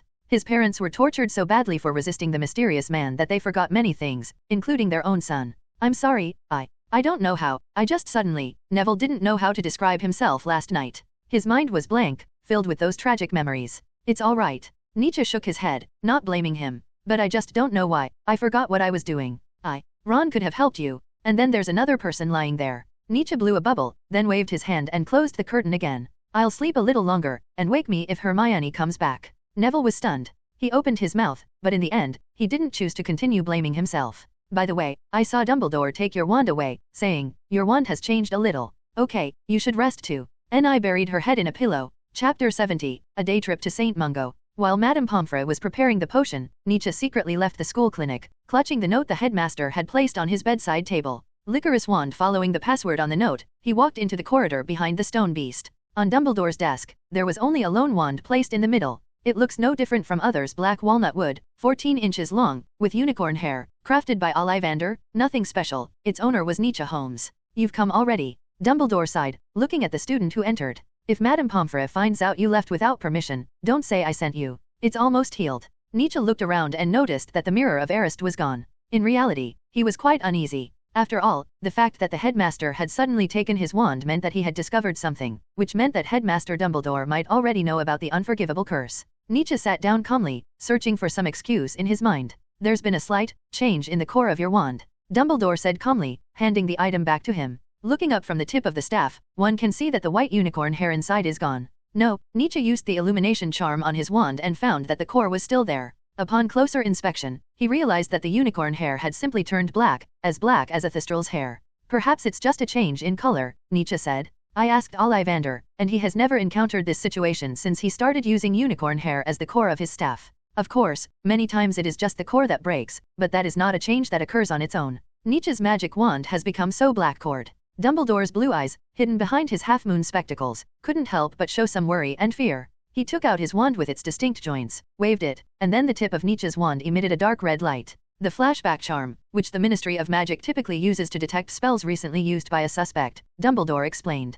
Am I being interrogated now? Nietzsche's gaze did not waver. As a prisoner? Of course not, child. I can believe you have your reasons for doing this, but I just don't want you to come into contact with the unforgivable curse too early. Voldemort's grasp of people's hearts is always so negative, that's his weakness. Dumbledore had already learned what had happened from Neville. Voldemort wants to kill Harry, and they stop him. It sounds simple, but Dumbledore understands Voldemort's mind well. It's impossible for Voldemort to turn his attention to Harry so early on before achieving his ultimate goal. The headmaster didn't say much about the light displayed on Nietzsche's wand. He thought I would be wary of you, and of course, that's possible, but I think you meant well, so you don't need to worry about the Ministry of Magic's summons. Nietzsche raised an eyebrow and put the wand back in his sleeve. So, will this staff core have any unique effects? He changed the subject, shifting the focus away from himself. I don't know. If you don't like it later, you can just change to another one, the headmaster said. Do you think I've done a deep study of wand science? Dumbledore curled his lip, walked to the fireplace, grabbed a handful of glittering powder from a jar in the wall groove, and sprinkled it onto the igniting flames. Instantly, the fireplace burst into a large, twisting, grass-green fire. He then beckoned Nietzsche over with his finger. If you're planning to visit Miss Granger, we can use flow powder to get to St. Mungo's hospital. Thanks to Headmistress Delis, we have a secret passage. The headmistress grabbed Nietzsche's arm. What does this mean? Does it mean that Hogwarts' flow network isn't under the jurisdiction of the Ministry of Magic's Traffic Management Bureau? Immediately afterward, Nietzsche was dragged into the flames before he could think any further. Although there was no burning pain as I had imagined, every breath I took caused me to cough from the ashes in the furnace, and it was as if a green curtain was blocking my view, making everything blurry. When he emerged again, Nietzsche looked as if he had just rolled around in a furnace full of coals. Nietzsche habitually carried around. It looks like a giant cake shop, where many wizards buy beautifully wrapped gifts and desserts. Above is a transparent glass roof, and in the very center is a huge portrait. That young witch was none other than Hogwarts headmistress, Dallas Duent. This is St. Mungo's Hospital for Magical Arts. All injured wizards, muggles, and seriously injured students are sent here. Dumbledore led him into the hallway. Nietzsche looked out the window and realized that this seemed to be the outskirts of London. Outside, there was a parking lot full of cars and a billboard that read Tao Tao Department Store. This used to be a red brick building. Nietzsche had visited this place and was somewhat surprised. A long time ago, St. Mungo's bought this building. No one cares how muggles do business here, because the wizards only valued it because it was big and clean. The signage indicates that they are currently on the 6th floor, in a tea room specifically for relaxation and gift purchasing. The first floor is the equipment accident department, the second floor is the biological accident department, the third floor is the strange bacterial infection department, and the fourth and fifth floors are the plant poisoning department and the curse injury department, respectively. So Headmaster Dumbledore simply went down one floor. This is the place responsible for healing black magic, and sometimes for healing wizards who have made mistakes in spells. There is a locked door at the very end of the corridor, and those sharp screams and cries come from there. The therapists, dressed in green uniforms and robes, moved back and forth between the wards. Is that a sorcerer suffering from mental trauma over there? Nietzsche felt a strange chill. At the other end of the white corridor, some wizards were pounding on the locked doors, while others were muttering to themselves. But Nietzsche soon noticed that one of the wizarding couples was different from the others. They were sitting quietly on chairs in the corridor, holding hands, laughing at the strange and cunning wizards around them. It is forever, Dumbledore added. Fortunately, Headmaster Dumbledore, who was leading the way, did not go behind the door, but instead went into one of the middle wards. There were 4 beds in the room. Nietzsche spotted Hermione lying by the window at a glance. He walked up quickly, but then didn't know what to do and could only stand awkwardly next to the girl. When Miss Granger was brought here by Professor McGonagall, the healers here were quite startled. Dumbledore said softly, "The crucifix is one of the most hated spells among healers. Since this curse was invented, countless people have been sent here because of it. Therefore, any wizard who uses the Cruciatus curse to torture or kill, regardless of the reason, is considered a criminal." Voldemort, Nietzsche looked at Hermione's serene face, and hatred began to fester in his heart. I suddenly remembered something Ollivander said about wands, that wands made of unicorn hair are very loyal and recognize their masters. Dumbledore lowered the curtains around him. So Miss Granger wasn't hurt very badly. Even with each layer of attenuation, the unforgivable curse cast by Voldemort himself was still beyond the young wizard's ability to resist. It's hard to imagine Hermione's feelings at that moment, preferring to suppress her sobs rather than back down to Voldemort. Perhaps she would never bow her head, even if this was just Voldemort's way of making Nietzsche directly experience hatred. "You mean Quirrell's wand is rebelling?" Nietzsche grasped the key point. "But I'm more inclined to believe that Quirrell is rebelling," Dumbledore said. "The wand chooses the wizard, and that's not just a saying. If Quirrell truly submitted to Voldemort, then Miss Granger would probably be behind that door." According to Dumbledore, Voldemort always preferred to define everything through direct force. "I am stronger than you, so you will not resist, and even if you do resist, it will be of no use." Voldemort has absolute confidence in his power. Nietzsche made no response. What? Just as Nietzsche was pondering, Hermione, who was lying on the edge of the bed with her eyes closed, suddenly grabbed his arm. Startled, he stumbled to the side, clutching his chest with his other hand. Even Dumbledore, standing at the foot of the bed, seemed taken aback. Only after regaining his senses did he notice the cunning and smugness in Hermione's eyes. "Did you think I wouldn't wake up and would be sent to a permanent mental ward?" Hermione laughed, slapping the blankets on the edge of the bed as she looked at Nietzsche's annoyed expression. "It's all right, I'll bring the Grangers to visit you there occasionally." Nietzsche shook off her hand. "If you look closely, you'll notice I've been squinting slightly the whole time. Tisk tisk, great detective." Hermione seemed to have forgotten that Dumbledore's voice had just been heard. Clearly, her attention had been focused on Nietzsche, waiting for that fleeting opportunity. Dumbledore stood at the foot of the bed, watching the two blaming each other. Suddenly, he felt he was being superfluous. Chapter 71 The Calm of Exam Week. Dumbledore was still scolded by Madame Pomfrey after returning from St. Mungo's. It was Neville who said that after discovering Nietzsche, who was supposed to be recuperating, was missing. Madame Pomfrey immediately questioned Neville, and from there learned that Dumbledore had visited. It's hard to imagine that a school principal would actually lower his head and listen attentively to the entire list of responsibilities of the faculty and staff. "She's gone." Nietzsche tugged at Dumbledore's clothes after seeing that he was still standing there in a daze after Madame Pomfrey left. Then you should go back and rest." Judging from this, it's clear that Dumbledore just had a mental trip. Is this some kind of universal skill? While Hermione was still recovering in the hospital for about 2 weeks, some of the younger wizards quickly noticed something amiss. Nietzsche had been spending a lot of time reading alone in the library lately, occasionally chatting with Potter and the others. As a result, some Slytherins who opposed pure-blood lineages couldn't help but feel worried. Did he and Granger have a falling out? "You know, the kind of thing that happens between couples. I've seen it in movies," Theodore whispered to his friends. "What should we do?" With final exams fast approaching, the study group is in complete chaos without Hermione. They couldn't do what Hermione Granger did, breaking down each subject into study plans, including which books to read and what questions might appear on the exam. No, without Granger, they wouldn't even have a direction. Impossible, right? Lavender immediately closed the book after hearing the topic of their discussion. Reading books is nowhere near as interesting as gossip. She hasn't even gone back to her dorm, and she's not in class either. I heard she's at St. Mungo's hospital. Parvati also didn't believe the so-called conflict. She was determined to ship these two people who had known each other since Muggle school, and Merlin's presence wouldn't help, she said. St. Mungo. Hubble slammed his hand on the table, his voice rising slightly. "Is it those Slytherins again? Those snake bastards, rats in the gutter. Keep quiet in the library. The first time I'll give you a warning, and the second time I'll ask you to leave," Mrs. Pans scolded impatiently. Hubble shrank back, gave an awkward smile, and apologized. What did Nietzsche say? Lavender inquired. He hasn't been in a good mood lately, Theodore said, practically slumped over the table, leaning across the table. He hasn't given extra credit in any classes except when Professor Quirrell personally asked him a question. After being penalized by Malfoy and his gang by 100% last time, Slytherin's hourglass seems to have less than Gryffindor's. Draco didn't think it was his fault. Instead, he shifted the blame onto Quirrell. Everyone was in a bad mood, and they knew that Nietzsche and several Gryffindors had moved into the school infirmary, so they were all very careful when they tried to talk to him, since no one knew what Nietzsche would be like if he got really angry. But one day at noon, some of the smaller snakes witnessed it. That day, Nietzsche had just come out of the school clinic when he ran into Draco. Isn't this the leader of that group of traitors? He smelled the scent on the other person and made a disgusted face. I can tell he's a bone spirit just by smelling him. He must have been beaten up, haha. Daphne glanced at Nietzsche with a puzzled look, but said nothing. Traitor was the nickname Draco and his group gave to Nietzsche and the anti-pure school. How did you know it was life bone spirit?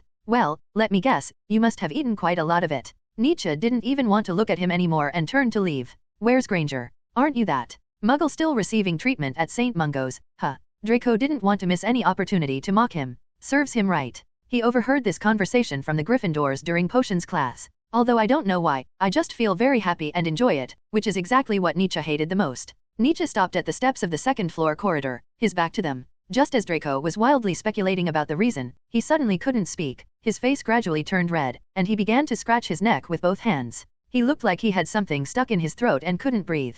It seems that person misspoke about one thing. You are the ones more suited to the crucifixion. Nietzsche's calm voice came from the other side. Taking pleasure in tormenting people, ha. There is absolutely no need to convey malicious intent to people. Nietzsche was very clear about his thoughts. He wanted to vent, especially when a certain personality trait of Draco became increasingly similar to Voldemort's. He hated it even more. Pansy and the others panicked when they saw Draco helplessly tearing at his collar. Do you want to kill him? She screamed in terror, pulling out her wand.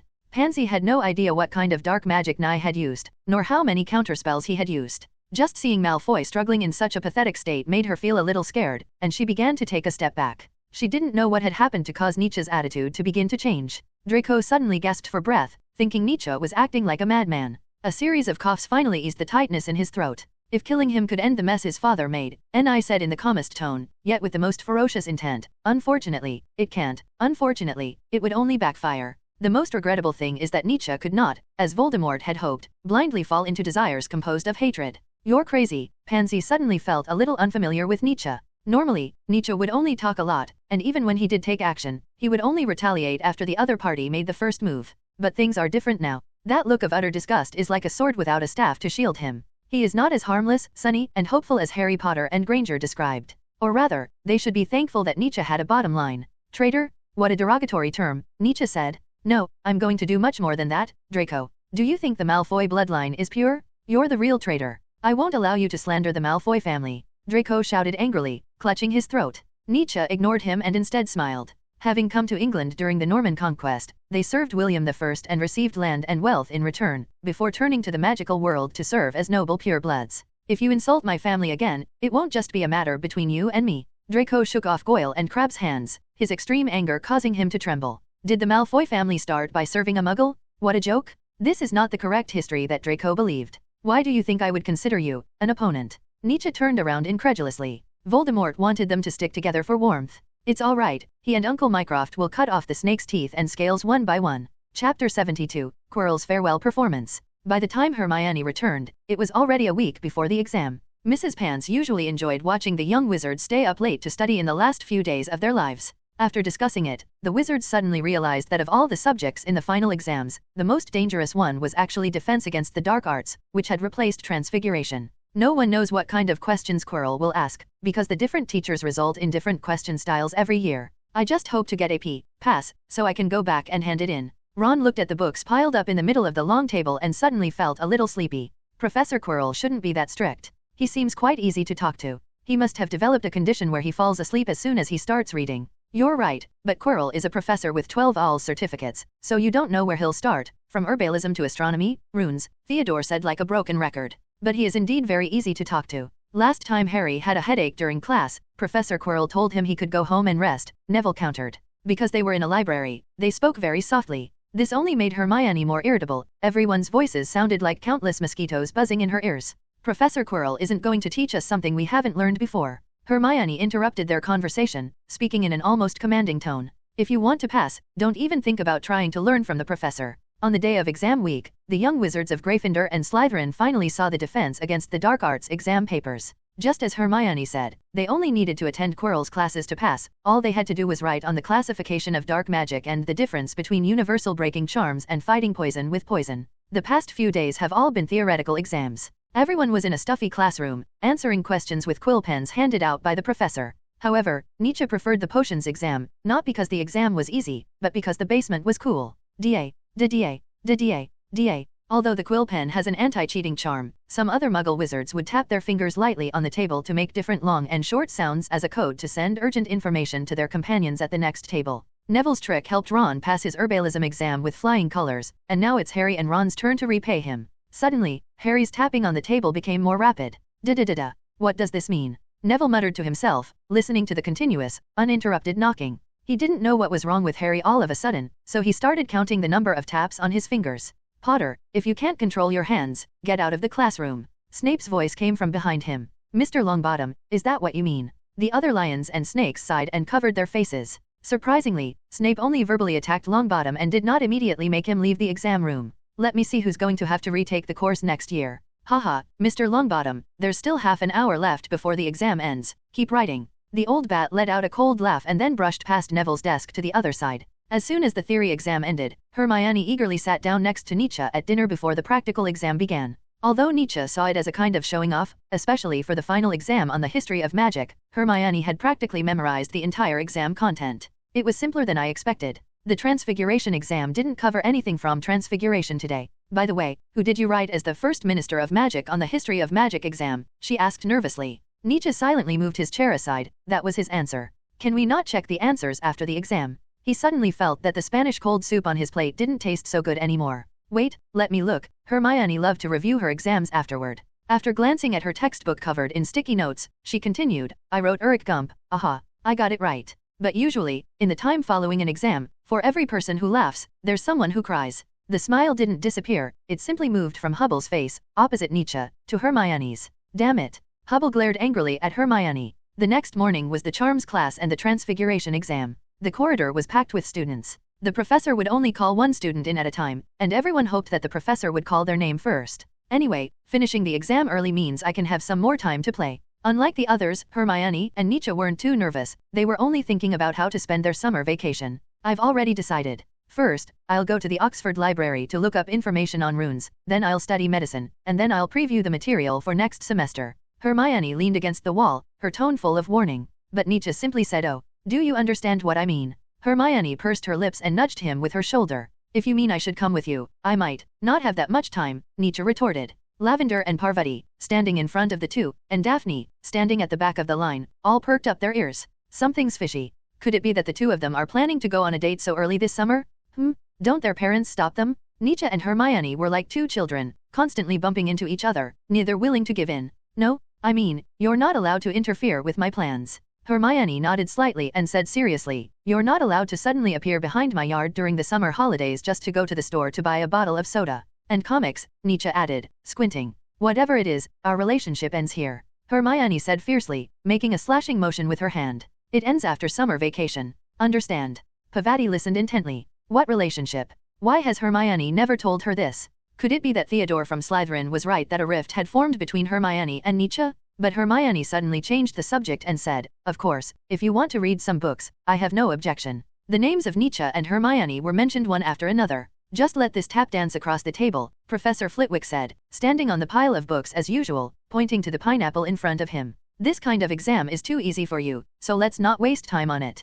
Professor Flitwick looked at the Slytherin and Gryffindor students' report cards and put an O, excellent, next to Nietzsche and Hermione's names. Nietzsche and Hermione gave the pineapple 2 little legs, which then danced comically and completed the exam. There's one more thing, Miss Granger. You must know quite a bit about duels, right? Professor Flitwick called out to Hermione, who was about to leave. I've heard quite a bit about them from Quirinus. He was all smiles, seemingly valuing his opponent's dueling talent. Especially Miss Granger, this little witch, although very clever, is still a bit hesitant in practicing spells. She's too obedient, which Flitwick finds a bit of a pity, so he has some ideas. He intended to train Granger to be a dueling prodigy. You mean the dueling club? Hermione asked hesitantly. But that's only for upperclassmen.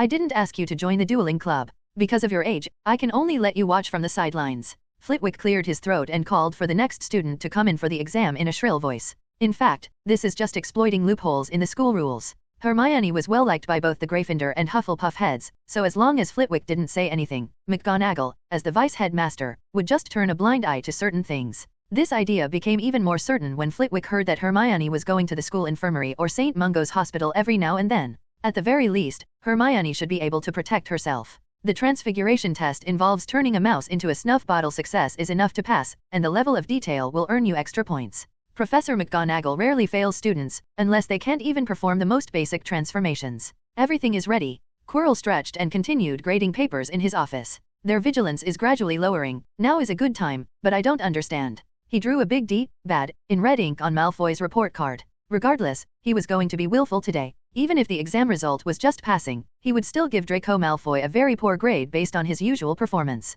What? Voldemort said listlessly. Why aren't you worried about Snape? He may have betrayed you long ago. He's the least likely to betray me, Voldemort chuckled sinisterly. Who do you think spread the news about the Potters back then, huh? He just thought I was dead, like those other people. However, Voldemort did not want to reveal himself to Snape too early, because he still had a great use for him. But he was stopping you from killing that Potter boy. Quirrell quietly plucked a fluffy hair from his clothes and put it in his pocket, the movement slow but twitching slightly. Voldemort ignored what he was doing, assuming Quirrell was fiddling with his letters to Muggles again. Weren't you also trying to stop me from killing that child? Voldemort turned his attention to Quirrell. No, Master, killing him will only anger Dumbledore. It's an unwise choice, the professor said fearfully. Besides, I didn't mean to stop you, it was an instinctive reaction. Voldemort remained silent, perhaps believing the explanation. He could sense Quirrell's desire for the Philosopher's Stone. This couldn't fool the greatest, immortal dark wizard. What do you think of that, Sherlock Holmes? Voldemort said. So his unforgivable curse really did make you feel pain. Of course, I suddenly felt a piercing pain, no doubt about it, Master.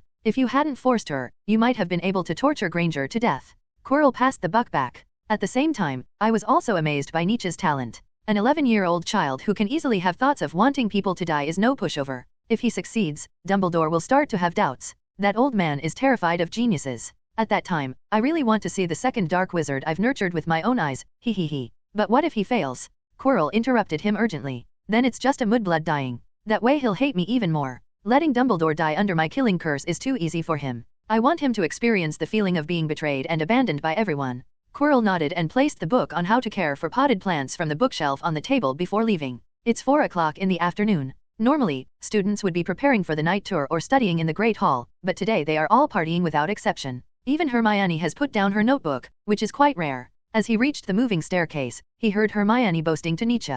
Professor Flitwick just secretly told me that I got over 100 points, so I'm definitely going to be number 1 in the grade this time. Her voice was full of joy. So where are they planning to go? Quirrell rolled his eyes, then tossed out a small tuft of white fluff from his pocket, which landed on Nietzsche's hair. Nietzsche, however, felt nothing at all, as if a dandelion seed had fallen on him. He and Hermione walked along the edge of the Black Lake, watching the Weasley twins and Lee Jordan teasing the giant squid in the shallow water. Just then, Hagrid came from the direction of the Forbidden Forest carrying a bucket. What are you doing? Jordan asked curiously when he saw him rolling up his trouser legs. I'm planning to have fried fish for dinner, Hagrid said vaguely, somewhat embarrassed. You know I always have a big appetite, so. Jordan and Weasley were unaware that anything was amiss. When Hagrid saw Nietzsche on the other side, he immediately called him over to help, because catching fish with bare hands is no easy task. Can you help me out? Just use your levitation charm to put the fish in the bucket. Hagrid suddenly reached out and pinched a few strands of downy hair on his head. You've already visited Smog. Hermione just shook her head, not paying much attention. Could some fluffy creature have escaped from the Forbidden Forest? Hagrid casually tossed it into the water and laughed. Or maybe it was blown in by the wind. Who knows? The Purong primarily feeds on carrion, and their population has increased dramatically due to the deaths of organisms that died before the forest was closed. Nietzsche hesitated. He had just come from the castle. How could he have cattail fluff on him? He then tossed the bucket aside, grabbed his wet wizard's robe, and ran toward the shore. When we left, the squid even slipped and fell in the shallow water because of its tentacles.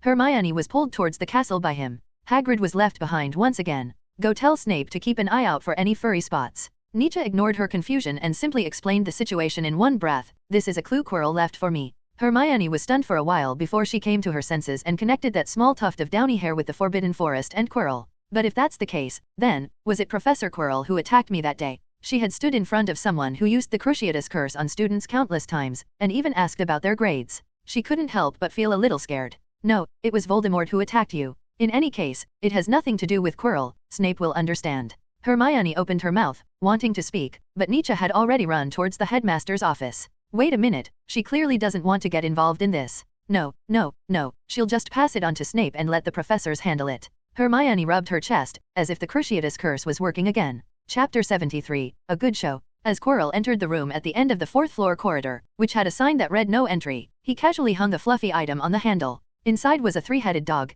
drool dripping from its bared fangs onto the floor. The presence of this three-headed dog made the whole room feel crowded.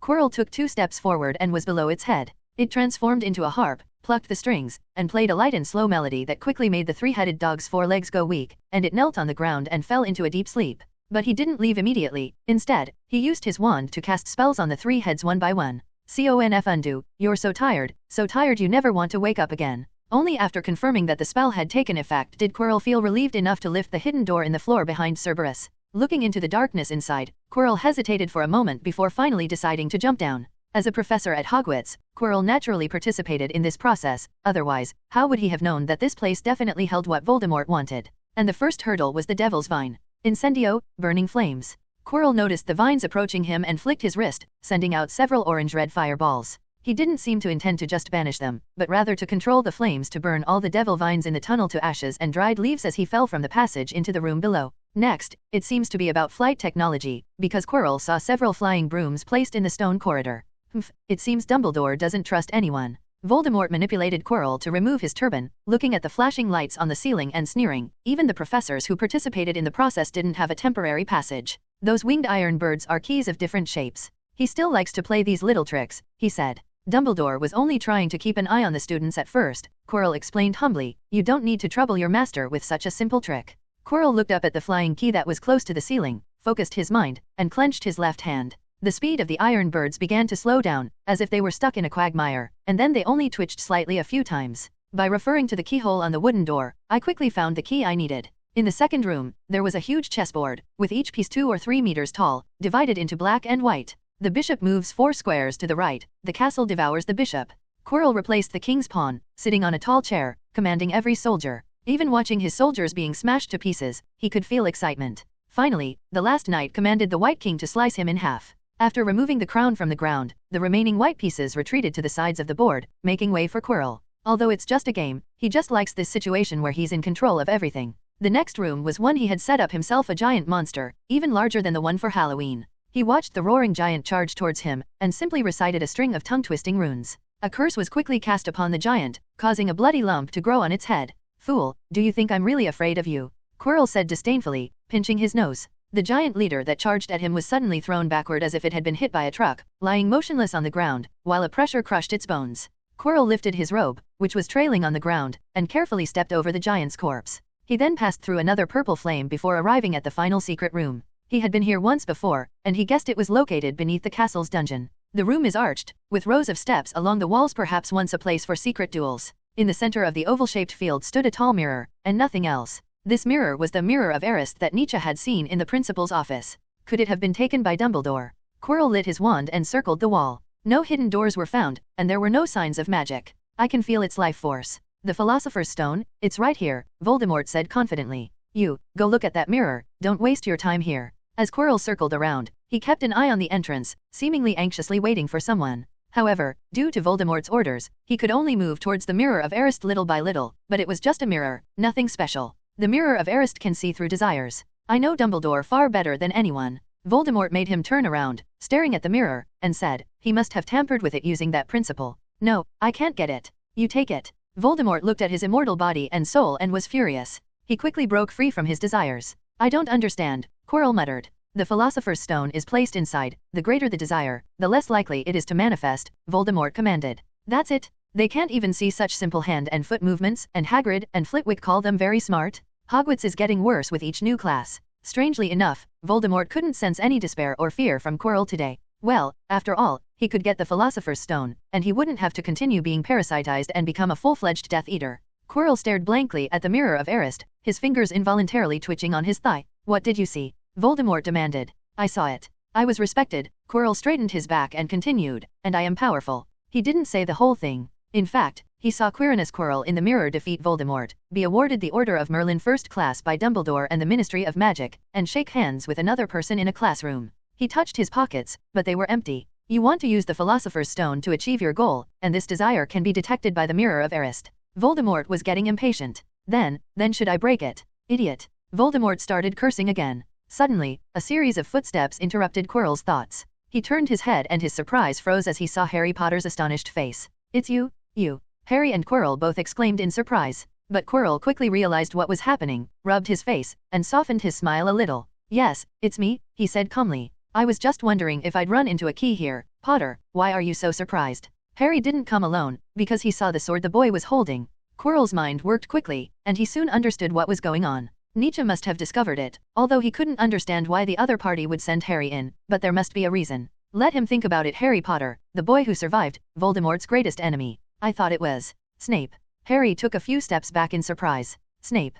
Quirrell's voice was completely different from his usual stammering tone in class. Does someone like him care about these things? The professor simply snapped his fingers, and several chains appeared out of thin air, binding Harry. The silent wand charm made Harry realize the difference in power. Ketchero didn't act immediately. Instead, he focused on the mirror of Erised, using the opportunity to find its weaknesses to think about a plan for a possible unexpected turn of events in his original idea. It should be Nietzsche Holmes. The sword represented Nietzsche, meaning that the other party did indeed understand Pu Rongrong's hint. But the question is, why Harry Potter? But Snape wanted to kill me. The boy was momentarily incredulous. No, I was the one who wanted to kill you back then, Quirrell said nonchalantly. You know, if the fight hadn't broken out in the stands, you might have fallen to your death. But you were the first to stop it. That's right, because I needed to clear my name, that's why I did it. You see, everyone thinks that Snape, who arrived late, is the culprit. Quirrell was full of resentment when he talked about it. A guy whom Voldemort called a dark magic genius was no match for him, the vessel, in wandless spellcasting. In just a hair's breadth, a student almost died at his hands. Use him. Quirrell. Voldemort's hoarse voice came from Quirrell. All right, let me see if your key is correct. Quirrell had barely finished speaking when Harry, who was chained up, was dragged in front of him. Because of Harry's ignorance and indifference to the Philosopher's Stone, he saw himself in the mirror putting a bright red stone into his pocket. He swallowed hard, trying to appear calm. Others cannot see what other people are seeing. Harry learned of this during the Christmas holidays. What did you see? Quirrell asked impatiently. I saw myself shaking hands with Dumbledore. Lies. Voldemort cursed. The Philosopher's Stone is on him. Take it. Voldemort controlled Quirrell to turn around, revealing his true face to Harry Potter. The wrinkled snake face on the back of his head almost made the boy vomit. Looking at Voldemort, who was attached to his scalp, a chill crept up his spine. But at that moment, the chains binding Harry suddenly came off. In fact, Quirrell himself cancelled the summoning and transfiguration spells, intending for Harry to leave with the Philosopher's Stone and give it to Nietzsche.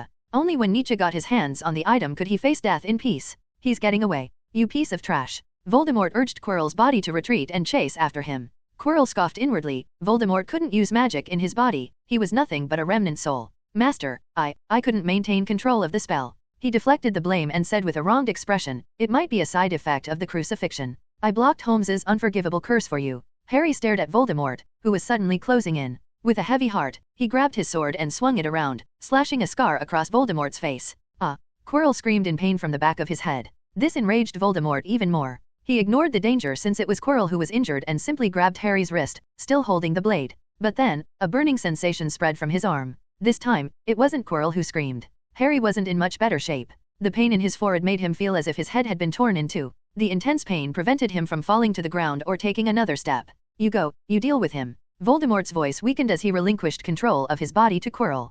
Quirrell looked at his wrist. The skin was dry and red, with even cracks, but not a drop of blood flowed from the wound. His fingers trembled and twisted from the excruciating pain, yet he still managed to hook his little finger around the wand that had fallen to the ground. Pain can sometimes make people more clear-headed, and Quirrell suddenly understood the significance of Harry Potter's arrival. This boy who survived was the deadly weapon, one that even Voldemort had to retreat from. Kill him? Retrieve the Philosopher's Stone. Voldemort seemed to sense Quirrell's hesitation and screamed. Quirrell stared at the gate blocked by purple flames, a cold smile on his lips that sent chills down Harry's spine. Of course, Master. I will certainly catch Potter. He calmed himself down, lunged at Harry, and pressed his knee against the other's chest. No, what are you doing? Voldemort's fear and anger instantly turned into pleading. Quirinus, I don't need you to